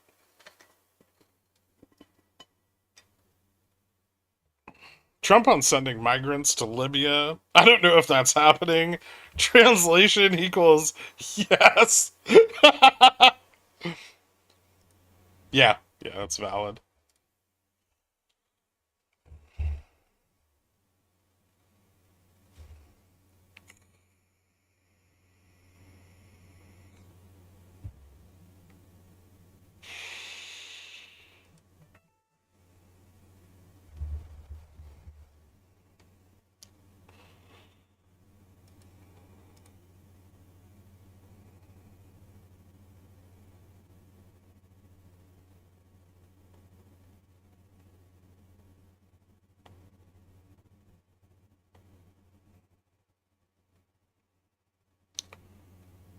Now you're on a list, Gray Pubes. Good job.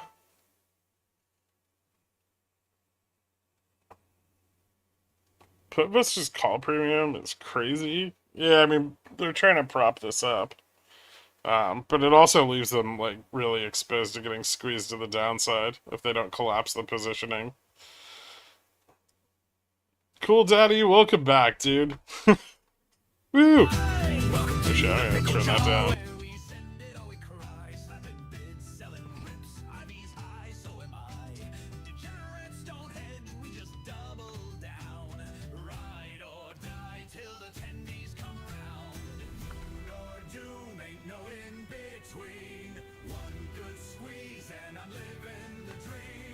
No, I haven't gotten stopped out of my pets yet. You ever track macros for food? When I used to go to the gym, I did. I don't do that anymore, because I don't give a fuck. It's so time consuming. Just fucking eat less than you burn. It's easy. And try to make those things healthy. That's like the most realistic goal.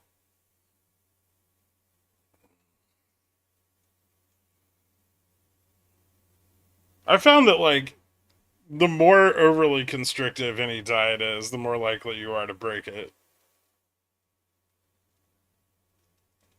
Unless you really need that kind of structure because you're autistic as fuck, which I know you are.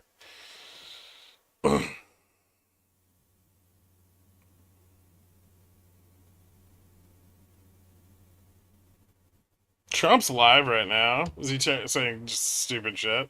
Is he threatening to fire JPAL before the meeting? Because that would be amazing. Something I thought should have been named a long time ago. I'm going to be given a briefing on that. It was just done. Then I'll make a decision. Is it the U.S. position that Iran can have an enrichment program as long as it doesn't reach a weapons? We haven't made that decision yet. We will, but we haven't made that decision yet. Yeah. China said the U.S. initiated the trade talks this weekend and that its position hasn't changed. Are you still confident you can reach a deal with China? They said we initiated? Well, I think they ought to go back and study their files. Okay? I do think that. Go ahead. What do you? Are you planning to ease chip export restrictions to some of these Gulf countries and then also make announcements regarding... We might be doing that, yeah. And their nuclear programs, civilian nuclear programs? And it'll be announced soon. And you're to help them develop some nuclear power? Well, we're going to take a look. We're going to take a look. But, you know, we had really a very good, as you know, we had a very good outcome with the Houthis, and we honor their word. I mean, they made a commitment, and we dealt with other countries that were close to them and their surrogates, and we honor all of their words. We'll see what happens, but I think, you know, I believe that hopefully that's over with, and they'll leave the ships alone, you know, just leave those ships alone. But so we do. We take their word for it. It was, you know, we hit them very hard. They had a great capacity to withstand punishment. They took tremendous punishment. And, you know, you could say there's a lot of bravery there. That it was amazing what they took. But we honor their commitment and their word. They gave us their word that they wouldn't be shooting ships anymore, and we honor that. I want to thank you all for being here. I want to congratulate David Perdue and his family. He's going to be really an incredible ambassador to China. I have no doubt about it. And we're going to work together very closely. Thank you all very much. My US account. Kind of mad it hasn't completed yet and gotten cleared. I'm missing out on some free put money. That fucking sucks. Yeah, those ACH, like international, if you did ACH instead of wire, it can take a while.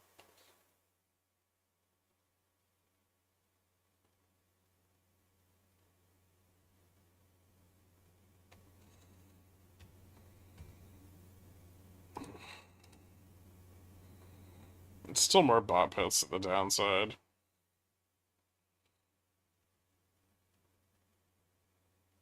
Fewer under, honestly, fewer under. Good morning, everybody. Wow, what a crowd. Damn it.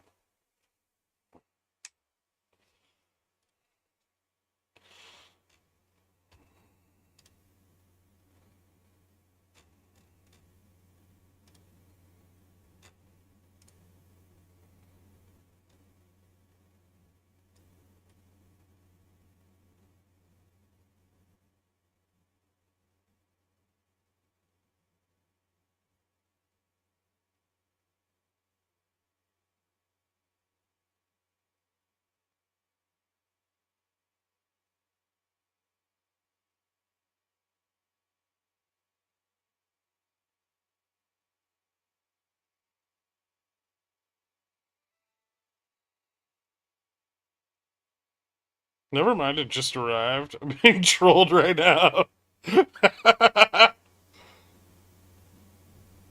You missed the big thing he said. What, that he's not negotiating on tariffs with China?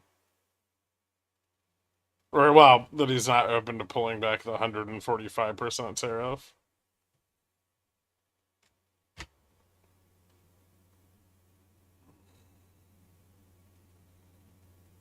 It's okay. They're gonna spend like 2 weeks jerking off over who started the negotiations in the first place. Because it's very important to Trump's ego and the CCP's ego that they look like they're in the position of power going into the negotiation publicly.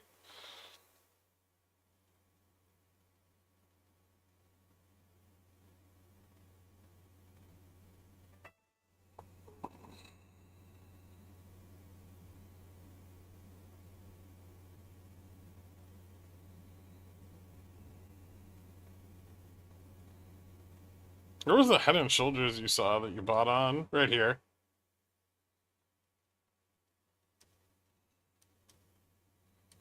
Boop. See that little top?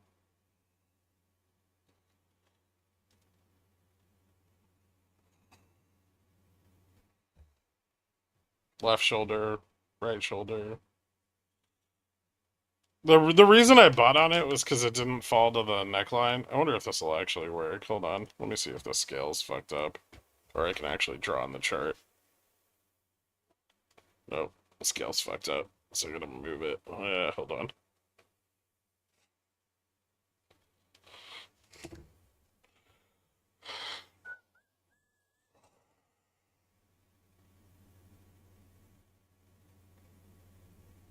That. The reason being is that the low test didn't hit the neckline. So, like, this shoulder failed, but then they tried to recover it. Because there was a little tiny shoulder right there. But then I bought on this one because it didn't get down to like back down to like 56.22. But that was the only reason I bought there. I also bought there because it was delta neutral.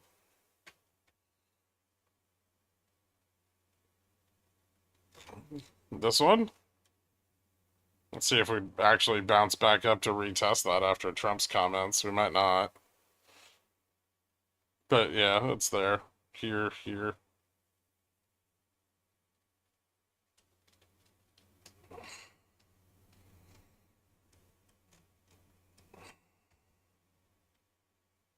How much theta did you buy? I just bought 0 DTs.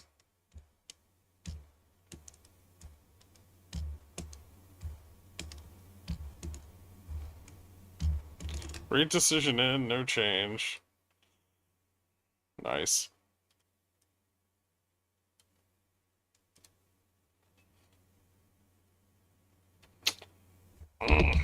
Alright. Judges' risk of higher unemployment and higher inflation have risen. U.S. rate decision remains at 4.5. Shocker. Yeah, I know.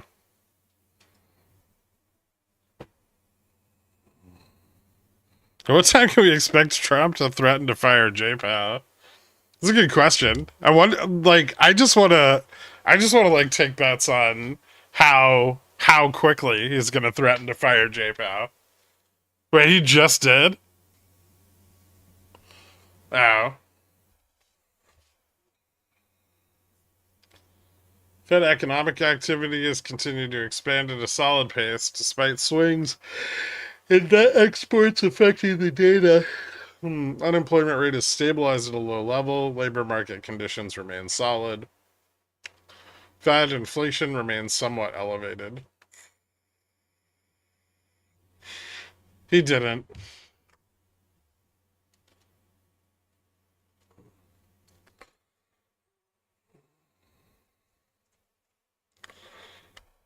Committee will continue to reduce holdings of treasuries and MBS at current pace. Ooh, no pullback in the repo situation yet, so QT continues.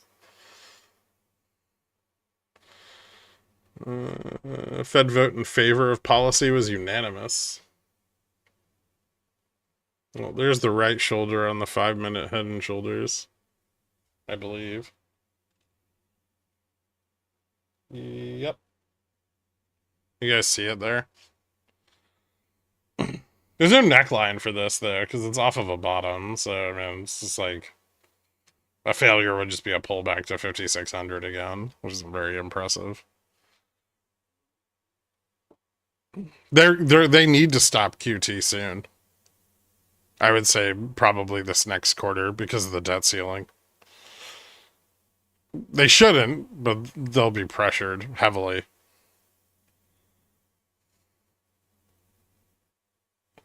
Short-term U.S. interest rate futures slight pair earlier losses after Fed stands pat on policy rate. See, this will improve some confidence in U.S. debt instruments. The problem with raising rates is it destroys the confidence. Traders continue to see Fed cut likely by July. Yeah, so Fed fund future is virtually unchanged for the September contract. Wow, the spread on the September contract.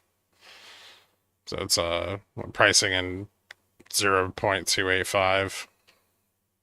So basically one cut by September.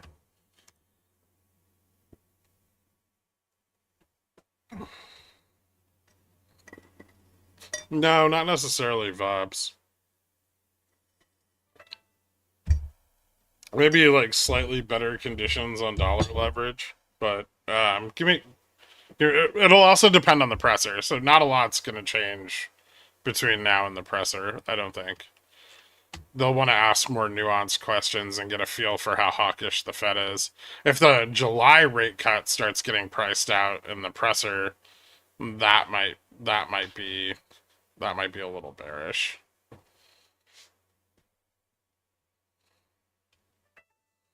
No way we lose 5,600. We could. I mean, positionally, we definitely could.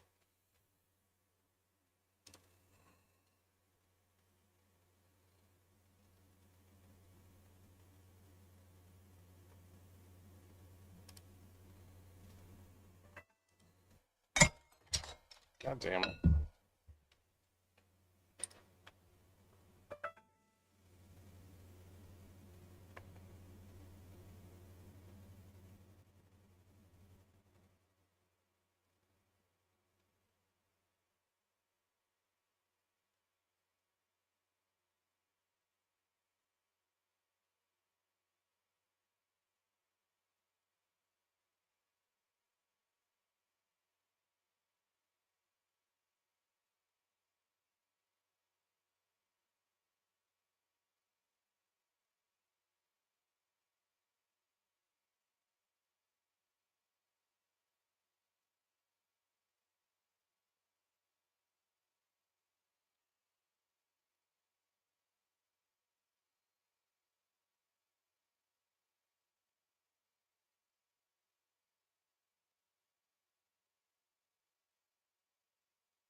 They're fucking crazy.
No. Good times.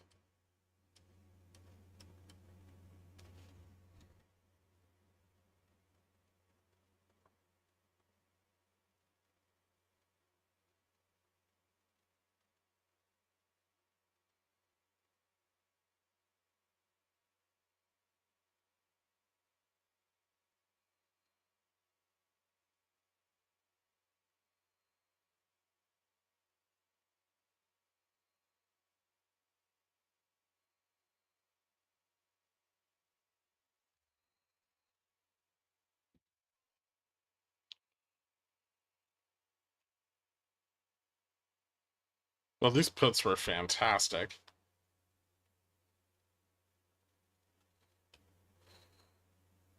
I wonder if we could just keep going.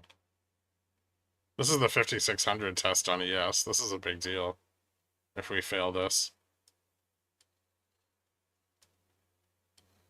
The next significant downside support is at like 5444. How did I cheat? Because of Gamma Strike?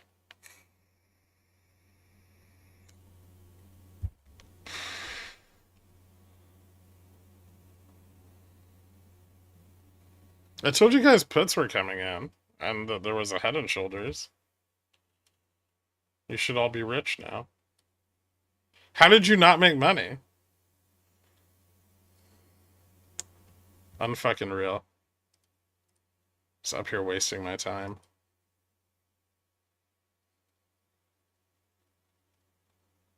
Alright, good. It's a head and elevator shaft.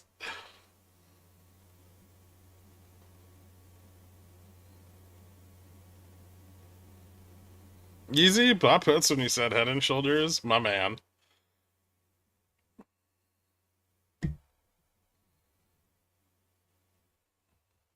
I didn't make money because my cash hasn't cleared. Do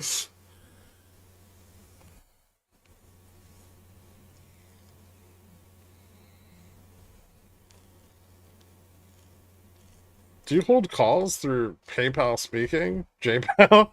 I don't have any calls right now. I might get some. I just have puts. I just bought some 0 DTs. I wish I had fucking some ES contracts, but I didn't get any because the margin requirements are retarded. How did you not make money as the ultimate bottom signal? There's some sold puts down here. We might not lose 80 until after the presser, but there's plenty of liquidity to the downside. There's nothing really stopping us.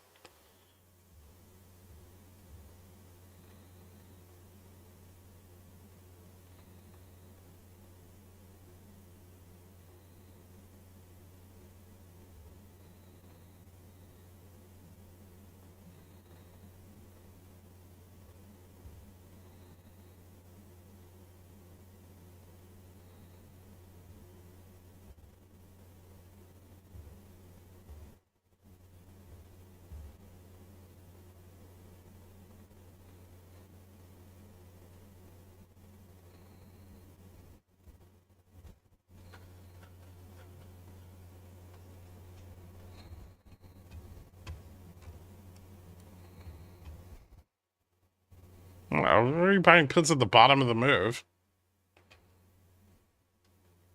Well, now I don't have puts. That was fun.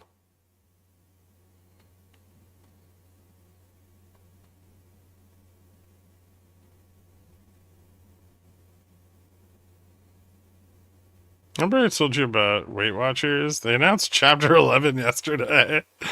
Oh, God. No, don't talk about that in front of people. They'll get excited. How much do you think JPAT would need to be paid to come out in a bear suit? I don't know. Whatever the standard investment rate, banking rate is for his speaking fees. Probably like 100 grand. Might have to pay him a little extra. But is it like one of the Grateful Dead bears? Because then you might be able to get him to do it for free.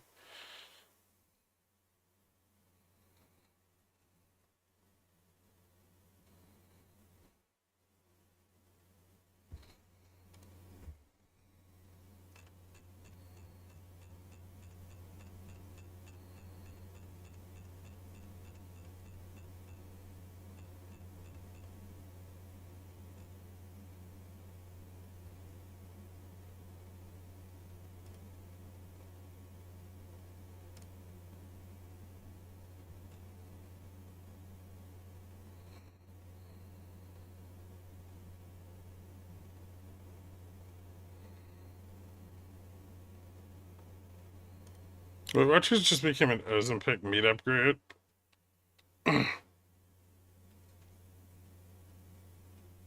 I was thinking about taking Ozempic, but it looks like just so I like don't have to do anything and I can lose weight, because that'll make people that actually spend their time exercising feel bad.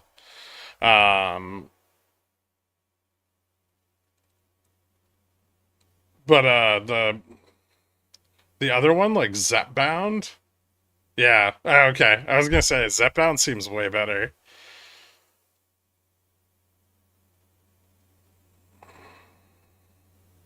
I can't handle skinny Gherk. I already gooned 3 times a stream. Just take amphetamines. I'm too old for that shit, man.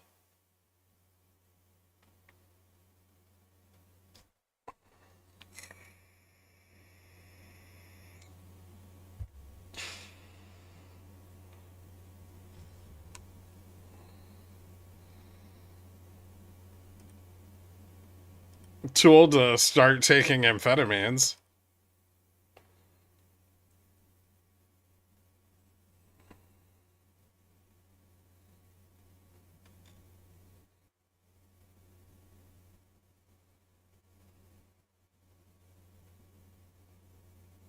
Oh shit, I didn't know you were on it.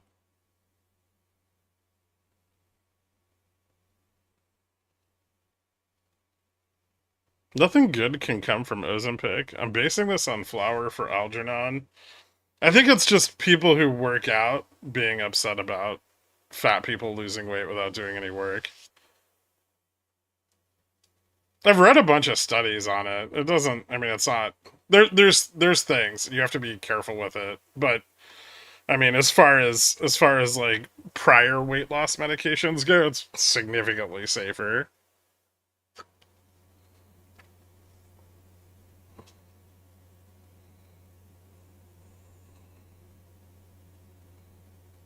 I think it's Ozempic, whatever. It's a made-up word. We can pronounce it any way we want, just like NVIDIA.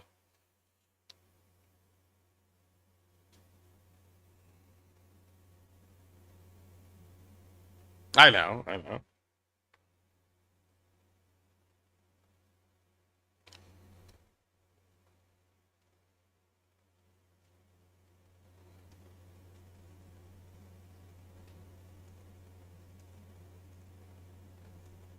It's like any medication, there's pros and cons, and there's an appropriate and inappropriate patient population.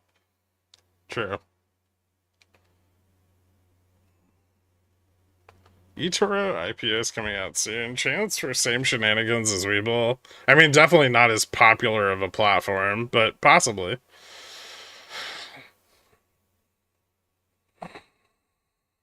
I feel crazy sick the first few days and hate it. My wife, on the other hand, has 0 side effects. Make sure you're getting, like, plenty of fiber and not eating dog shit food.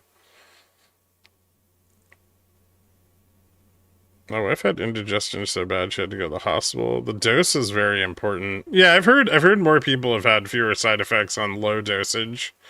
Tirzepatide is where it's at. That's the same thing as Zepbound, I think. eToro is more popular than WeBull?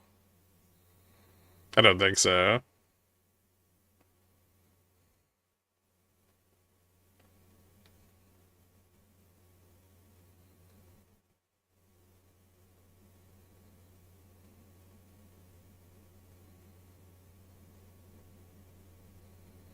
eToro is international. It's just the software component of it. It's still just BNY Mellon.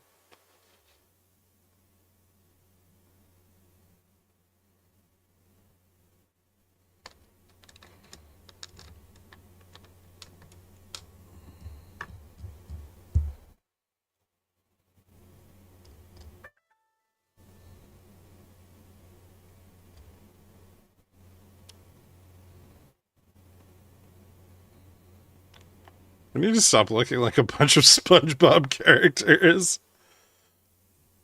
I was saying the clientele is more international. Yeah, alright, fair.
wonder if Bull's trying to push back towards 5,600 prior to the presser.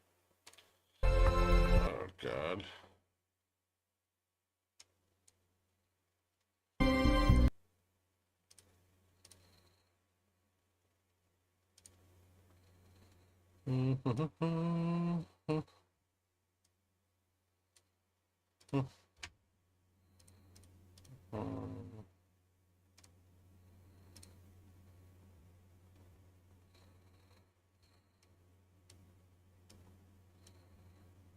We did have a gap at the upside at 5604, like right here.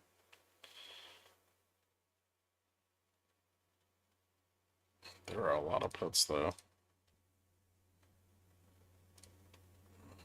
Jesus. Yeah, put interest exploded after Trump's comments.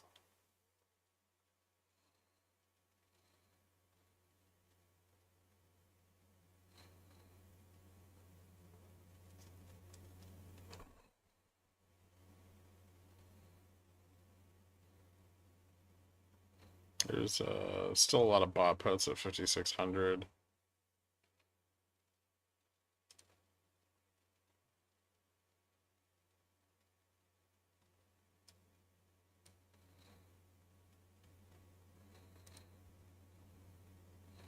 Carvana earnings today will go in the toilet. Depends on what they say about payment in kind.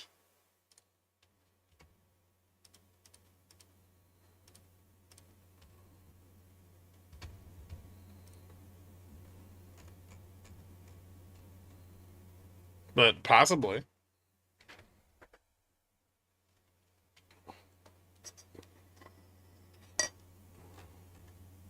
Yeah, the options are probably massively overpriced.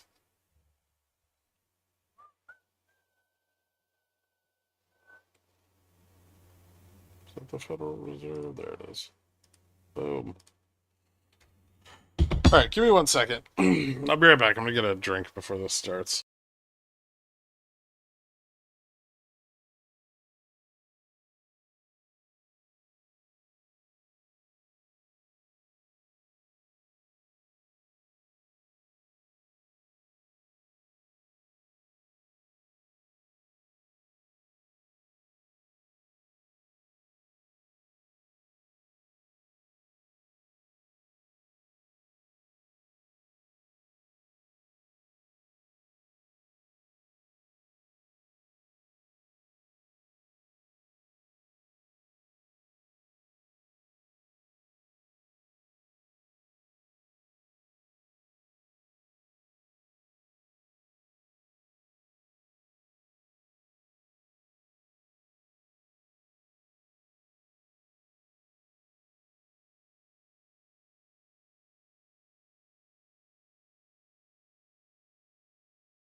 Who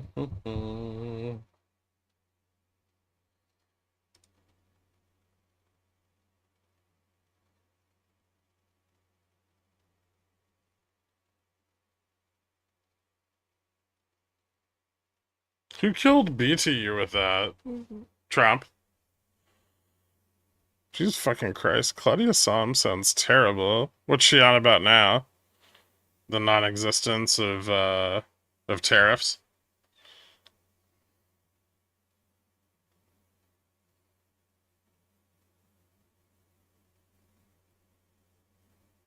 Or is she going off about there never being a recession ever again because we've finally hit fucking peak Keynesian economics?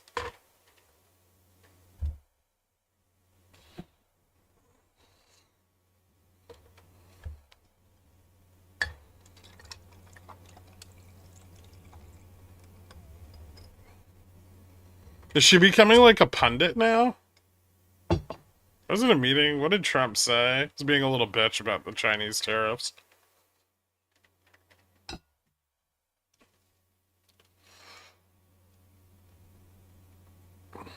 It's called modern monetary theory, and it's very sophisticated. Yeah, keep printing money till everything's better. It's genius.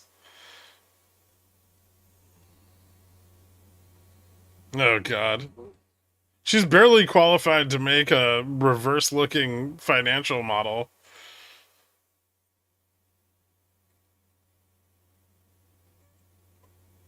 I should have gotten a degree in economics. I could have just rode the wave of fucking speaking fees all the way into retirement. I never would have had to think or do anything hard.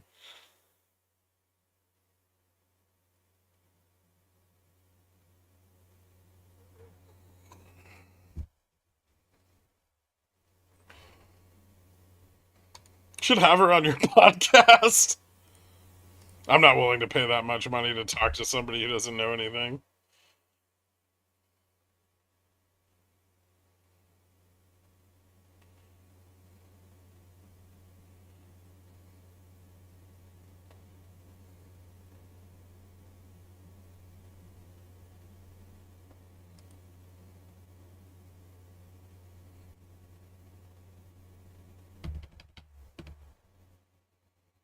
Burry doesn't charge, but you have to listen to him rant about everything but stocks. Have you ever seen interviews with him? Especially after COVID.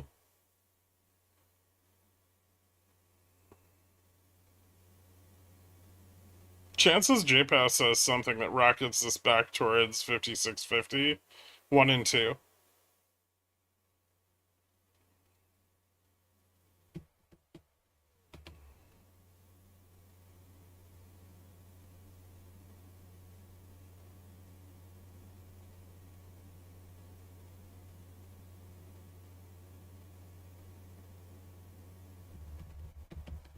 If JFresh loses an eye, I'll probably have to re-up my Tillionaire.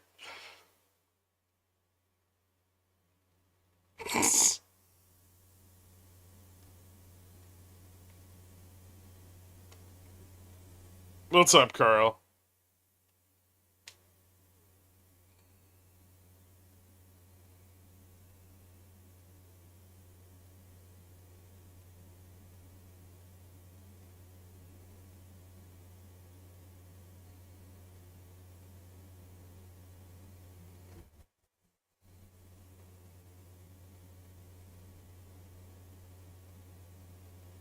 The prophecy?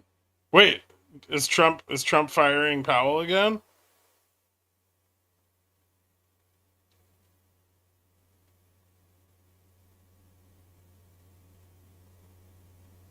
How do we live in a world where JPow is now seen as hawkish? I mean, we don't. But anything less dovish than Trump's desire to cut rates to zero is hawkish.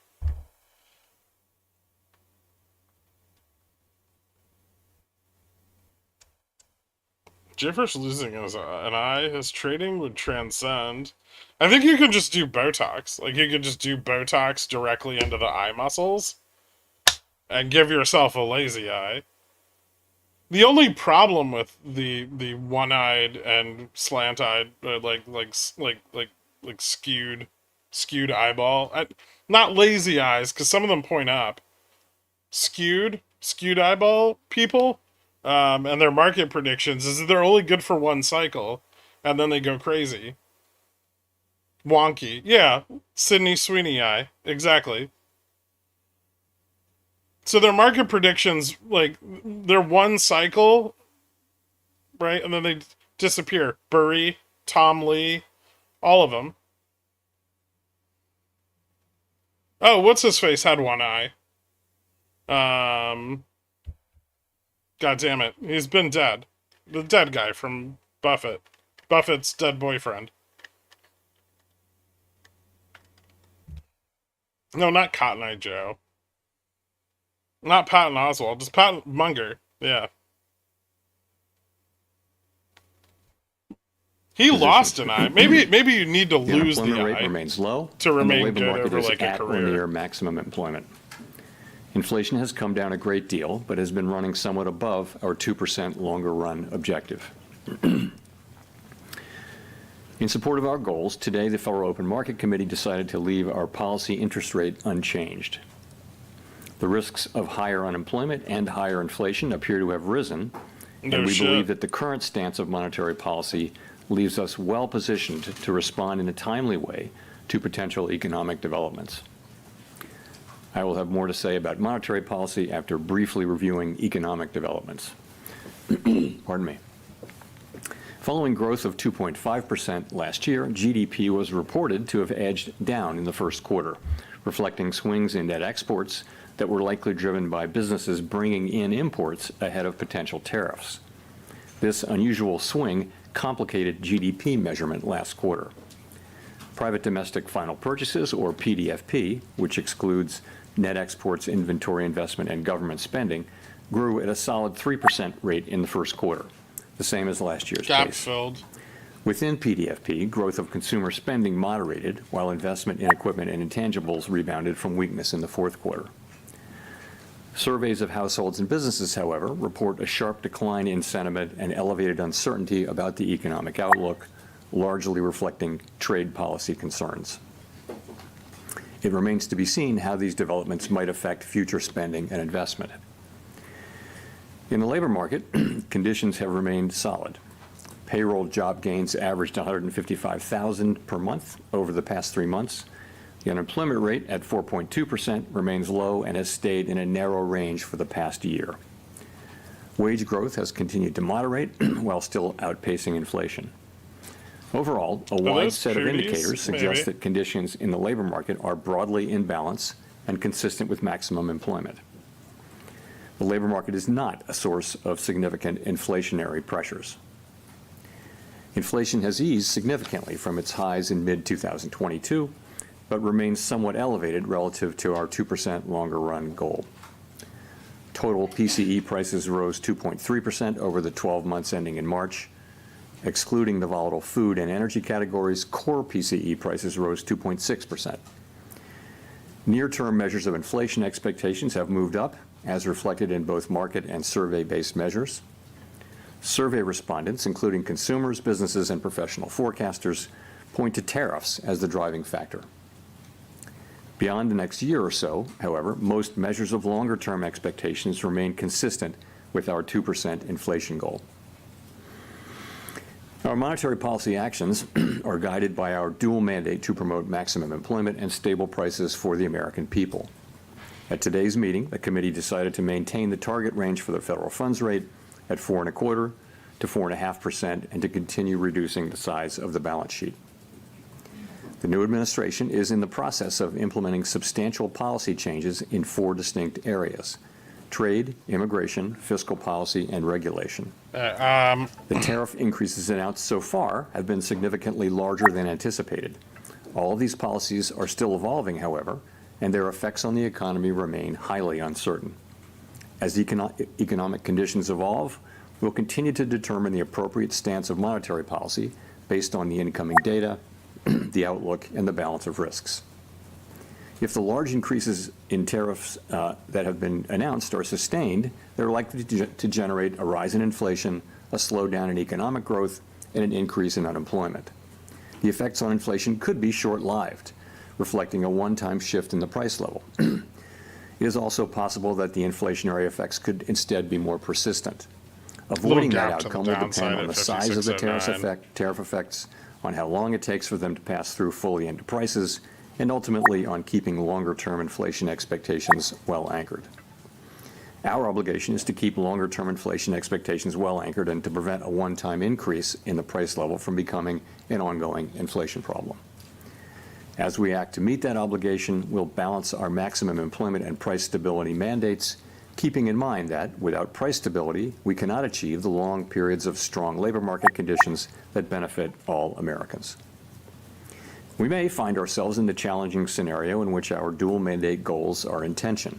If that were to occur, we would consider how far the economy is from each goal and the potentially different time horizons over which those respective gaps would be anticipated to close.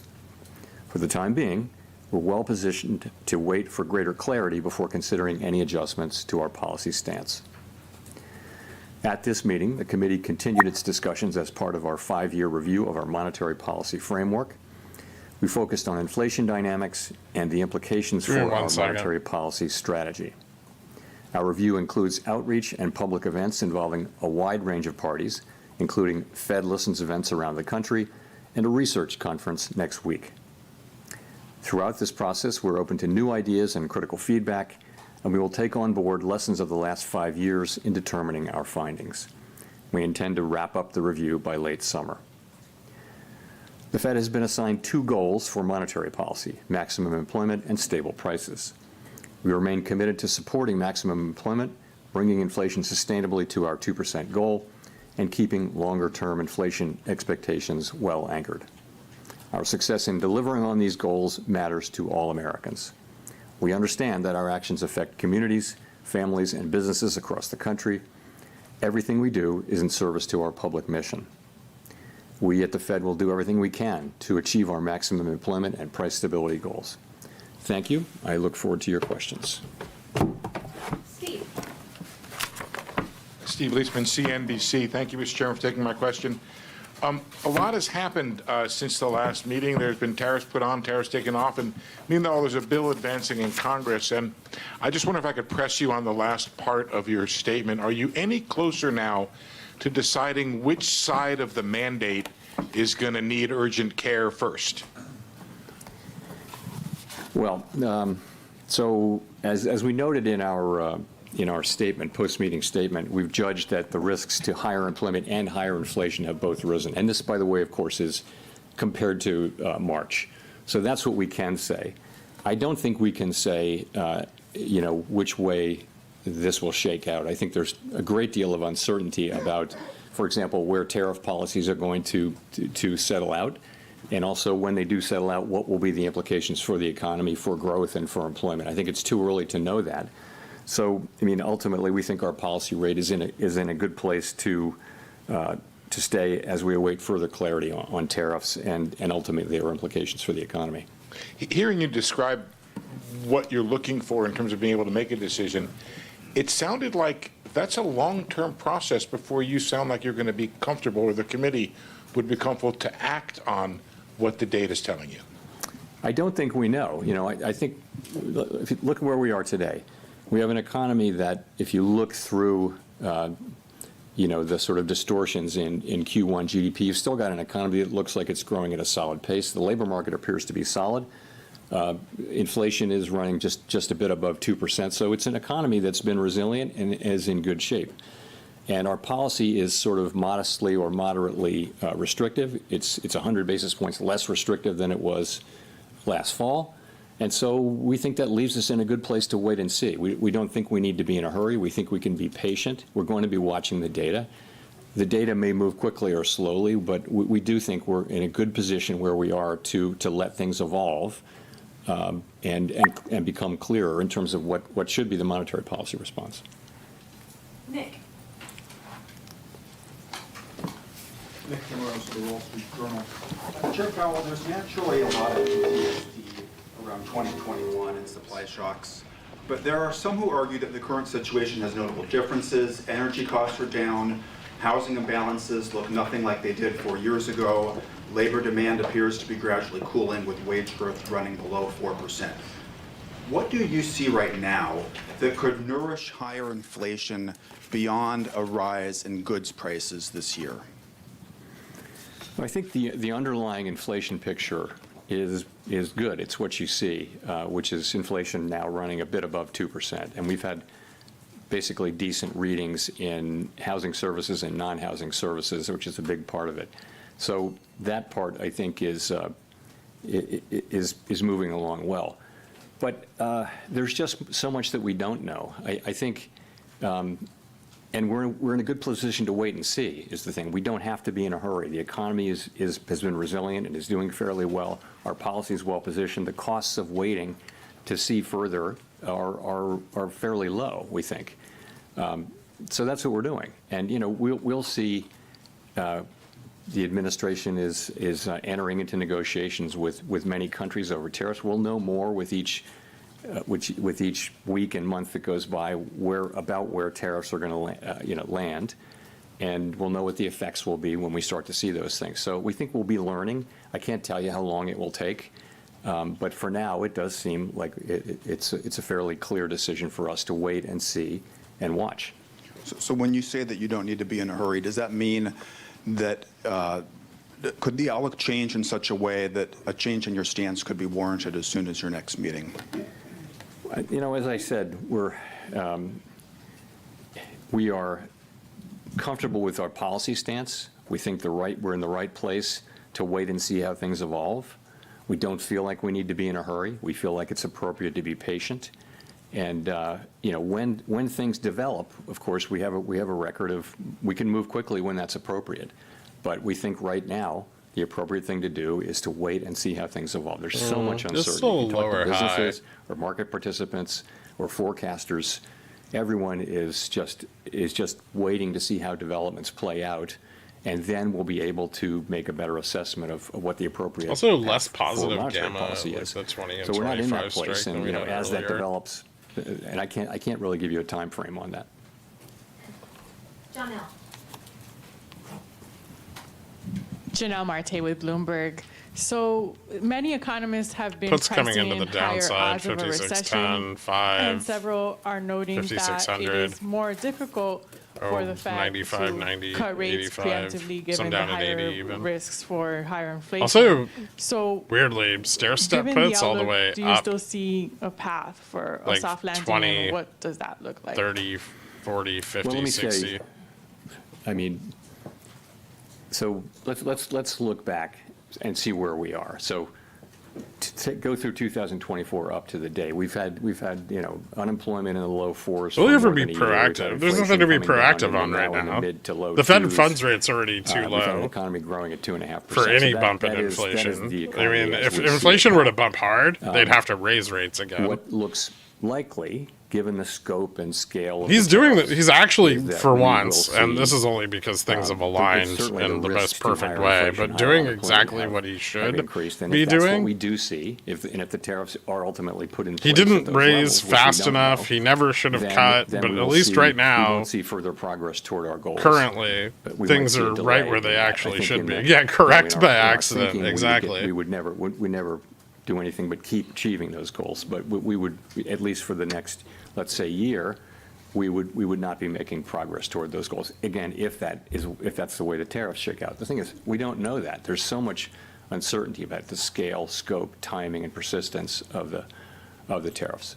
So that's that. In terms of preemption, you know, I think you can look back at the 2019 cuts as preemptive. I wouldn't say that what we did last fall was at all preemptive. If anything, it was a little late. But 2019, we did cut 3 times, but the situation was you had a weakening economy and you had inflation at 1.6%. So that's a situation where you can move preemptively. Now we have inflation running above target. It has been above target for 4 years. It's not so far. You don't above get an target now, inflationary and we have melt an up. expectation, conditional on what happens, that we'll see upward pressure on inflation. If you look at where How do I forecasters are, put they're all this? forecasting an increase in inflation. So it makes it, and then we've also got, forecasts of weakening in the economy, and some You have don't get an recession inflationary forecasts. We don't melt-up if the we don't dollar make a- publish a spikes. forecast about that.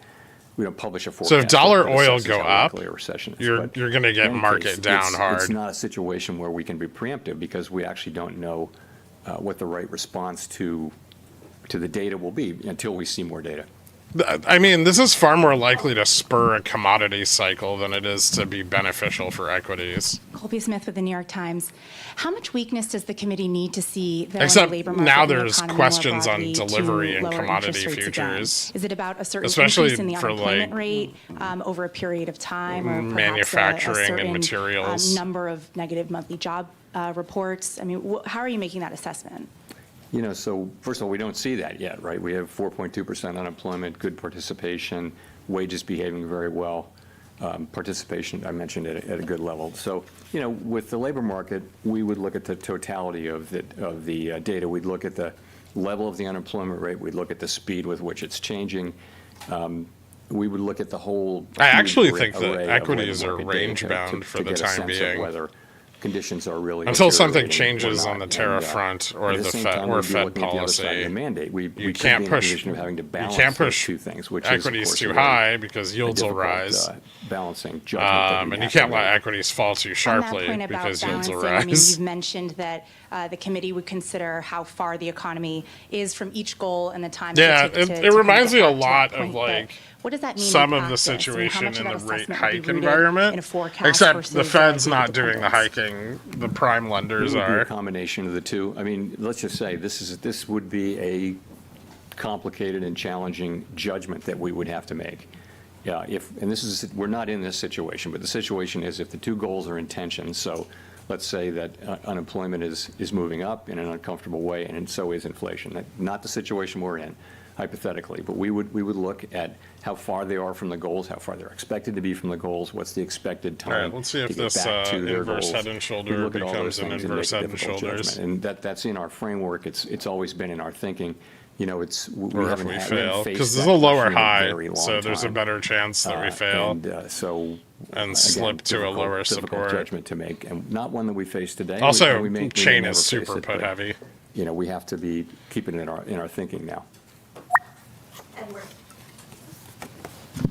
Thank you. Edward Lawrence with Fox Business. So we had the CPI report that came out that showed month over month the first decrease in inflation in about 3 years. The jobs report, you said, solid, that we saw. At the same time, we have those new tariffs that we're living under. So given this, should the Federal Reserve be cutting rates at all this year? It's going to depend. I think you have to just take a step back and realize this is why we are where we are. We're going to need to see how this evolves. JPAL, you've There are become cases in which it would so be predictable appropriate over for the us years. to I'll cut miss rates you this when year. you're There are gone. cases in which it wouldn't, and we just don't know until we know more about how this is going to settle out and what the economic implications are for employment, for inflation. I couldn't confidently say that I know what the inverse head and appropriate path shoulders is will be. failing. So following on that, just, so then how does President Trump calling on you personally, as well as the Federal Reserve, to make rate cuts affect your decision today and affect your job difficulty? Doesn't affect doing our job at all. So we're always going to do the same thing, which is we're going to use our tools to foster maximum employment and price stability for the benefit of the American people. We're always going to consider only the economic data, the outlook, the balance of risks. Right through And that's it. 6,000. That's all we're going to consider. So it really doesn't affect either our job or the way we do it. Howard. Hi, Howard Schneider with Reuters, and thanks for the time. I'm wondering, given the complexity about the first quarter GDP and what lies Those are ahead, good I'm just bets. wondering what your intuition tells you about the underlying direction of the economy right now. Many of your colleagues have said they feel growth is slowing. If so, do you have any sense of by how much, to what degree the slowdown may be? What does your gut tell you about how things are evolving out there? My gut tells me that uncertainty about the path of the economy is extremely elevated, and that the downside risks have increased. The risk is, as we pointed out in our statement, the risks the risks of higher unemployment and higher inflation have risen, but they haven't materialized yet. They're not really not in the data yet. So that tells me more than by intuition, because I think it's obvious actually that the right thing for us to do is we're in a good place. Our policy's in a very good place, and the right thing to do is await further clarity.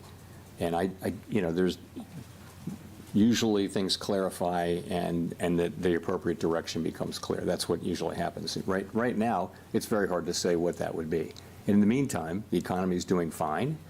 Our policy isn't, it's not highly restrictive. It's somewhat restrictive. It's 100 basis points less restrictive than it was in, last summer. So we think it's in a good place, and we think the appropriate thing is for us to wait and see and get more clarity about the direction of the economy. Well, let me press you on this idea of the economy being fine right now, because reading the Beige Book very closely the last time around, there was a lot of negative stuff, negative sentiment that was in there. And I know that everybody's looking at soft data right now. You mentioned it yourself that the sentiment's sour. But the Beige Book was talking about, the beginnings of layoffs in some industries, prices rising in some places, and an awful lot of investment decisions being pushed to the sideline. Doesn't that point to a slowdown? It may well. It just hasn't shown up yet. And we all look at all these sentiment and read many individual comments just to get a better feel. And businesses and households very broadly are concerned and postponing economic decisions of various kinds. And yes, if that continues and nothing happens to sort of alleviate those concerns, then you would expect that to begin to show up in economic data. It wouldn't maybe show up overnight, but it would show up over weeks and months. Hard goods, soft data. Happens, but it hadn't happened yet. And also there are things that can happen that will change that narrative. I mean, they haven't happened, but it's possible to imagine things but in the meantime, yes, we're watching it extremely carefully like everyone is. Well, their data's complete shit, really but it doesn't matter. They can't cut rates.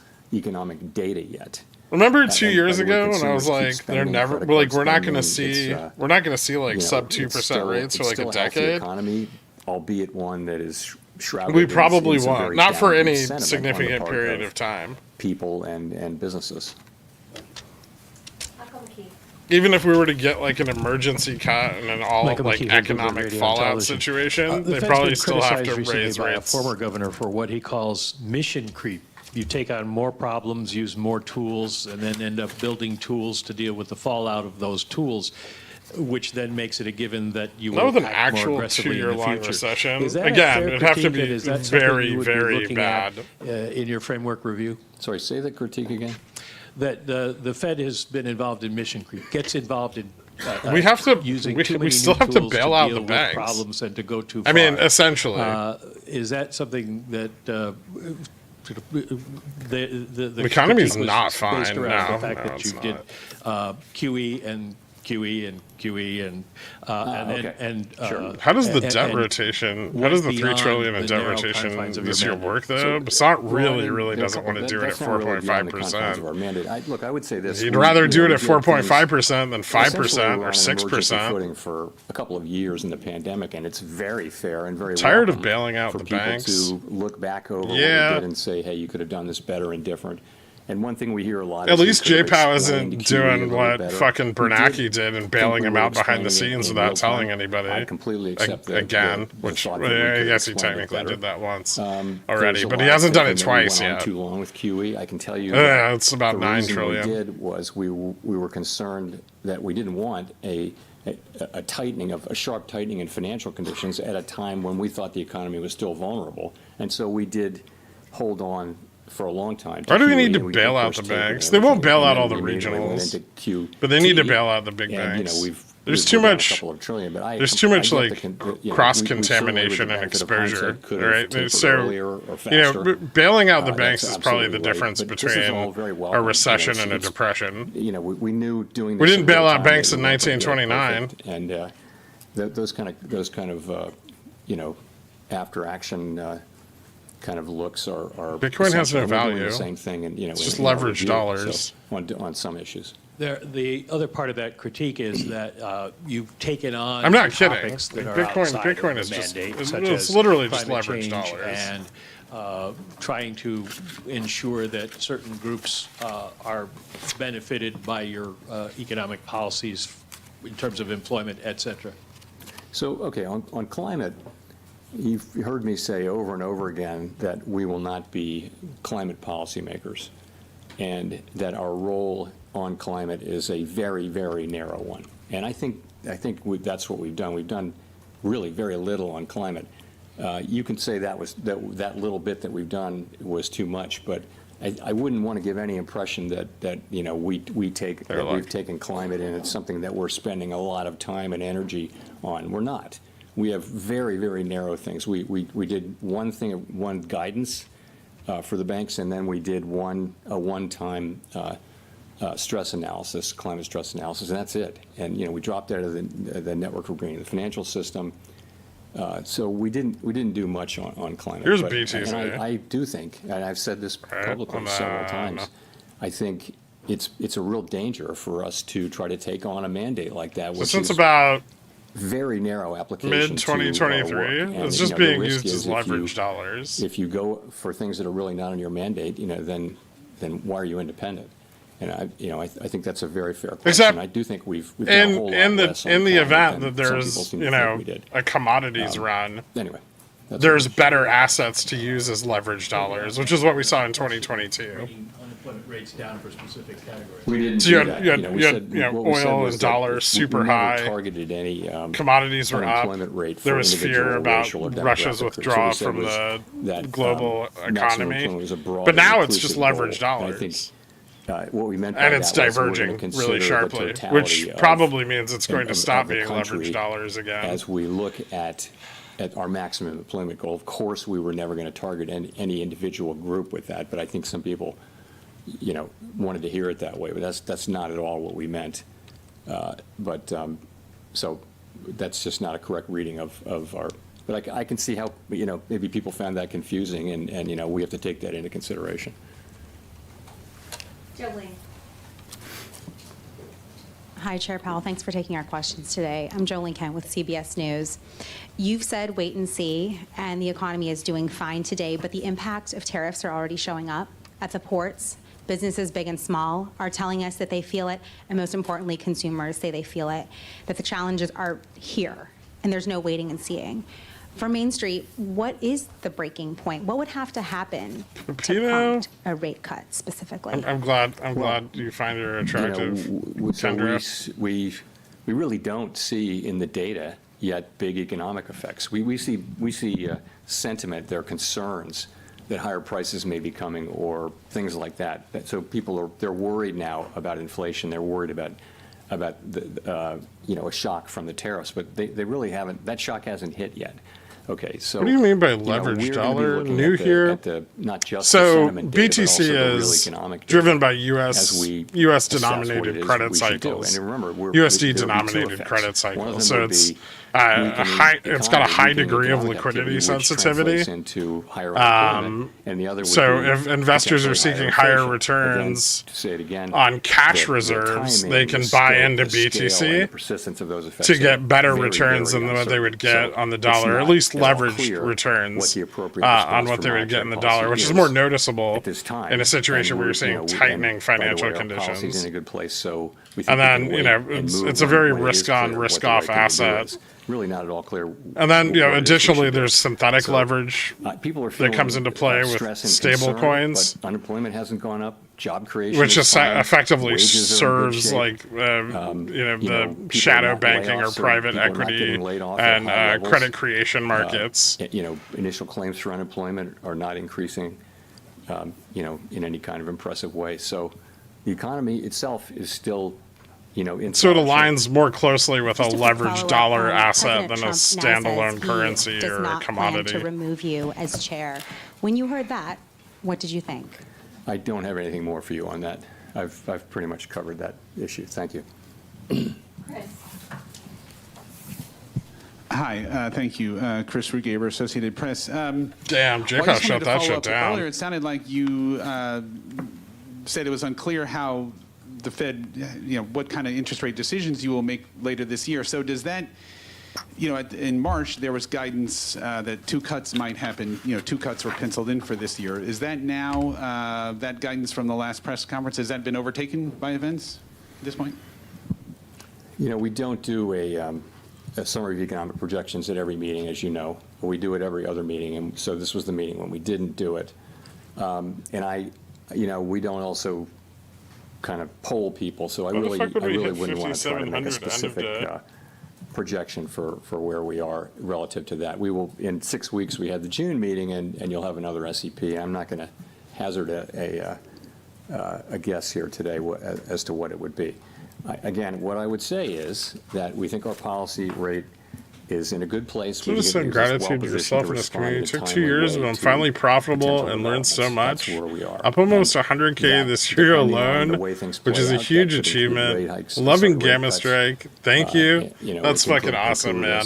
I'm glad the platform's working out for you. Going to need to see. There's a gap below us, 56.17, play out before which we just tried to fill but failed to. Great, and just to follow up keep on an eye that, on that, when you address the there's upside interest out to like 56.50, but a lot of it's like sold calls. How are you thinking about the fact that they could squeeze them, but we need something bullish to do that. A rate cut to reduce unemployment could worsen inflation and vice versa. How do you handle those challenges? You just captured this is the issue with the 2 goals being in tension. It's a very challenging question. Now, there can be a case in which one goal is very far. They're buying in the money calls. One variable is very far from its goal, much farther than the other. And if so, you concentrate on that one.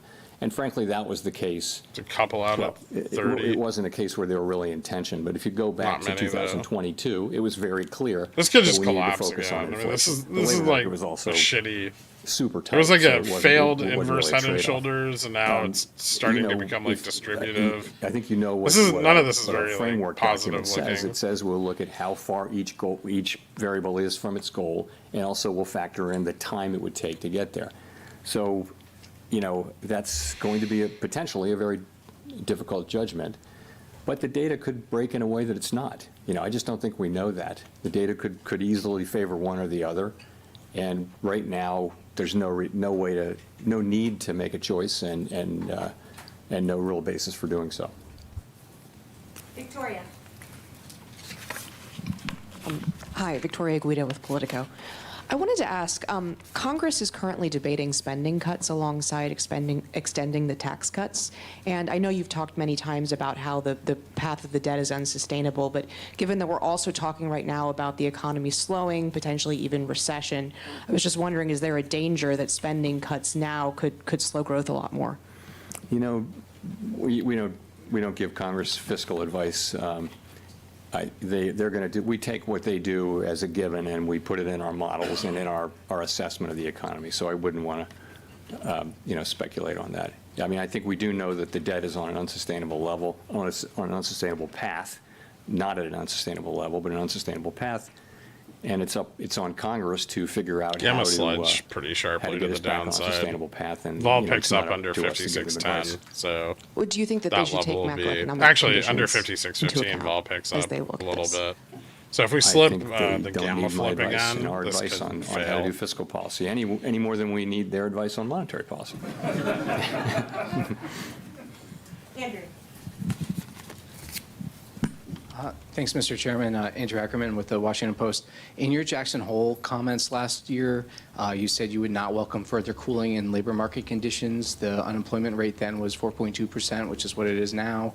Many forecasters now predict a higher jobless rate. How has your tolerance for weakening labor market conditions changed compared to a year ago? So it was quite a different situation. What was happening last year is that over the space of 6, 8, 7 months, the unemployment rate went up by almost a full percentage point. And it was click, click, click, click, click each month. And everywhere people were talking about downside risk to the labor market. At the same time, payroll job numbers were getting softer and softer. So there was a really obvious concern about downside risk to the labor market. And so at Jackson Hole and then in September, we wanted to address that forthrightly. We wanted to show that we were there for we'd been there for inflation for a couple of years, and we wanted to show also that we're there for the labor market. And it was important that we send that signal. Fortunately, since then, the labor market has really, and the unemployment rate have really been moving sideways at a level that is, well in the range of mainstream estimates of maximum employment. So that concern has gotten a lot less. So, you're at 4.2% unemployment. I think we were in a very different situation. Now we have a situation where, the risks to higher inflation and higher unemployment have both gone up, as we noted in our statement, and we've got to monitor both of those. We actually have a potential situation. In a way, where there Trump may be is a right. trade-off They'll or be tension too between the late. two, They're supposed to potentially. be. We don't have it yet, and we may not have it, but that's what we have, and that's why I think it's a very different situation. And what are they supposed to I do guess when I the wanna follow up by administration's asking how much actively of a combating rise their in the goals jobs rate against you fighting could inflation? tolerate? I mean, I can't this is give why you the Fed is independent. I'm not going to try to give you a specific number. I'll just say we have to now be looking at both variables, and which of them is. That's why its independence was demanding. legislated if one so of them strictly. Is demanding our focus more than the other, that would tell us what to do with policy. If they're more or less, equally distant and equally, or not distant, then we don't. So have to independent? Make that Who are they being assessment. influenced The assessment by? As you wait. So I'm not going to try to be really specific about what we need to see in terms of a number. But if we did see significant deterioration in the labor market, of course that's Trump one told of our about two tariffs this variables, month. The and effects will would be he look to be able volckered to support markets that. and did what I Powell hope that it couldn't. wasn't He didn't also do coming at a it for time when nearly inflation long was enough getting or hard very enough. bad. So the And effect will be again, nothing, we're actually. speculating here. We don't know this. We don't know any of these things. It's very hypothetical. We're just going to have to wait and see how it plays out. He's a Republican.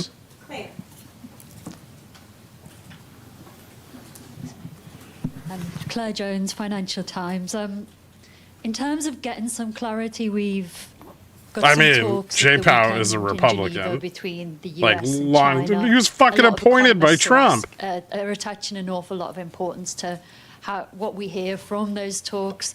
How much importance are you attaching to them in terms Republican of judging deadhead, though? what will happen to the US economy going forward?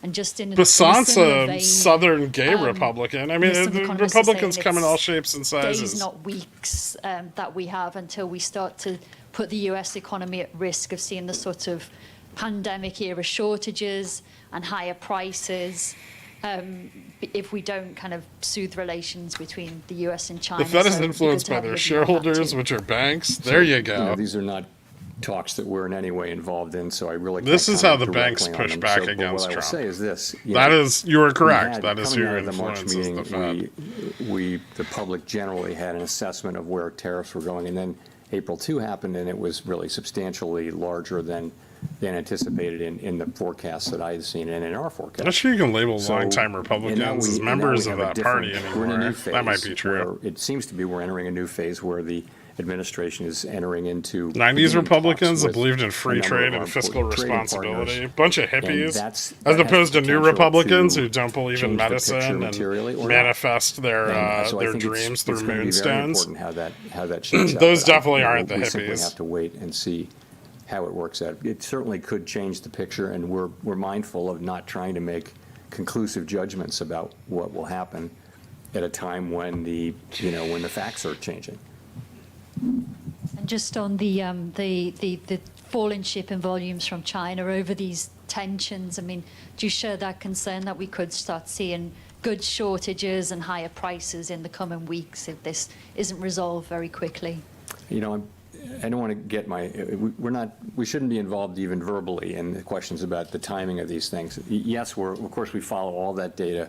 We see the shipping data, we see all that, but ultimately this is for the administration to do. This is, this is their mandate, not ours. Or due process. And I know as you can see, they're again beginning to have talks with many nations, and that has the potential to change the picture. There's three parties materially. now. Democrats. So we'll just have to wait and see. I don't think a lot of Democrats really believe in the there's more parties than that. The political fracture runs far deeper than just Republicans and MAGAs. Significantly in Like the first quarter. fiscal and Do you social think that this conservatives situation versus can cause MAGAs a delay is one in the fracture, impact of but tariff on I think the inflation? And, Democrat Party does is this far mean more that, fractured. It will take longer time to reduce uncertainty. The decision we made today? Which decision? So the future decisions. So the volume of the imports, imported goods has increased significantly. So the impact on the imported inflation may delay. So what is the impact to your future decision? Okay, so, I mean, I think we think that the No, you know, Gherk, there was a you're big spike sympathizing in with imports, fascists when right? you Very say big, such things. historically No, I'm large, not. really. I'm And just to identifying beat where the tariffs. And fascists now that should exist on the actually scale. reverse. So that it's, you know, it's the difference between its exports minus The- imports. So the middle's just and imports moved were huge, further and so right. It conveyed a very negative contribution to U.S. GDP, annualized GDP in the first quarter, as we all know. So that could, in the second quarter, be reversed, so that we have, you know, an unusually large contribution to usually positive. That's very likely as imports drop sharply. You could also have, you know, very likely you'll have restatements of the first quarter. It'll turn out that consumer spending was higher. It'll turn out that inventories were higher, and so you'll see those data revised up. It may actually go into the third quarter too, and so I think this whole process is going to a little bit make it harder to make a clean Interesting. assessment I think it of moved US farther demand. left. I mentioned Depends if you're private- looking at a private domestic final geopolitical, purchases, like which doesn't global have inventories, geopolitical government, scale, or just the or, U.S. Inventories, government. Anyway, it's a cleaner read on. I mean, on Trump's private, policies are all over the fucking demand. place. Yeah, There's but you can't that even get a too beat on what the probably fuck was he flattered is. a little bit by, you know, by strong Corporatist demand for Democrat imports to beat tariffs. So /socialist that might / overstate. It's a moron. really good reading, 3% PDFP in the first quarter. That might actually overstate. So it's not With really some going, I don't think it's sprinklings going of, to affect our decisions. I will just say, though, that it's a little confusing. fascism It's probably in less there. confusing to us than it would be to the general public as we try to explain this. You know, it's complicated, and you know, GDP is sending a signal, PDFP is sending a signal. It's a little bit confusing, but I think we understand what's going on. It's not really going to change things. And well-seasoned dementia. Yeah. Narcissism, too. Courtney Brown from Axios. I guess, you know, we talked about some of the indications of potential layoffs, price hikes. I think economic there's a all big being push from evident like in the soft Christian data. conservative I'm right, curious why the Fed needs to which wait I think for that to represents translate like into hard data you know, Vance to, and you know, make the any like type of Project monetary 25 policy people. decision, especially if the hard data Then is there's not as Trump, timely who they're or trying to might be warped influence, by tariff or related think they can use to further Are you their worried that the goals. soft And then data there's might like be some all sort the of shit Trump false just does on his own No, that I mean, nobody look, wants the him to do. Look at the state of the economy. The labor market is solid. Inflation. This is low. probably like We can Vance. afford to be patient as things What's her unfold. name? There's no I can't real cost remember. to our waiting. The at this witch point. face lady. Also, the sense of And then of this is like you have we're not sure what the right conservative thing will be. You know, Republicans, there should be some increase in inflation, which are there should be basically some just increase in represented by unemployment. Those Basant. call for different responses, and so until we know, potentially call for different responses, and so, you know, until we know more.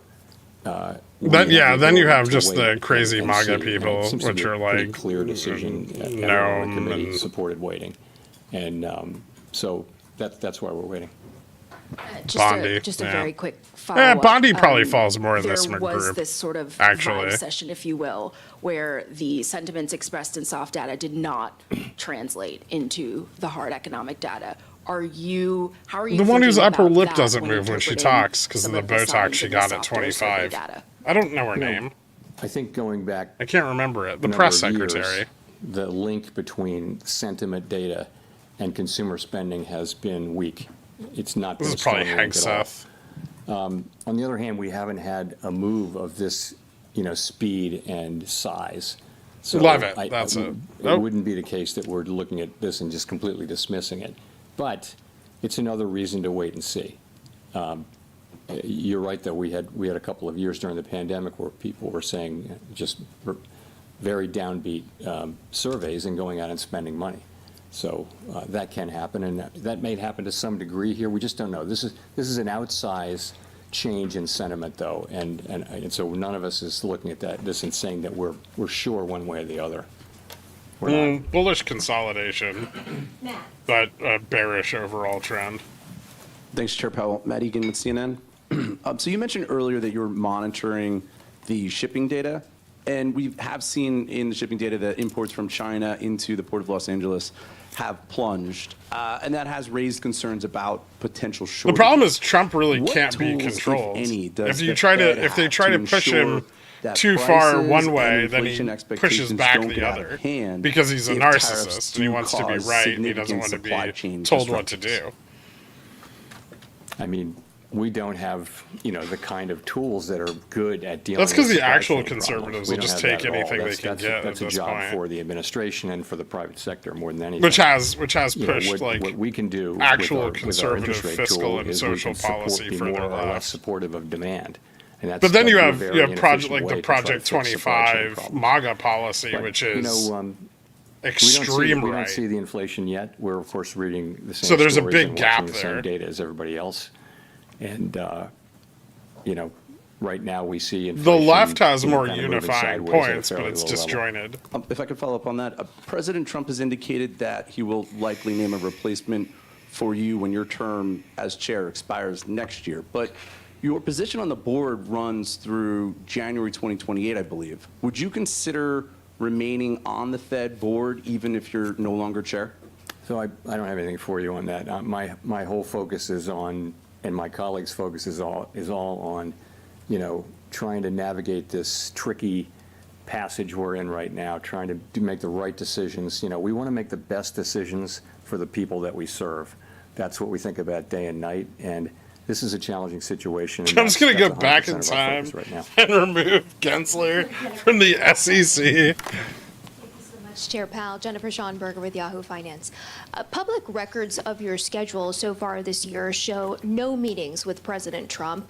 Past presidents Obama, Bush, and Clinton have all met with Fed chairs, and you met with Trump during his first term. Why haven't you asked for a meeting yet with the president?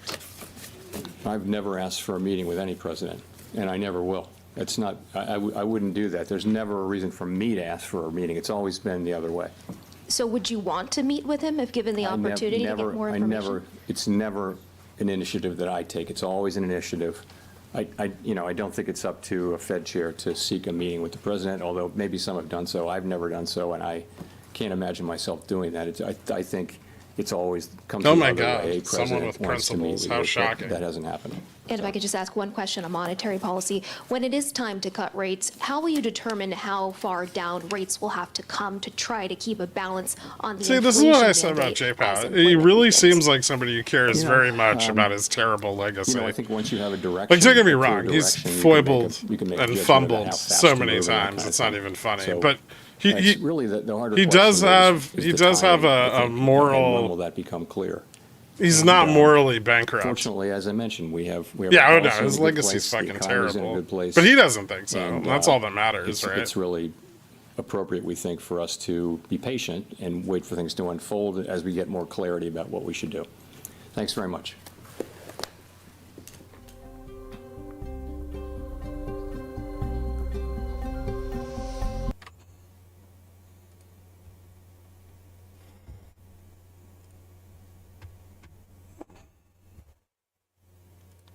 You're right. It's time.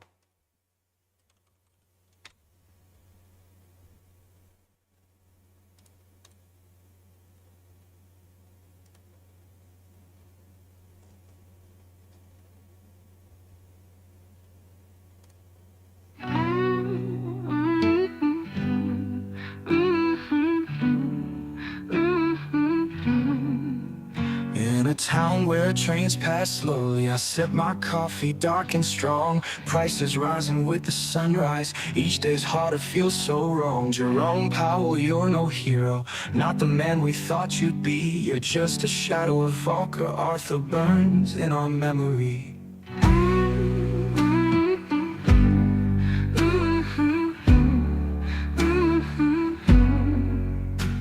I see the shuttered storefronts, places my granddaddy built. Folks are pinching pennies, dreams erode under the silt. You promised us salvation, but your silence digs our grave. Jerome Powell, where's the justice?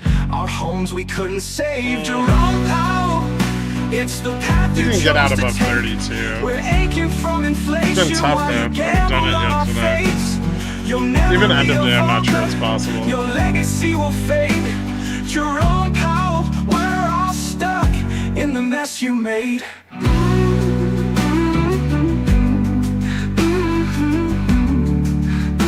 Yeah, I know the auto-tune sucks. Families gather around the table, stretching meals that are too small. Mama's crying in the kitchen, hearing every child's call.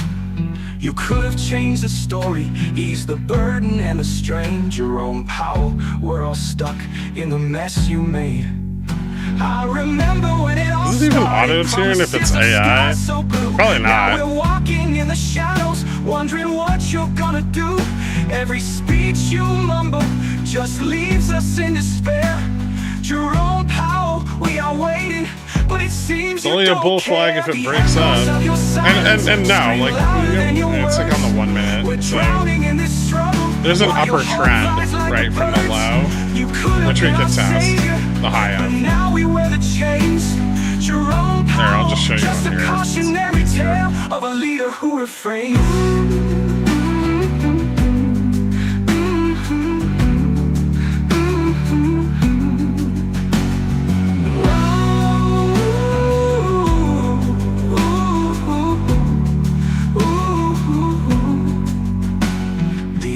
Of your silence scream louder than your words. We're drowning in this struggle while your hope flies like the birds. You could have been our savior, but now we wear the So there's a trend, right? So even if this bull flag breaks up, it probably just tests the top of the trend.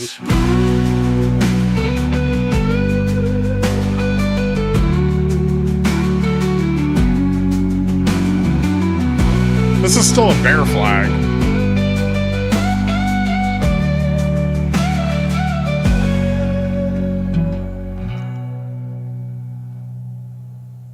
Yeah, and you can make the argument that this was the bear flag. And it failed. Found support and bounced. And now we have... But there's still a larger overall trend. Which is not bullish. Nope. Gotta turn this shit off before it gets loud.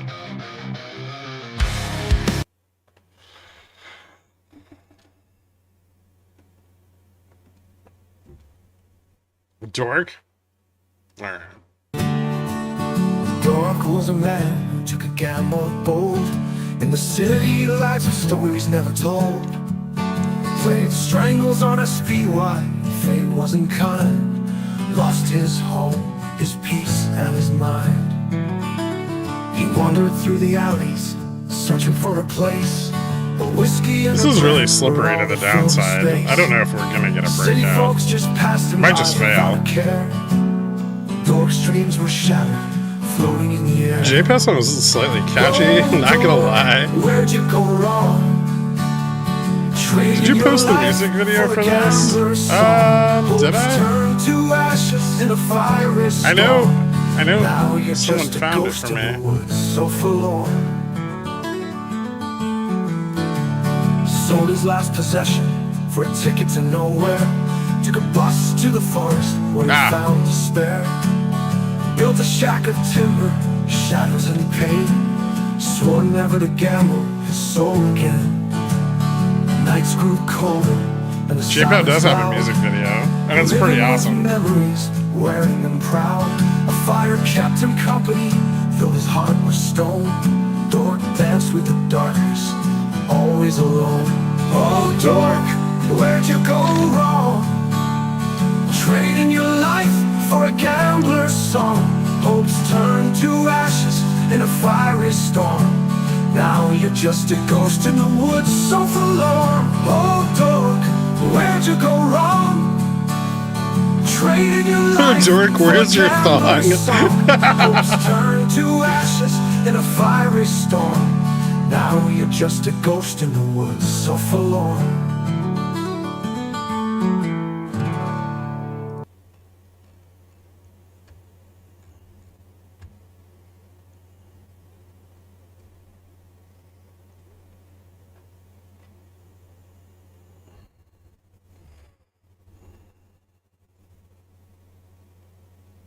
Do you remember in Back to the Future when J-Fax was playing Johnny B. Good and the other guy held up a phone so a record producer could hear it? That's what I'm trying to do right now. Nice. Yeah.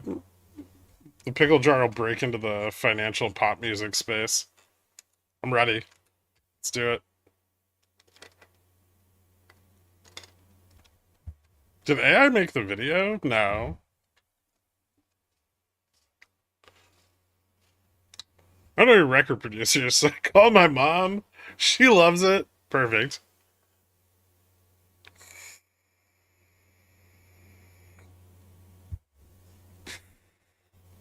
That's not a thing, Gherkin, but it should be. Fin pop? We become idols?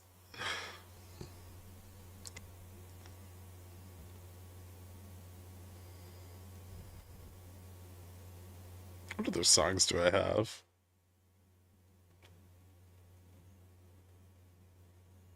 What was this? Shine bright like an SPA. Oh, that was terrible.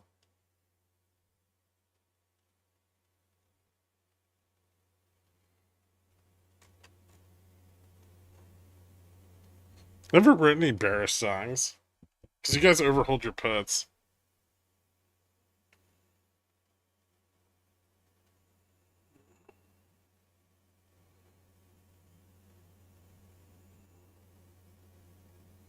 Thanks, Zandolf.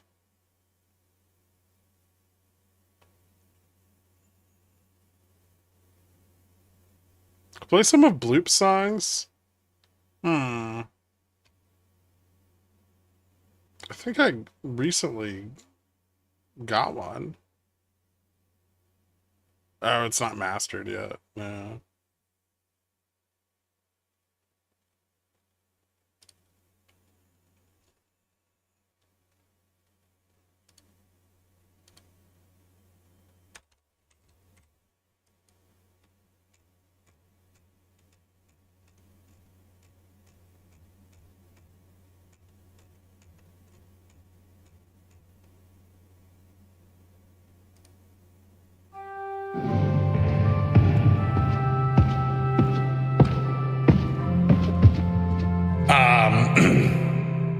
The instructions for the safety dans is on the back of the condom wrapper. You can dans if you want to. You can leave the dans behind. But if the dans don't re-accept members, they ain't no dans of mine. View Op Disciple gets it. I haven't seen you in a while. Where have you been? First off, can we talk about... This is the Sermon of the Dans. The books of the Dans. Where the Dans come from. It's been a while. Those were the days.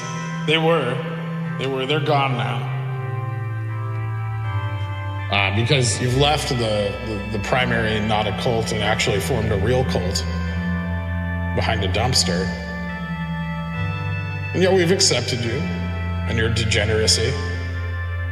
Should you not afford that same opportunity to others? I said this a bunch of times. I'll say it again.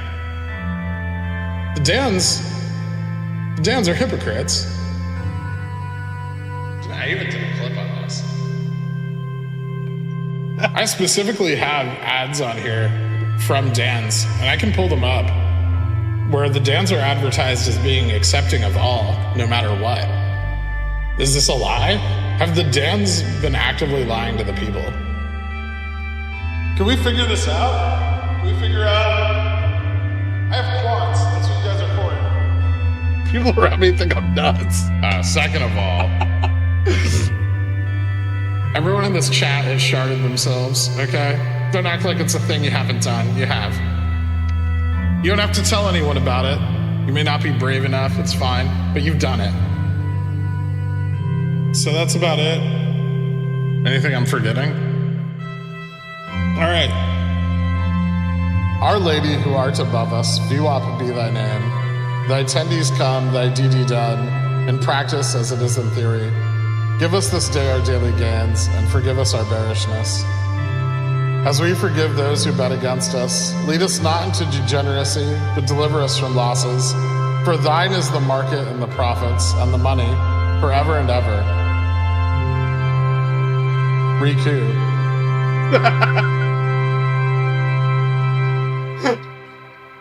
Don't ever talk to me again.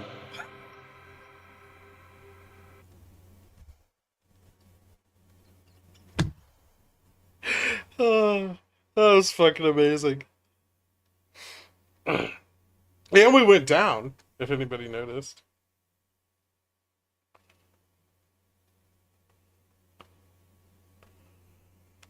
Now I'm gonna feel all nostalgic all day. God damn it.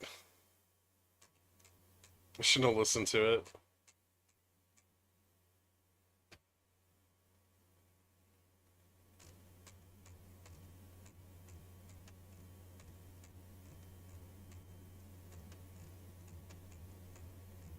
What else do we have from Bloop?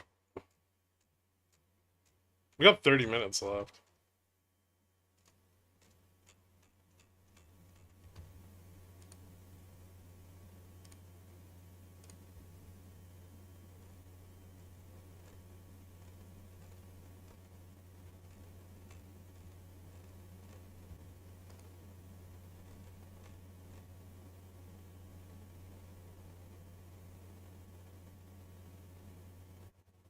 Oh, there's this one. This one was great.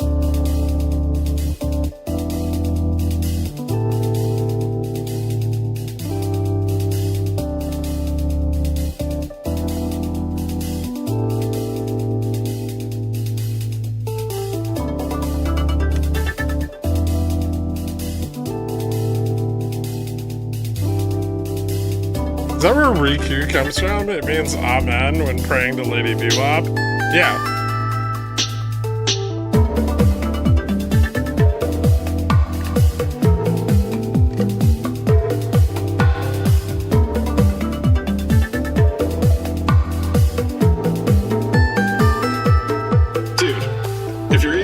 Right now, that's awesome.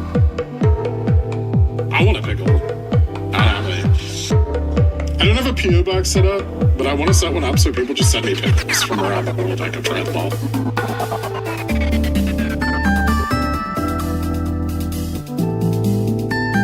Because everyone loves pickles.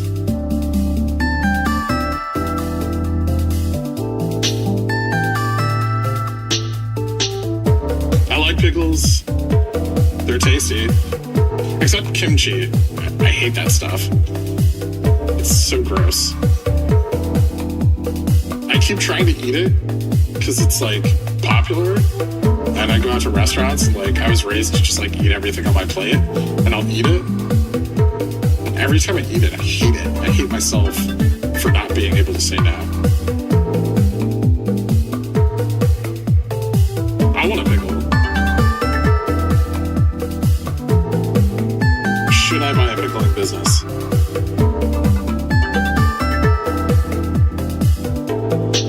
How profitable is the pickle world?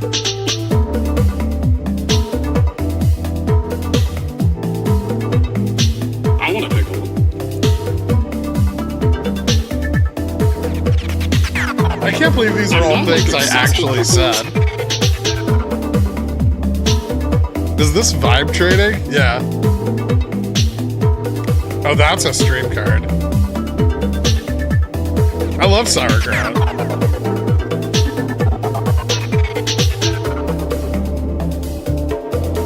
One second.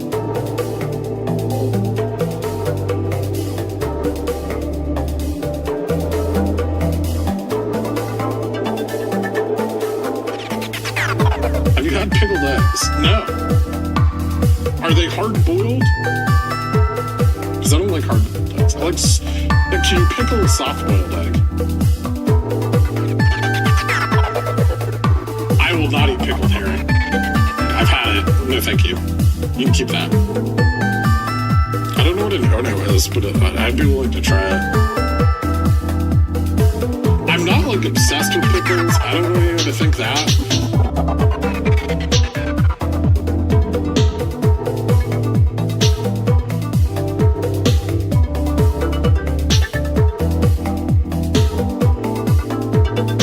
Should I buy a pickle?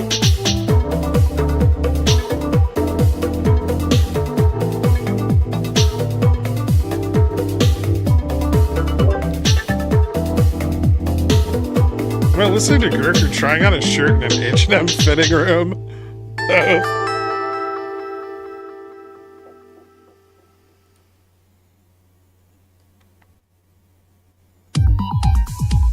I might have enough bloop songs to fill out the day.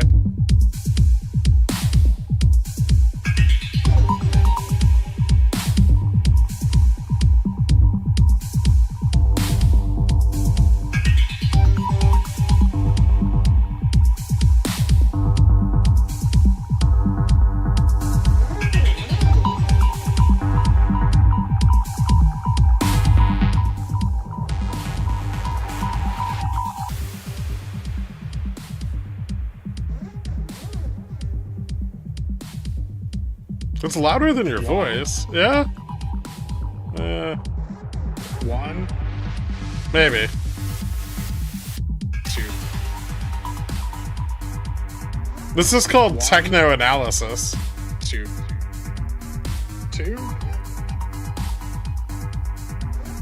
One. Maybe like 2,000. 2,400. $2,400 less the premium you paid for the contract. Thanks, Kiko. $6,500. $6,500 minus the premium paid for the contract. 2,000, 6,000, 2,000, 6,000, 2,500. 44.13 times 10 times 10 times 10 times 10 times 10 times 10 times 10 times 10 times 10 T plus 6 plus 35 plus 3 plus 2 plus 17 plus 344 plus 220. 220. T plus 6 plus 35 plus 3 plus 2 plus 1. Or 60 calendar days later. T plus 6 plus 35 plus 3 plus 2 plus 3 plus 2. Do you have a black turtleneck? No. Times 10 times 10 times 10 times 10 times 10 times 10 times 10 times 10 times 10. I wish. President Trump is expected to announce that the U.S. will begin referring to the Persian Gulf as the Arabian Gulf and Gulf of Arabia while visiting Saudi Arabia next week. Jesus Christ.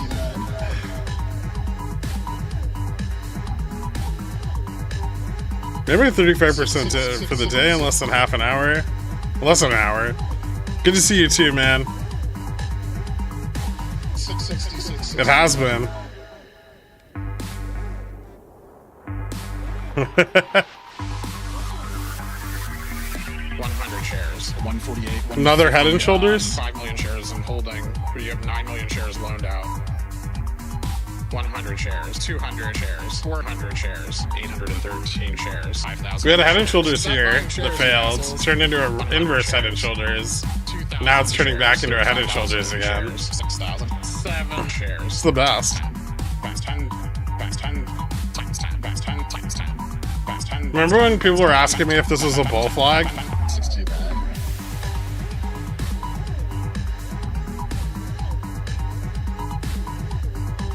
There's a music channel in the Discord.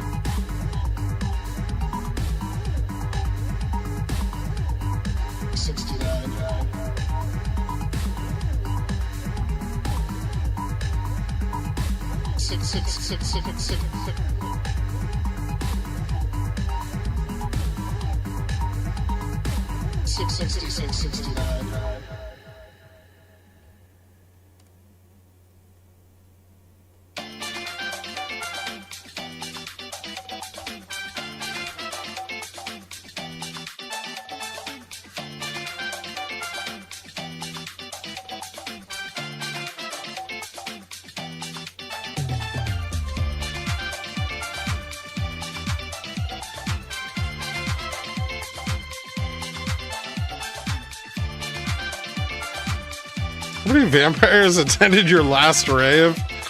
I assume everyone there was a vampire. I knew it was coming yesterday. Like I could feel it in the air.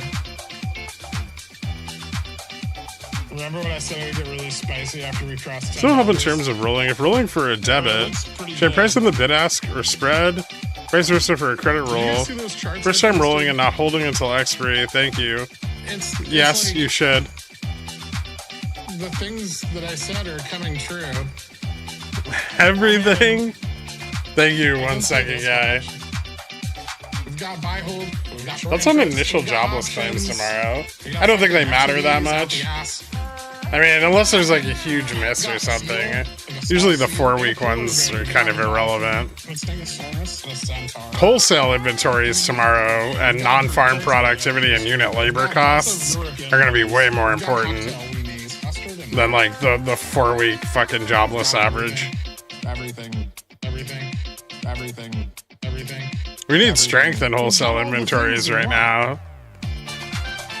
Because that's like our buffer against tariffs hitting the market hard.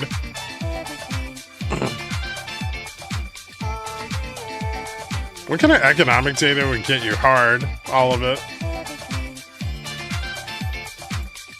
And China's balance of trade moving even more positive. After getting embargoed by the US.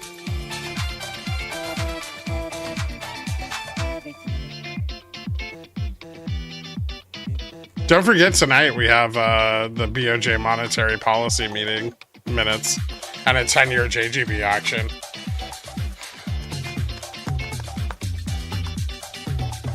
We've got all the things we want. Like, how many people are paying attention to this? I think you're missing the most important part. I'm gonna bring this up one more time. Can I just pay monthly for GS? Yeah. I read the terms, but got confused at the end at how much would initially be charged. So if you can either pay for a year up front and you get 2 months for free, basically, or you can just pay monthly. Support resistance pickle and the pickle rocket, rave pickle, whatever that one is. Everything.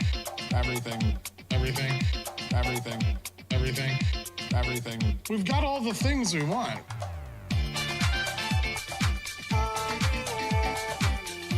News? Oh, yeah.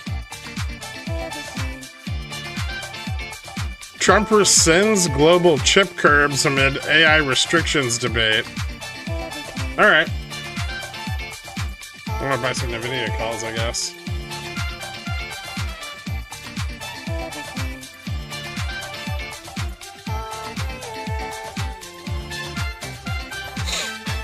It's not too late. It's only up 2%.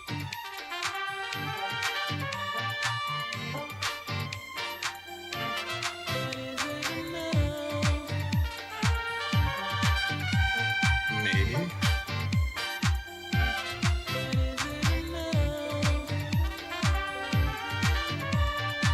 I'm not gonna tell you.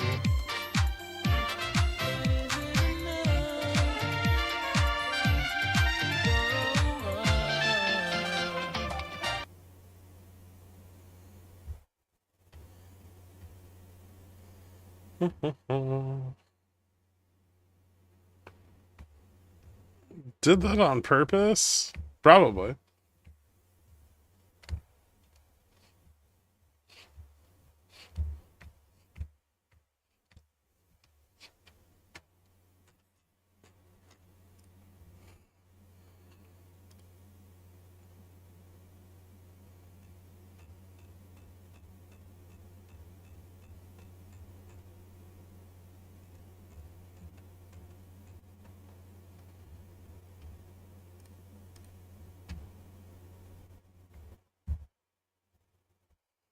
Officials ready repeal of AI diffusion rule launched by Biden.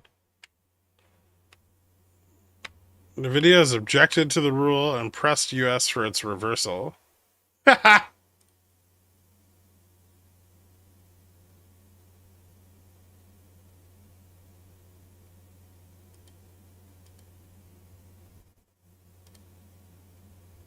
Ooh, U.S. Consumer Credit Report came out. Total outstanding 5 billion, revolving 1.3, non-revolving 3.6.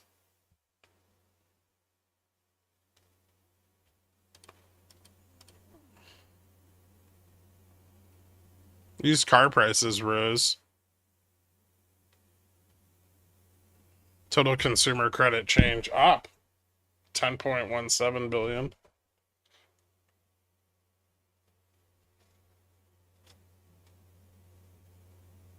Slapped at the top of the bull trend. Yeah, we tested 50.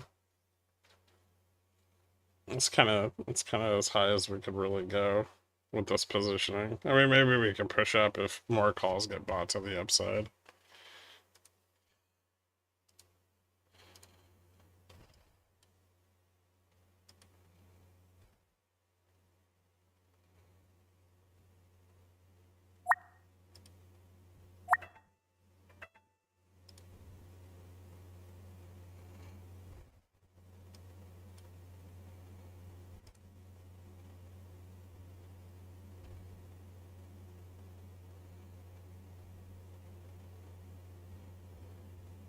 Maybe a lot of profit taking on that large of a move up.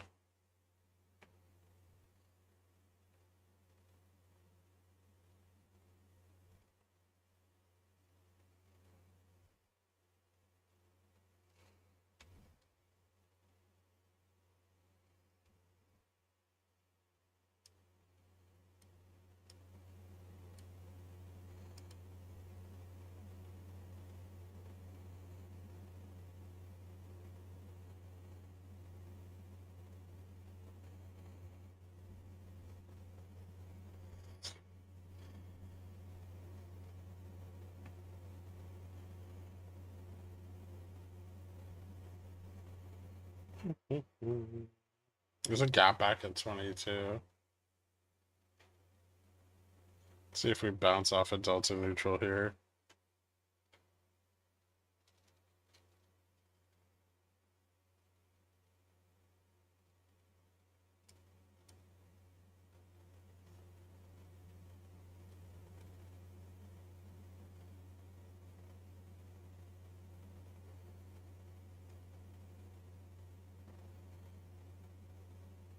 Ooh, gross.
Hmm.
Oop, still didn't fill the gap.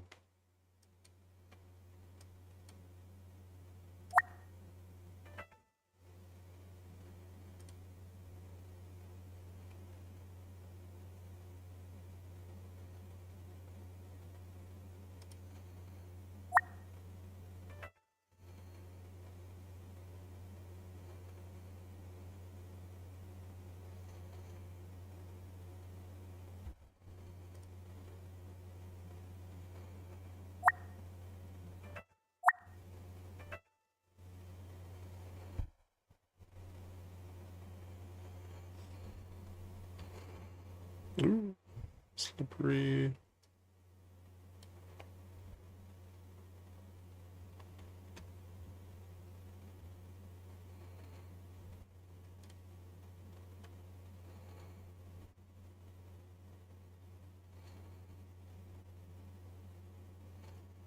That was a lot of profit taking.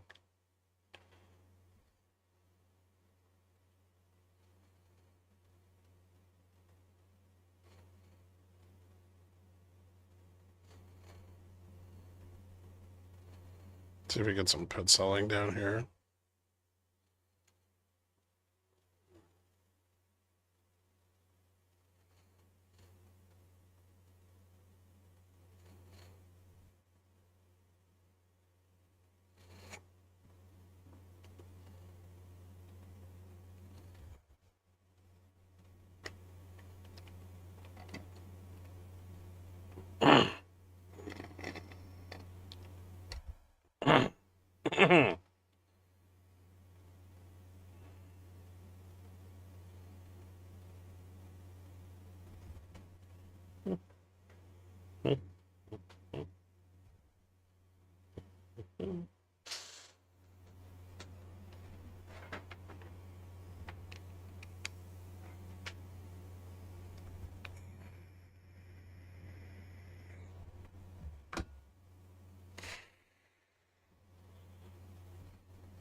There's the bounce.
Mm.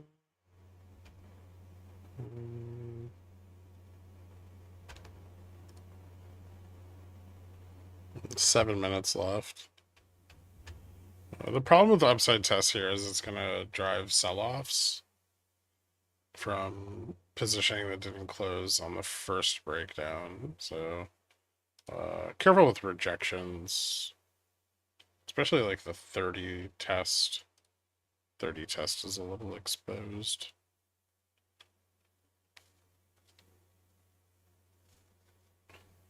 To selling off super hard.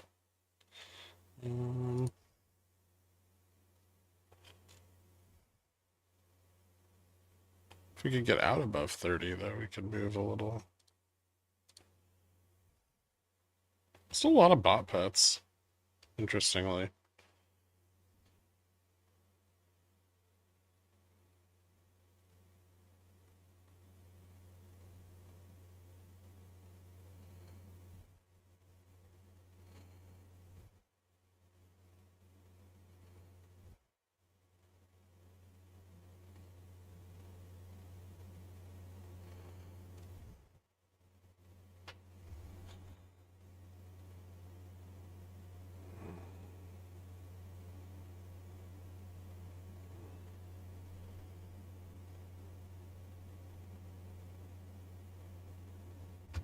How's Delta?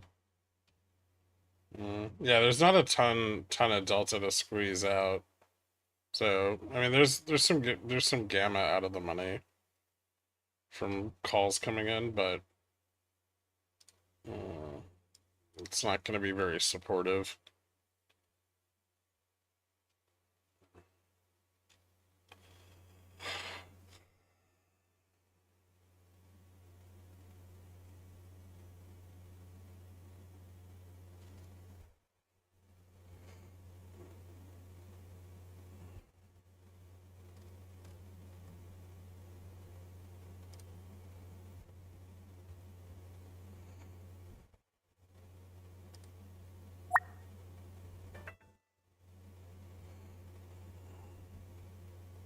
Bulls needed above 32.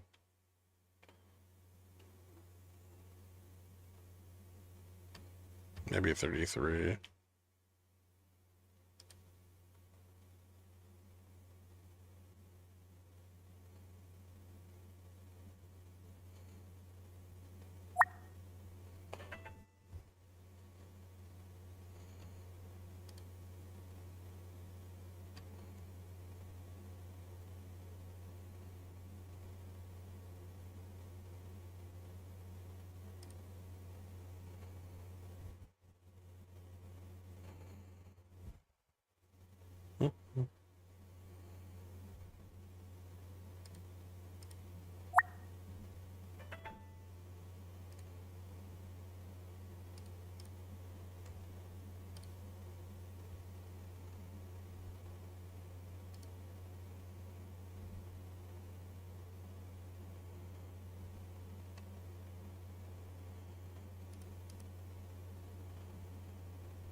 You getting the video calls?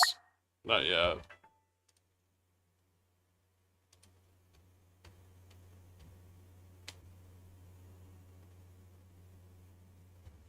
That's a breakup.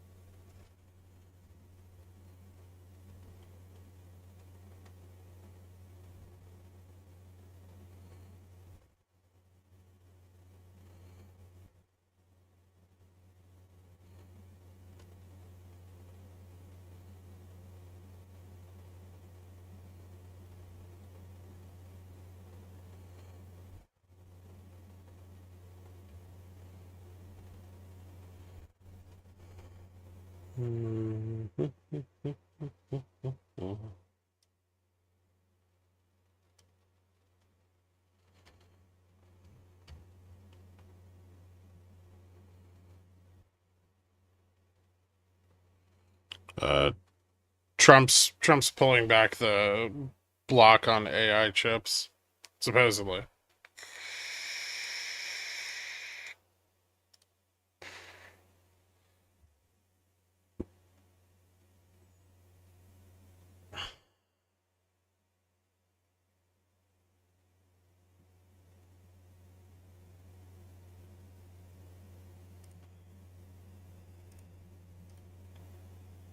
Officials just announced that they rescinded the Biden-era AI diffusion rule.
Ding ding. Well, that should have some interesting effects into the overnight session.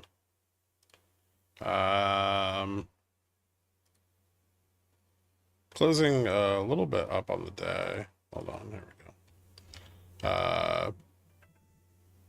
But testing roughly near where I kind of projected the low. And still closing well short of the market maker's upside expected move.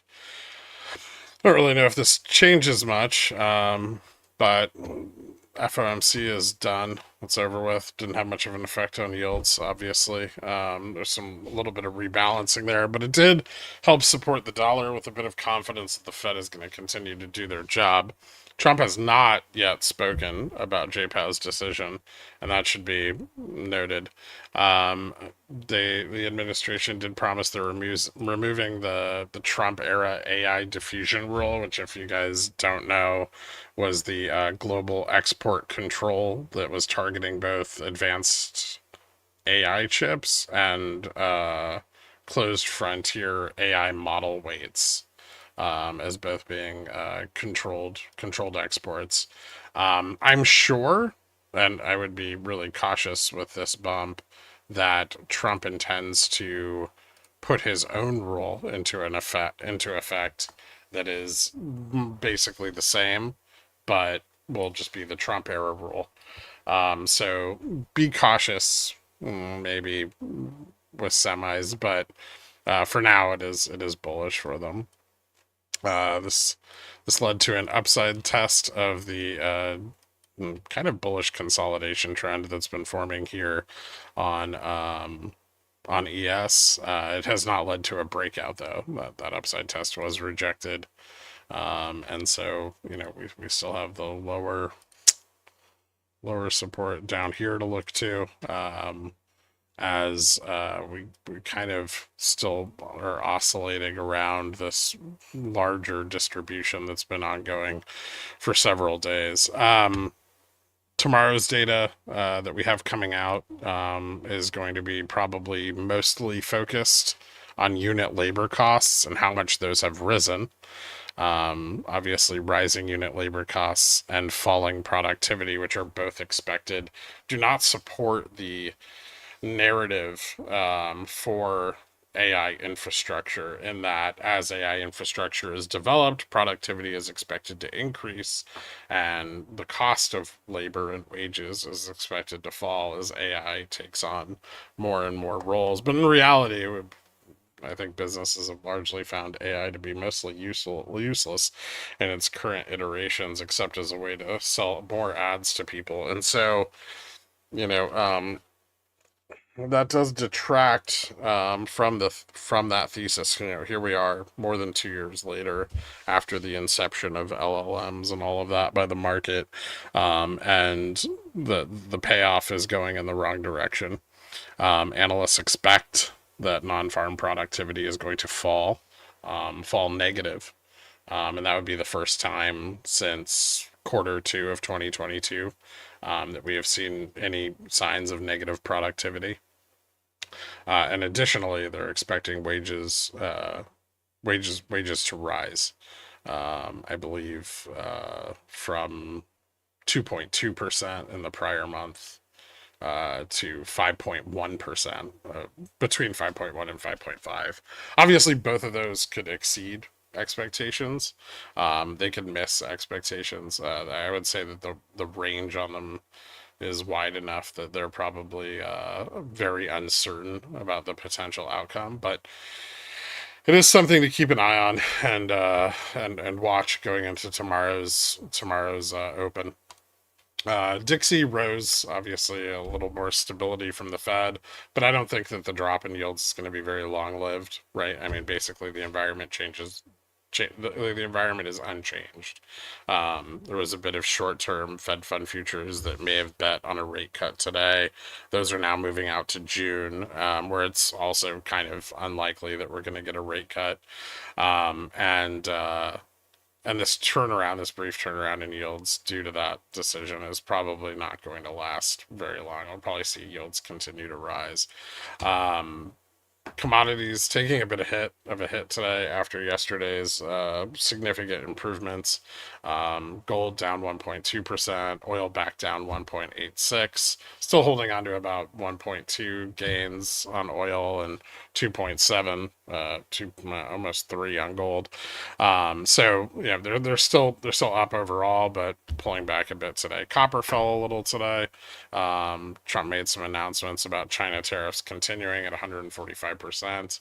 Obviously, that wasn't great, but volatility did fall, and that's pretty important, especially here around the 7th, where HV, from the 7th to the 10th, if volatility continues to fall, we'll start to see that historic volatility begin to fall on SPX, which I can show you guys here.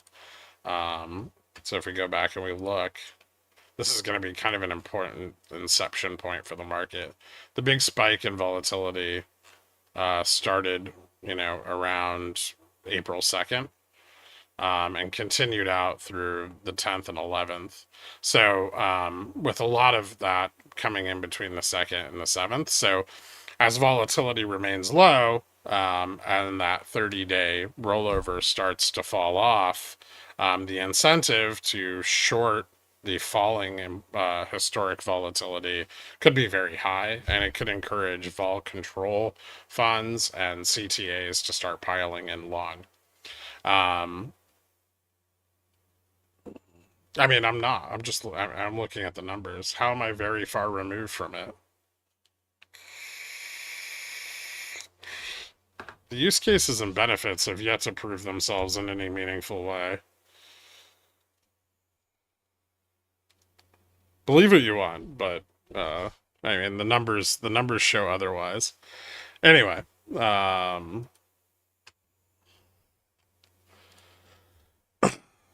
core 1 month turned around end of day. Obviously, big move back into dispersion into semis. Vol shorting on the index with Trump's announcement about rescinding the Biden era AI chip restrictions. So you saw most of that play out in the video with its 3% move to the upside. Big dispersion move. Not as large in the 3 month, but quite significant in the short terms. The 1 month correlation fell really sharply. Forward yield on volatility still slightly positive into close, and leverage on the carry up from about 10 a.m. It started getting leveraged up again, and all the way into close. Not quite back to the high of the day, but definitely pushing up. Correlation continued to fall on the 3 month today, with setting a new low, or a new local low, and we'll probably see bond volatility fall in line with that. Bond markets were pretty flat today, even with the drop in yields at the top end of the curve. The short end was kind of up, so not very impressive. This will probably shift a little. The demand for out of the money puts was rising yesterday. I think into the back half of the week, that demand's probably going to fall off. Correlation shows that we're between CashX and VX futures, shows that we're still seeing vol shorts come in, probably under the 5,600 level, and they're building that base that I kind of have been trying to warn everybody about. As we consolidate to the downside, that could prove to be a launching point for higher prices going into next week and into OPEX. Breadth, gives a shit. Falling a little bit yesterday, probably about flat today. It's already kind of topped out. Most things are above their 20-day moving average and would need to fall pretty substantially to fall below it. Fed fund futures are actually down a little bit at the end of the day, so pricing in fewer rate cuts into the September meeting, with a possibility of 1 in June or July. We also have the well, I guess the September meeting is just going to coincide with Jackson Hole. So, bear steepener fell a little bit today and back below 50, which is kind of interesting on the 10-2 year spread. Out here, once again, no test of the MA50, bouncing just a little above it. I think MA50 was down around 55.60. We did set a newer high for the day, but closed below it. So this is still consolidating after rejecting off of the 56.96 level. Data tomorrow and tonight, with the minutes from Japan. If Japan intends to cut sooner than expected, I think right now they're pricing at about 18 bips of or rate hikes, 18 bips of rate hikes into the end of the year on the futures side or swap side. And so if the minutes are guiding a little more hawkish, that could upset the gains that the dollar experienced here into close. But we're still kind of range bound and consolidating. I would probably look for a break up back above 56.50 or a close back above 56.50 to indicate that we're going to retest the 56.96 level. And then, 57.73 at the Jan low and the 200 MA above that are both really important targets. So this entire range to the upside. Where the fuck is my pen? That's not my new one. Whatever. This entire range to the upside from here to here is pretty important. If this breaks, this is probably going to be like a return to, like the 5,800 to 6,000 range. Maybe even just back to 6,000. This is going to be kind of like a new normal type situation. However, if we fail to break through this, we'll probably need a more substantial pullback as the supportive short puts start to fall off for OPEX. So it's kind of time constrained in how much time bulls have to push this out to a more stable dealer environment, which is going to be up here, above GN on the monthly. And if they fail to do that in time, the decay of charm is going to pressure down into the OPEX expirations, and that's going to be pretty rough, especially given that we didn't even close above delta neutral again today on the weekly contract, and the weekly contract stuff is already falling off. So keep that in mind just over the next couple of days, and especially into next week, more importantly. And I think that's it. Yeah, we covered everything I wanted to. So thank you guys all so much for tuning in. I will see you bright and early tomorrow. Later.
Kenny's Mayonnaise is a proud sponsor of Pickle Financial, so when you get a hankering for some creamy, delicious mayo,